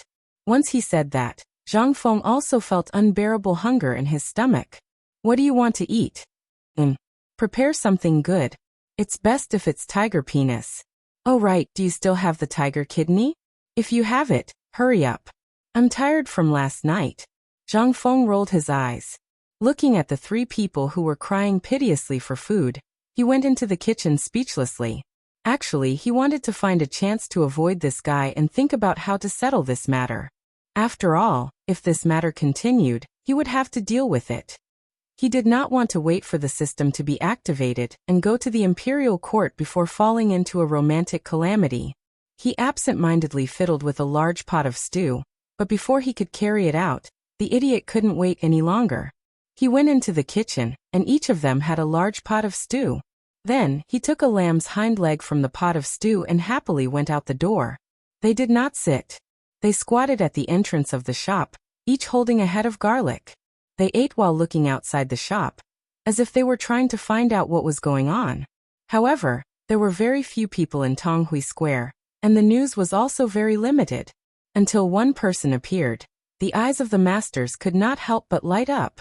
The person who came was the old Xiaozai who had come to demand an explanation. The old elementary scholar had no children. Although he was well-read, for some reason, he had a very high self-esteem. Even when his family's fortunes fell, he was still unwilling to let go of his pride. Apart from the appearance of Zhang Feng, although Zhang Feng did not mention his background, where was Chang'an? That's a place filled with talented people. Although Zhang Feng had only mentioned a vague place name, everyone found a family that matched Zhang Feng's identity. That was why Zhang Feng's family was washed away by the flood, leaving behind only a single seedling. But this was not the main point. The main point was Zhang Feng's strange character, as well as his personality that did not fit in with this world. He was simple, lazy, and had the skills that everyone dreamed of. Therefore, although the old elementary scholar did not say anything, everyone could see that the old elementary scholar really wanted what was good for Zhang Feng. At this time, it was also the same. Last night, Zhang Feng did not return home, and the old elementary scholar did not sleep at all. As soon as the market opened, he went out to ask around.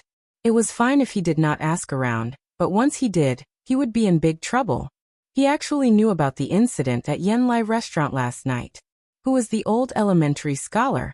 With just a little thought, he understood everything in an instant. These little bastards had really poked a hole in the sky. That was why the old elementary scholar came aggressively, prepared to reprimand Zhang Feng, and then kidnap these three great demons to turn themselves in. He even felt like he was going to sacrifice his life for a righteous cause today.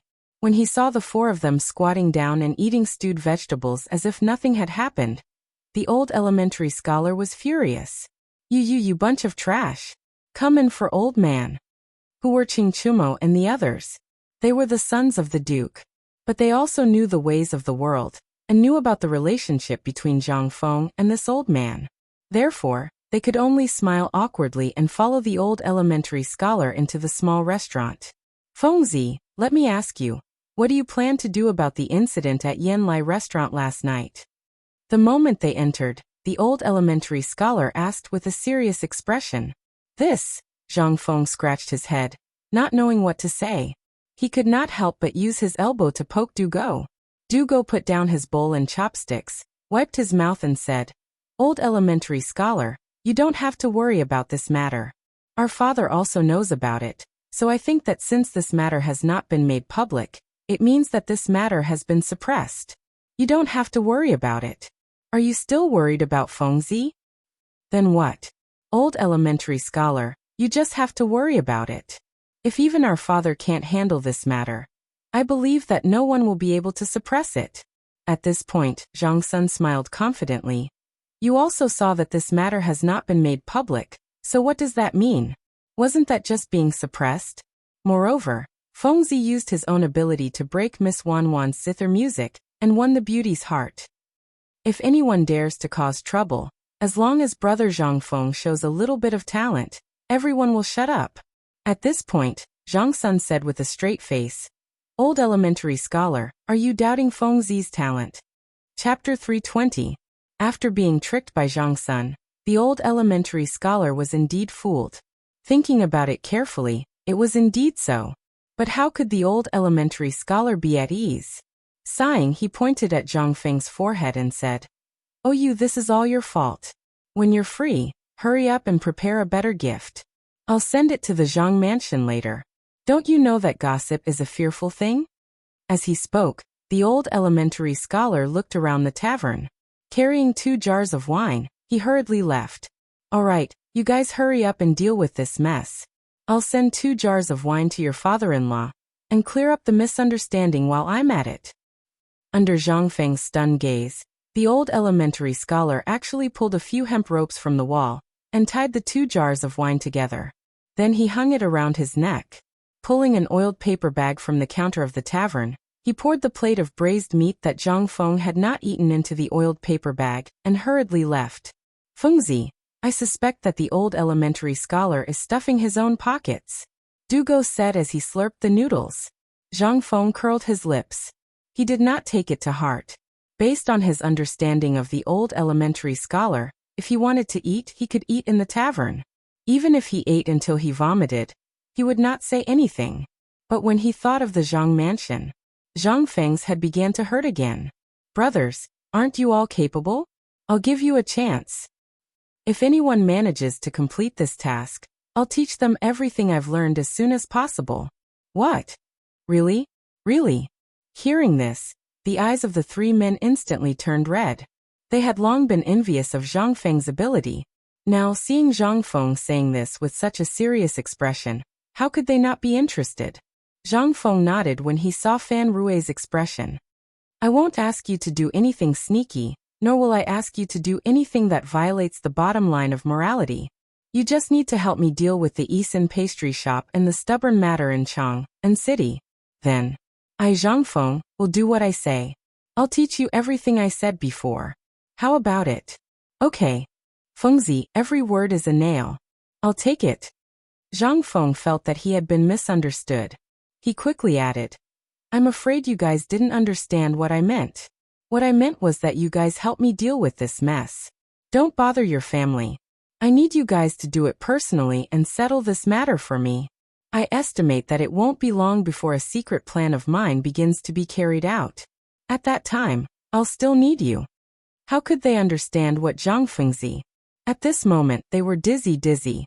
Were those stubborn people powerful? They only needed to beckon with their fingers. And would they dare to act rashly? They must have been beaten up too little. Besides, wasn't the Zhang family just a Zhang family? Since she was his brother's wife, he naturally had to treat her seriously. When the time came, he only needed to pick out some decent betrothal gifts from the mansion and settle this marriage with dignity. Then, wouldn't the Zhang clan's clan head be grinning from ear to ear?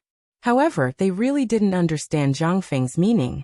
Zhang Feng wanted them to cancel the marriage. None of this was important. What was important was that now, a person had slapped open the door of the pub with such force that old he, who had worked overtime to fix the door last night, had wasted his efforts. Who is it? Damn it, who is so bold to break my brother's door? Beat him up, brothers. F***ck. How could this group of rich second generations not be enraged when their spirits were suddenly disrupted by someone else? However, when the crowd cursed, Zhang Feng looked at the dark figure in the sunlight and felt an inexplicable sense of familiarity. Just when Zhang Feng was trying to identify it, the iron tower-like figure spoke faintly. It's you, Lao Tzu. I'm here. Although this voice wasn't loud, it was fatal. After hearing this voice, Cheng Chimo didn't even think and subconsciously knelt on the ground with a plop. Zhang Sun was even more straightforward and wanted to slip away. Only Do Go, although he seemed a little scared, still maintained a little bit of a scholarly appearance. He stood at the side, trembling with fear, hugging his bow and bowing. Uncle Chen, why are you here? Why am I here? Cheng Yaojin glared at the three boys. Only then did he walk out of the sunlight and look at Zhang Feng. Seeing that Zhang Feng wasn't injured, he shouted angrily, You brats, luckily nothing happened to Zhang Feng. If something happened to him, can you bear the responsibility? Ah. Chen Tiniu. Get out here, Lao Tzu.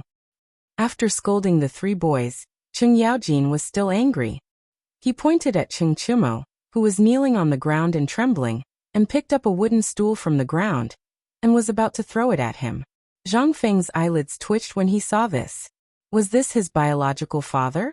How could his biological father be so ruthless? Old Chen. Stop. If you hit him with this stool, your son will be gone. Zhang Feng couldn't sit still anymore. He blocked the infuriated Cheng Yaojin and said.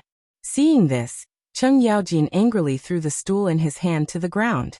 Under Zhang Feng's distressed gaze, Cheng Yaojin sat on the stool in the next moment. He grabbed a lamb leg on the table and started chewing. Chapter 321. Cheng Yaojin didn't say a word. He didn't throw a tantrum at Zhang Feng. This made Zhang Feng a little embarrassed. However, Zhang Feng was also angry. What does this have to do with me? You're throwing a tantrum the moment you arrive. Are you trying to show me? If it weren't for your son, would King be like this? Vulgar. Really vulgar. If Laoli were here, would he be like this? Zhang Feng looked at Cheng Yaojin, who was eating the lamb leg and drinking from someone's wine bowl, and cursed in his heart. But now, Zhang Feng could only curse in his heart. After all, this matter must be settled by old Chen. Otherwise, would he be the first to come? Now Zhang Sun and the others were in trouble. Although Cheng Yaojin didn't beat them or scold them, this wasn't Cheng Yaojin's style. Moreover, there was no need to think about it. His bodyguards had already been dispatched. What kind of rumors would it spread? Last time, because Cheng Yaojin went out of the city to settle that matter, he caused a lot of trouble. What about now? It was obvious. That was the most terrifying thing. As long as Cheng Yaojin was angry, everyone would be able to fool him with a laugh. But now, a tiger that wasn't angry was the most terrifying. Well, Uncle Chen, please take a seat first. We still have something to do. We have to go back. Zhang Sun couldn't stand it anymore. He hurriedly wanted to slip out of the door, but before he could walk out, Cheng Yaojin pulled him back. Kid, tell me about this matter. Who's the one who started it? I'll only beat the person who started it. Cheng Yaojin glanced at the three of them and said. The three of them wanted to die. Everyone didn't speak. They just stared at Zhang Feng. Zhang Feng couldn't take it anymore. Speaking of which, are you guys done fooling around? You guys were having fun last night, and now you're asking Lao Tzu to clean up after you. What's the matter? Now you want Lao Tzu to clean up after you guys? Zhang Feng rolled his eyes and pretended not to see anything. This time, the three of them were anxious. She wanted to say something, but she didn't dare. As for Zhang Feng, this scammer, he seemed to be doing it on purpose. He didn't say anything either. What should he do? The three of them looked on helplessly as the lamb leg in Cheng Yaojin's hand dwindled. They did not know what to do. Burp? Just when everyone didn't know what to do, Cheng Yaojin let out a loud burp, probably because he was drunk. He wiped his greasy mouth with his sleeve and said, You bastards, Brother Zhang Feng is such a good person. How dare you bring him to such a brothel? So be it. It's for his own good. Let him have some fun. But look at what kind of stupid thing you've done. Do you know? You've screwed over Lord Cheng Yaojin this time. You. Tainyo. Get your ass over here to Lao Tzu. Cheng Yaojin's tone was very calm, as if he was narrating something. Cheng Yaojin, who was screwed over, was not like him. But at this time, the three of them wanted to cry. Why don't you get angry? As long as you were angry, we wouldn't have been so scared. Dad, about this. Well, last night we drank too much, so we wanted Brother Zhang Feng to go and broaden his horizons. After all, he's already 20 years old, and he still doesn't know what that is. You all know this. So when I saw that you and Uncle Laoli didn't say anything, I thought that you guys had acquiesced, so you went and plucked that flower? Cheng Yaojin was a little angry. Do you know, Miss Huawei, your Uncle Li actually wanted to matchmake Zhang Feng early in the morning? But do you know why he gave up in the end? Because Huawei's body is full of thorns. Have you ever seen anyone in Chang, and who dares to touch Huawei's flower lady? You're really a F***king scammer. Cheng Yaojin was finally angry. He picked up the remaining lamb leg bone, and was about to throw it at Cheng Chimo. Cheng Chimo looked at the approaching lamb leg bone and shook his teeth, ready to receive it. But at this time, Zhang Feng sighed and said, Old Chen, forget it. Tainyo and the others didn't do anything wrong last night. It's my fault. Seeing that the main character had spoken, Cheng Yaojin's eyes flashed with a hint of surprise. But he pretended to be angry and put down the lamb bone in his hand. He turned around and said bitterly, Brother, you're an honest person, but I know that you didn't do this. I watched those three bastards grow up. How could I not know what kind of people they are? Although I'm a rough person, I still have the ability to judge people. So Brother Zhang Feng, don't stop me. I must teach them a lesson today. Let them learn. You don't know. If Lord Zhongsun hadn't sent people from the Ministry of Justice to Yanlai Lu, you should know that Lu Guogong would probably be in jail now. Is this something a human would do? If only they had eaten a mouthful of food while drinking, they wouldn't have done such a disgraceful thing. Brother Zhang Feng, if you're a brother, don't stop me. Let me clean up the family's reputation. This is the family's bad reputation. It's harming you. Don't stop me. Zhang Feng's head was full of black lines. He looked at the big greasy bone in his stomach and glared at Cheng Yaojin, rolling his eyes. Lao Tzu didn't even touch you. If you want to hit him, then hit him. Chapter 322. All right, you're not even fit to act. Zhang Feng cursed in his heart. However, he did not expose Qing Yaojin. Old Chun, calm down. Let me tell you about this matter slowly. Zhang Feng's face darkened. Finally, he painstakingly snatched the weapon from Qing Yaojin's hand and pressed him in front of the table. He signaled with his eyes for the three of them to scram. Only then did he say, Old Chun, this matter is actually my fault. Brother, don't take on dog sh*t for yourself. If your brother Zhang Feng was such a pervert, how could we not know? Enough. Zhang Feng patted Qing Yaojin's shoulder and said, Old Chun, actually there's still a reason for this matter. You also know about the vow that Miss Wanwan made, right? I know. How was Qing Yaojin angry? Seeing that Zhang Feng took the initiative to speak, he quickly sat up straight, and even stopped drinking. Zhang Feng pursed his lips. This guy came to be a spy. It was really. If Lao Li wanted to know something, why didn't he come personally? Was it necessary? Wasn't it tiring? Zhang Feng scolded Lao Li in his heart before saying, Actually, when we were drinking, we talked about that Miss Wanwan. You also know that I'm very interested in all kinds of rumors, and after drinking, there's no need to talk about it. With such a magical song, do you think that I, Zhang Feng, would not go and take a look? Not go and find out what's going on? Qing Yaojin scratched the back of his head and nodded. Now that you mention it, I think it's possible. With your obsession with literature, and such a novel matter, to others Old Chun might think that he was lusting after beauty, but he really went there for that Zheng song. Brother, could it be that you really know that song? In the end, even Qing Yaojin was shocked. Who doesn't know of Wanwan's reputation? Even the emperor had searched through the ancient records of the palace for this magical zither song. However, he only knew that it was passed down from the family of a female official in the palace. After that, no one even knew the name of the song.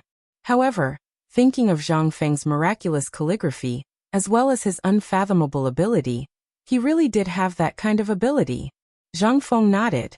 Under Qing Yaojin's shocked gaze, he said, So, this matter is not like what you know. It's all because I want to explore the magic of that song. That's why I'm drinking, to strengthen my courage and compete with it. Speaking of which, Zhang Feng smiled bitterly. You know the result. Although I know Miss Bai En's good name and this divine song, I forgot that she had another vow. It wasn't until I completely solved this song that De Bing finally told me this matter under my interrogation. This also happened this morning. Zhang Feng was very depressed. However, Qing Yaojin was completely dumbfounded. Did he really solve this thing? It was exactly the same as what the emperor had predicted. Brother Zhang Feng, you're awesome. Qing Yaojin speechlessly stuck out his thumb, almost pressing it on Zhang Feng's forehead. Zhang Feng rolled his eyes. What's so awesome about it? I'm so worried now that I don't know what to do. I inadvertently offended those stubborn people in Chang'an City. Old Chen, do you think I'll have a good life in the future? Ha ha ha. Hearing this, Qing Yaojin held his stomach and laughed loudly. After laughing for a long time, he asked, Brother, do you know who those stubborn people are? I don't know. Zhang Feng glared at Qing Yaojin gloomily. I say, Old Chen, you're really something. Can't you see that my hair has turned white? This matter will happen sooner or later. No, by now, it should have already reached the ears of Qing Chimo, Wei Shuyu, and Zhang Sunchong, those stubborn bastards. How can you still laugh? Hurry up and think of a solution for me. There's no solution. Qing Yaojin laughed until he was out of breath. But I only know one thing. You can rest assured about this matter. Qing Yaojin smiled and said, But I only know one thing. Lao Li has already settled this matter for you. Isn't it just a bunch of stubborn people? The Minister of Justice, Zhang Sunwuji, is in the same boat as us. He has already settled this matter for us. When Zhang Feng heard this, he was dumbfounded and asked, Are you sure about this? I Old Chen guarantee it. Hearing this, Zhang Feng heaved a deep sigh of relief. At the same time, he was speechless. So you've been acting since you came in? You already knew that this matter would be solved, right? Zhang Feng finally knew that this guy had been acting from the beginning. Qing Yaojin saw that he seemed to have been exposed, but he didn't care. He drank his wine and said with a smile, We're very curious. You said that song. Did you really solve it? Then what exactly was this song? Why didn't any of the scholars and poets of the Tang dynasty know about it? It would be strange if they knew. Zhang Feng shrugged and asked, Do you know about the Hujia 18 beats? Cheng Yaojin took a sip of wine. No. Chapter 323. Zhang Feng was speechless. Fine, you definitely don't know this, but you should at least ask what it is. Zhang Feng roared. All right then, brother Zhang Feng, what is this song about? Cheng Yaojin immediately understood. This guy wants a way out. That's easy. But when Zhang Feng heard that, he had the urge to beat Cheng Yaojin to death. He took a deep breath and said, Before I tell you this song, I have a story. Do you want to hear it? Yes. At this moment, Zhang Sun and the other three's heads popped out from the door. When Zhang Feng looked over, Dugo's head was slapped. Obviously, he was the one who spoke just now. Zhang Feng and Cheng Yaojin did not care. And Zhang Feng seemed to have found an audience. He always felt that if he were to tell this to old Chen, it would be like playing the lute to a cow. But it was different now. With these three audience members, wouldn't it be more interesting to talk about it? Zhang Feng waved his hand and let the three of them in. He even poured wine for them and said, Actually, when we talk about the 18 beats of the Hujia, we have to talk about one person. Kai Wenji, who among you knows? Me. As expected, it was Dugo. Speaking of this person, Dugo could not help but look forward to it. Kai Wenji is rumored to be Kai Yong's daughter. She was deeply influenced by literature since she was young. But in the end, because of the war, she was kidnapped by the Xiongnu people. Zhang Feng nodded and said with some admiration, Dugo is right. But there are records of this person in the historical records. But do you know that Cao Cao used a lot of money to exchange for her? When Dugo heard that, he started to think deeply. But these profound matters made Cheng Chumo and the other two feel a little bored, so they simply continued to drink and eat. Cheng Yaojin, on the other hand, was immersed in it. He had to immerse himself in it. He was going to ask questions on behalf of the emperor. If brother Zhang Feng was missing a single word today, then he would have to suffer a beating. As for the reason, everyone knew, so there was no need to talk about it. At this time, Zhang Feng said, Actually, Kai Wenji and the virtuous prince of the left were married when they were still in Xiongnu. Don't ask me who the virtuous prince of the left is, I don't know. Zhang Feng had already shut their mouths and continued. After Kai Wenji returned to the Han dynasty, she missed her children. That was why she created the 18 beats of the Hujia, a song played by Miss Wan Wan. The song has a total of 18 chapters, so it's called the 18 beats of the Hujia. It was once recorded in the Han Music House, but because of the war, it completely disappeared. I also thought that this song was lost, but I didn't expect to hear the complete version here. Then, brother Zhang Feng, what are the lines in the zither song? Can you tell us about it? Dugo could not help but ask. This song has tortured us scholars for many years, so. All right. Zhang Feng shrugged and said, Actually, there's nothing to hide. It's just a way for a prostitute to protect herself. Since I've already deciphered the song today, what's wrong with letting you all see it? He had deciphered this song, but he believed that many people outside would not be convinced. In that case, he might as well use the mouths of these three to publicize this song. It could also be a way to solve the current predicament. De Bing, quickly copy it for old man. Cheng Yaojin waved his hand and said firmly. While Cheng Yaojin was speaking, Zhang Feng pondered for a while before slowly saying, The first beat, which is also the first chapter, goes like this. When I was born, I was still unaccomplished. After I was born, the Han dynasty declined. The heavens are heartless, and the earth is heartless, causing me to meet this time. The path of war is perilous, and the people and soldiers are exiled, and we mourn. Smoke and dust cover the wilderness, and the Hujia flourish, and the will is obedient, and the righteousness is wrong. Vulgar is not suitable for me, and who should I complain to when I'm insulted? In a while, when I play the zither, no one knows my resentment. The second verse. The third verse. The fourth verse. Zhang Feng spoke faster and faster. After that, he did not stop. The Hujia originates from the Hujia, and the fate of the zither brings out the same melody. Although the song ends in the 18th beat, the sound lingers and endless thoughts. Knowing the subtlety of the Siju, it's the work of creation. Sorrow and music follow the heart, and there are changes. The Hujia and the Han are different from each other, and the heaven and earth are separated by the west and the mother east. My resentment is vast in the sky, and although the 6 directions are vast, they can't tolerate it. When the last verse was finished, Zhang Feng then sighed in relief. Looking at Cheng Yaojin, he asked with a smile that was not a smile. Old Chen, I dare to bet that you can treat this song as a family heirloom. It will definitely be famous in the future. Hee, that's good. But you also know that this time, the mess you made is not small. This thing, I must first deal with the matter of the higher-ups. For these things, I'm a rough person who doesn't understand, so I won't fight with them. Although Cheng Yaojin knew the importance of this thing, after all, he was deeply shocked by Zhang Feng's reading. But such a good thing. He dares to hide it? I'm afraid he doesn't want to live anymore. Such a good thing, he can only wait for the emperor to reward him. Chapter 324. Du Go carefully sorted out this item before neatly copying it into 18 copies. He looked at the 18 pages of paper. He was dumbfounded. Was this the thing that made all the young talents in the Tang dynasty go crazy for? He did not feel the joy of knowing the answer. Instead, he felt a kind of pressure. He did not dare to imagine that if this thing were to spread, it would definitely set off a frenzy of zheng music in the Tang dynasty. Moreover, it was something that all the scholars would fight for and treat as a treasure. After all, he had heard the song before.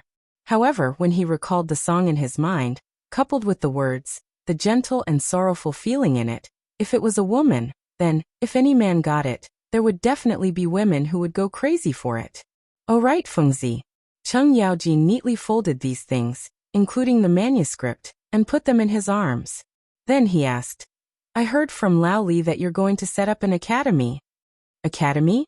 Brother Zhang Feng is going to set up an academy. When did this happen? Cheng Chimo and the other 2 were shocked. Cheng Yaojin glared at them. The 3 of them shrunk their necks, and could only obediently sit in the corner without moving. Zhang Feng did not hide it from them. Yes. Lao Li came and told me about this before. That's good. Cheng Yaojin nodded. I heard from Lao Li that he has settled the Imperial College. As for the document, Li Gan will personally bring it to you tomorrow morning. Oh right, as for the teacher Isn't there a ready-made one? Zhang Feng pointed at Du Go. Du Go and the others' heads twitched. What did this mean? I'm going to be a teacher? No. I'm going to study mathematics. However, suddenly, Du Go and Zhang Sun felt like they had been cheated. Brother Zhang Feng was digging a hole for them just now. But after thinking about it, they felt relieved. Zhang Feng was so lazy that he wouldn't have too many students. Other than them, there were only the princes and princesses, and their brothers and sisters. That made them feel relieved. When the time came, they would learn from Zhang Feng first. When the time came, just as Zhang Sun and the other 2 were feeling secretly happy, they could not help but laugh out loud. Cheng Yaojin was so angry that he threw an empty wine jar at them. The 3 instantly shut their mouths out of fear. At this moment, Cheng Yaojin finally asked the most important question, which was also the main purpose of his visit. Brother Zhang Feng, the house is right next to yours. We have bought it. The title deed is here. As he spoke, Cheng Yaojin took out 2 official title deeds and a key. He then said, I believe that in a few days, someone will come and rearrange the house according to your requirements. I went in to take a look. It's a house left behind by a rich family. It's not bad. It's just that the Turk spies dug a big hole in the ground. However, this does not seem to be a bad thing for you. Now only the most crucial step is left. How are you going to teach? This was what Li Shimin wanted to know the most. If he wanted to be different from the Imperial College and see results in the shortest time possible, a normal teaching method would not work. If it was possible, Li Shimin would go against the opinion of the masses and do it. That was why he was worried and asked Cheng Yaojin to use this matter to ask. At the same time, he also wanted to know what Zhang Feng was planning. Hearing this, Zhang Feng nodded. The house is just like that. You just need to find the craftsman for me. As for the rest, I will arrange it. But the teaching method. Zhang Feng did not even think about it before. And he did not have time to think about it. Now that Chen Yaojin mentioned it, he remembered this matter. The teaching method. Zhang Feng thought for a moment, and came up with a plan. At the beginning, there can't be too many people. The people can only be from your houses. As for the future, we will talk about it later. The numbers have been decided. So old Chun, tell me, how many children do you have in total when all your families are added together?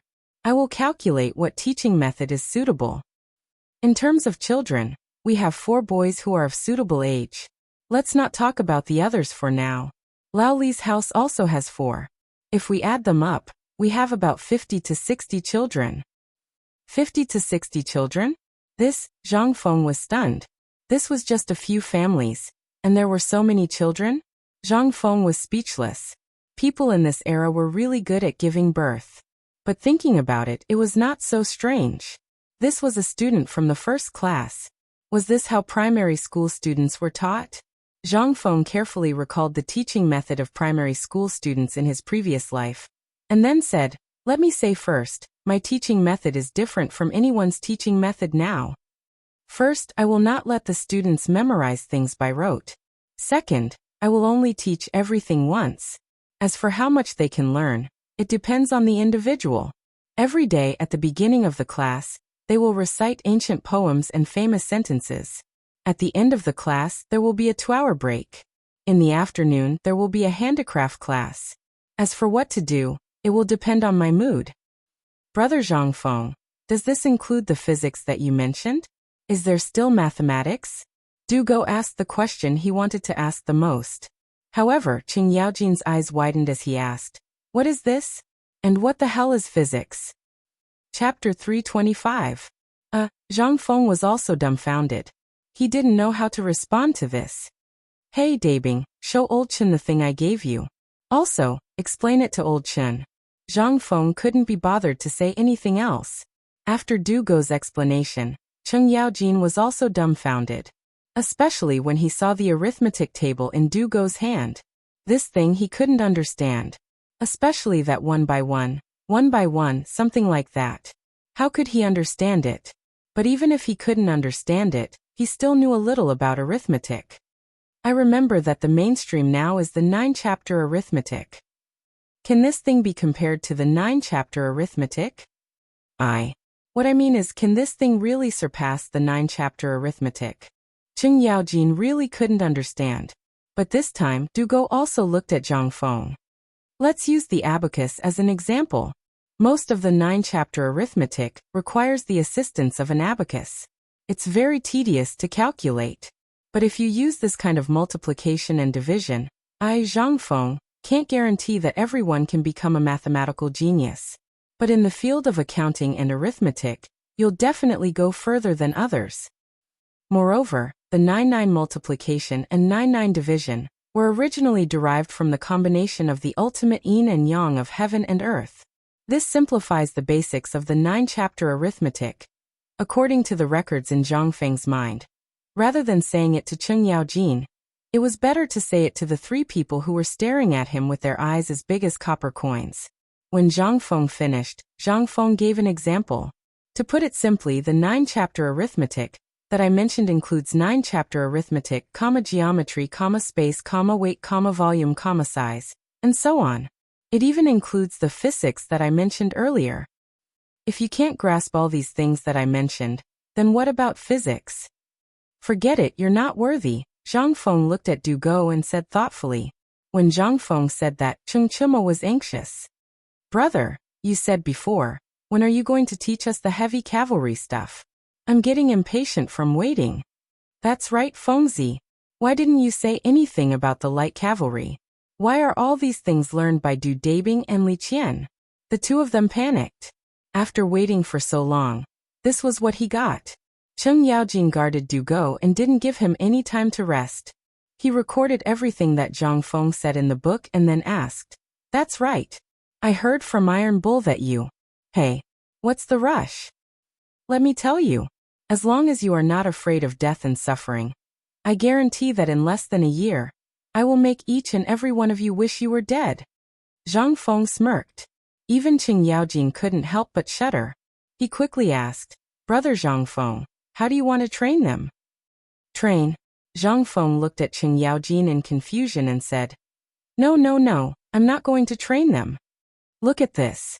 As he spoke, Zhangfeng counted with his fingers and said, I'm going to teach according to the point system. Every day, I will grade all the students. Every day, it will be 9 points. It will start at noon and end at night. During this period, everything has to be managed in a closed manner. Every meal will be personally prepared by me. In this day, not only do you have to learn all the classifications of mathematics, but you also have to learn the classifications of literature. There are a total of 15 classifications. In the morning, it's time to learn literature. I'm not free. In the afternoon, it's time to learn mathematics.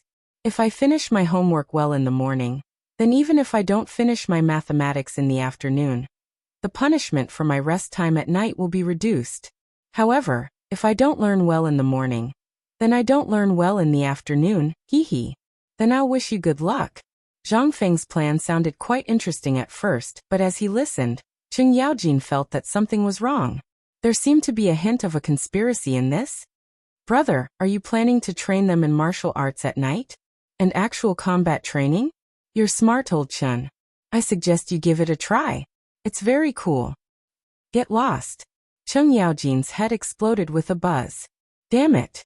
This scammer was rotten from the very beginning. He was rotten to the core. Starting at noon and ending at night, he had to do those things for a whole day? Then at night he had to do physical training? Finally, he understood that what he had asked him to say was not training. Could it be that he had not thought about this at all? After he had reminded him, he had only thought of this and added it at the last minute? Qing Yaojin had the illusion that he had been thrown into the Ministry of Justice's prison. At this moment, this bastard had a look of despair on his face, as if he had nothing left to live for. However, Zhang Feng did not care about this and continued, Actually, I had forgotten about this at the beginning. But today, since you have such a strong request, I naturally have no problem with it. Isn't it just military training? I'm not going to prank you. Considering your strength, I've only increased the difficulty by 10 times. When the three of them heard this, they rolled their eyes and could not help but spit out a mouthful of blood. Chapter 326. Even Qing Yaojin felt a sense of exhilaration when he heard that. Although he didn't know what kind of training method Zhang Feng was talking about, he could imagine someone who could train a person into the strongest heavy cavalry and light cavalry in the shortest amount of time, as well as an assassin who was proficient in the art of assassination. Was this an easy training method? Looking at the two guys who were lying on the ground pretending to be dead, Qing Yaojin knew that this guy would definitely do something bad. However, he still asked, Brother Zhangfeng, what exactly is your training method? Let me think. Zhang Feng did not pay attention to the two who were lying on the ground eavesdropping. He seriously recalled the scenes of Special Forces training that he had seen on TV. After a while he said, well, this training is not complicated. It's just physical fitness, endurance, and endurance. Usually, I won't do anything. After all, this is Chang'an City. We have to keep a low profile and not attract the attention of the authorities. So it's just running a few laps around the courtyard, then climbing over a few courtyard walls, and holding water in the water for a while. It's just that you have to tie a gunny sack on your body. It's that simple. Really? Dugo could not stand it anymore. Looking at Zhang Feng's sinister smile, he asked, Really? I, Zhang Feng, have always been a man of my word. What's wrong, big flat cake? Are you doubting me? No. How could Dugo dare to doubt him? He only felt a deep sense of fear and excitement. These two feelings were very strange. One was an urgent desire to go.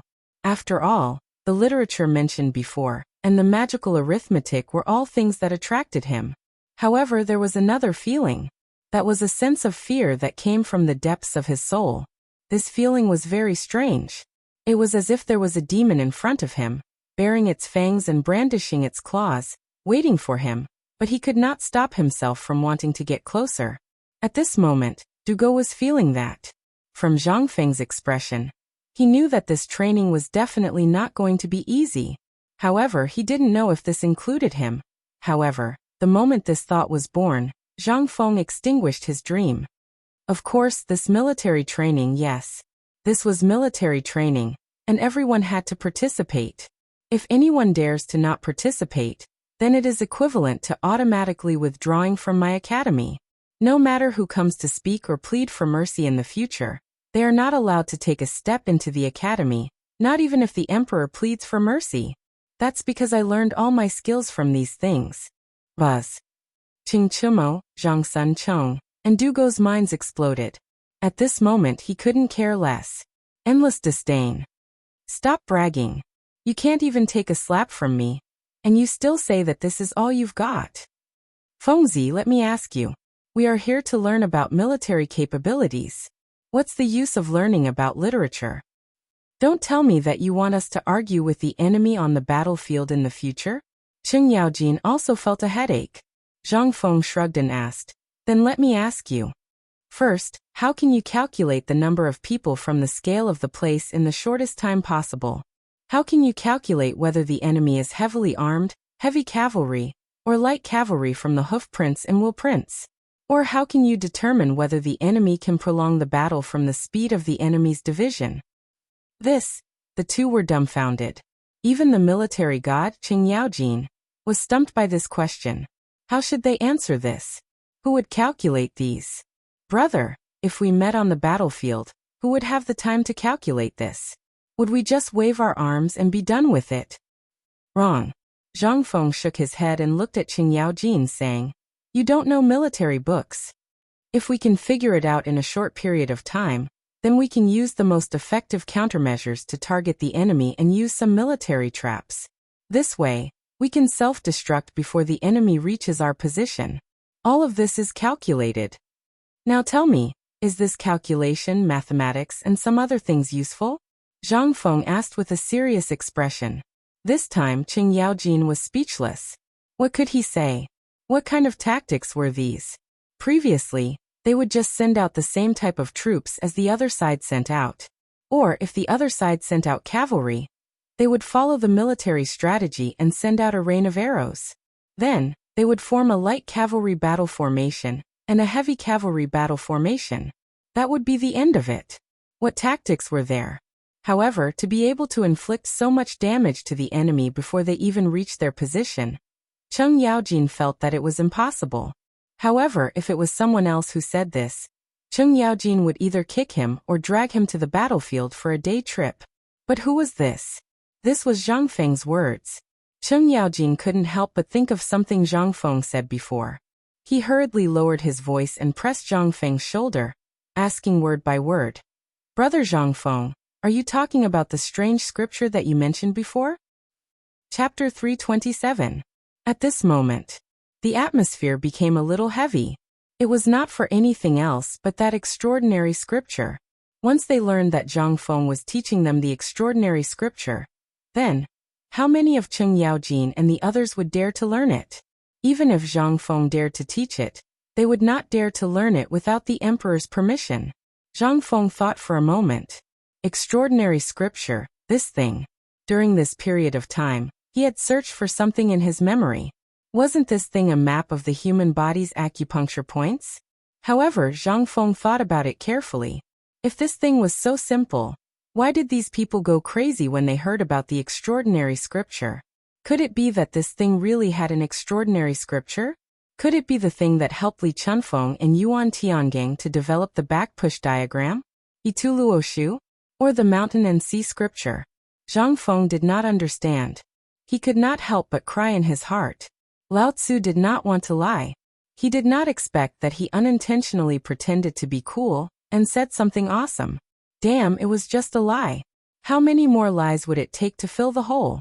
However, although he cried in sorrow, this thing really had a way. Was the modern technology that Lao Tzu mastered not an extraordinary scripture? Yes. It can be said that these are extraordinary scriptures. However, you are not qualified to learn the real extraordinary scripture now. Only when you have really mastered the so-called that, you are qualified to learn the extraordinary scripture. That. Qualified. Only then did everyone relax a little. However, everyone's interest was piqued again. Cheng Yaojin was obviously the most qualified among them. Now he was the one who went to ask about this. He put his arm around Zhang Feng's neck and poured him a bowl of wine. He asked with a smile, "Brother Zhang Feng, tell me, how far away is the extraordinary scripture from now? What I mean is, to what extent do they have to learn before they are qualified to learn the extraordinary scripture? At least, a conservative estimate is about 3 years. Zhang Feng said, "First of all, the language textbooks that I have set, which are the literature courses, cannot be left out. There is also mathematics. You have to learn at least the elementary level of physics before you can come into contact with the threshold of that mysterious scripture. I call this stuff chemistry." Chemistry? The 4 of them were completely confused by this strange name. Each one was more novel than the last. First, it was mathematics, which everyone could at least understand. But now there was chemistry? What was this? However, Zhang Feng did not explain. Instead, he continued, "It's still too early for chemistry. There's no point in thinking too much about it. So don't King try to trick me. Even if you do, not only will it not bring you any benefits, but it will also bring you endless harm. So put away your petty thoughts. I will teach you what I need to teach. Shouldn't you at least leave me, Zhang Feng, some family heirloom?" The last sentence was the most important thing to everyone. Cheng Yaojin only glanced at him. "Just based on the stuff that your grandson knows. If you had really done it properly, you would have been King famous in Chang. And, one word, you are King lazy. You are so lazy that there is no end to it." However, after talking for a long time, Cheng Chimo still did not hear what he wanted to hear. As for the mysterious scripture, it had nothing to do with him. He did not want to learn it. He only wanted to learn about the heavy cavalry. "Well, Fengzi, tell me. You have so many types of mathematics. How are you going to divide them into training? You can't possibly teach everyone according to what you just said, right?" "You know what? Although I don't know what you're talking about, I can tell from your expression that the things you're talking about are King deceptive things." Being exposed, Zhang Feng could not take it anymore. "Iron Bull, what are you talking about? Do you know that you are interrupting my path? Do you know that the things I created are the skills that I taught Zhuge Kongming? Just tell me, do you want to learn it or not?" Yes. When Cheng Chimo heard that it was Zhuge Kongming's name, how would he dare to say no? He was the god of war of the generation. "However, I still want to know what the heavy cavalry you are talking about is." Zhang Feng rubbed his forehead and searched his memory again for the training videos of the special forces, especially the soldiers' assault, and the novels that he had read before. He thought of something. Then he said, "Actually, I have thought of this for a long time. Didn't I say last time that you will be the most handsome one among the millions of soldiers? Heavy cavalry." Cheng Chimo coughed and his face turned red. The most handsome one. Even Cheng Yaojin was interested. Heavy cavalry pays attention to weight. With extremely high defense, mobility, and fully armed armor, they will attack the enemy's battle formation. First of all, physical fitness. Let me ask you, if your physical fitness is not up to par, how long can you wear 50 kilograms of heavy armor? Cheng Chimo thought for a while and said, "About 2 hours. I estimate that within 2 hours on the battlefield, I should be able to carry 50 kilograms of heavy armor, and wear 100 kilograms of heavy armor at most. And I heard that General Cheng Yaojin and General Yuqi of the Tang dynasty are fierce generals who can carry 50 kilograms of heavy armor." Zhang Feng was speechless when he heard that. 50 kilograms of heavy armor for 2 hours? Zhang Feng did not know that Cheng Chimo was flattering his father, but Zhang Feng was still very impressed. "Wouldn't you be crushed to death if you wore 50 kilograms of heavy armor? That was really awesome." Zhang Feng gave him a thumbs up and said speechlessly, "Awesome." "I, Zhang Feng, can only say that this stupid method is awesome." Cheng Yaojin's face turned green. "Brother, this Cheng Yaojin is the person I admire the most, can you?" Fine. Zhang Feng was almost suffocated. He hurriedly begged for mercy. Only then did he crawl out from the crook of Cheng Yaojin's arm. As if he had just survived a calamity, he said, "Heavy cavalry, it's not about how thick the armor is, or how much weight is needed to carry. On the contrary, heavy cavalry does not need such heavy armor at all. Only the simplest Mingguang armor of the Tang dynasty is enough. Chapter 328. Heavy cavalry doesn't need heavy armor? You Zhangfeng don't know how to spell death. If this is on the battlefield, I'm afraid that after a round of charge, the heavy cavalry will only be left with batches of horses. However, Zhangfeng continued, I know you have concerns in your hearts, but I'll tell you the purpose of the heavy cavalry, and you'll understand. First of all, the heavy cavalry. I think you all understand, so I won't talk about it for the time being. Then I'll talk about my teaching philosophy. Zhangfeng was terrified. Under Cheng Yaojin's raised hand, he hurriedly stopped talking about the heavy cavalry. People in this era could still distinguish these types of soldiers. First of all, they don't need heavy armor. On the contrary, they can carry more heavy equipment, such as strong crossbows, Turkic javelins, and so on. These are all acceptable. Think about it, if they are all dressed like iron balls, then are they going to war?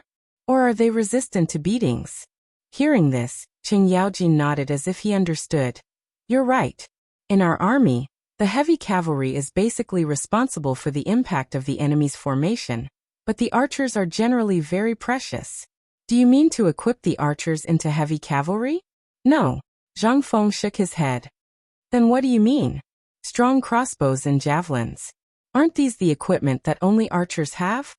Cheng Yaojin couldn't accept it. He had been a soldier all his life. How could the training of an archer be comparable to that of a silly heavy cavalry? To put it bluntly, the heavy cavalry was a group of strong men riding big horses to charge the enemy's formation.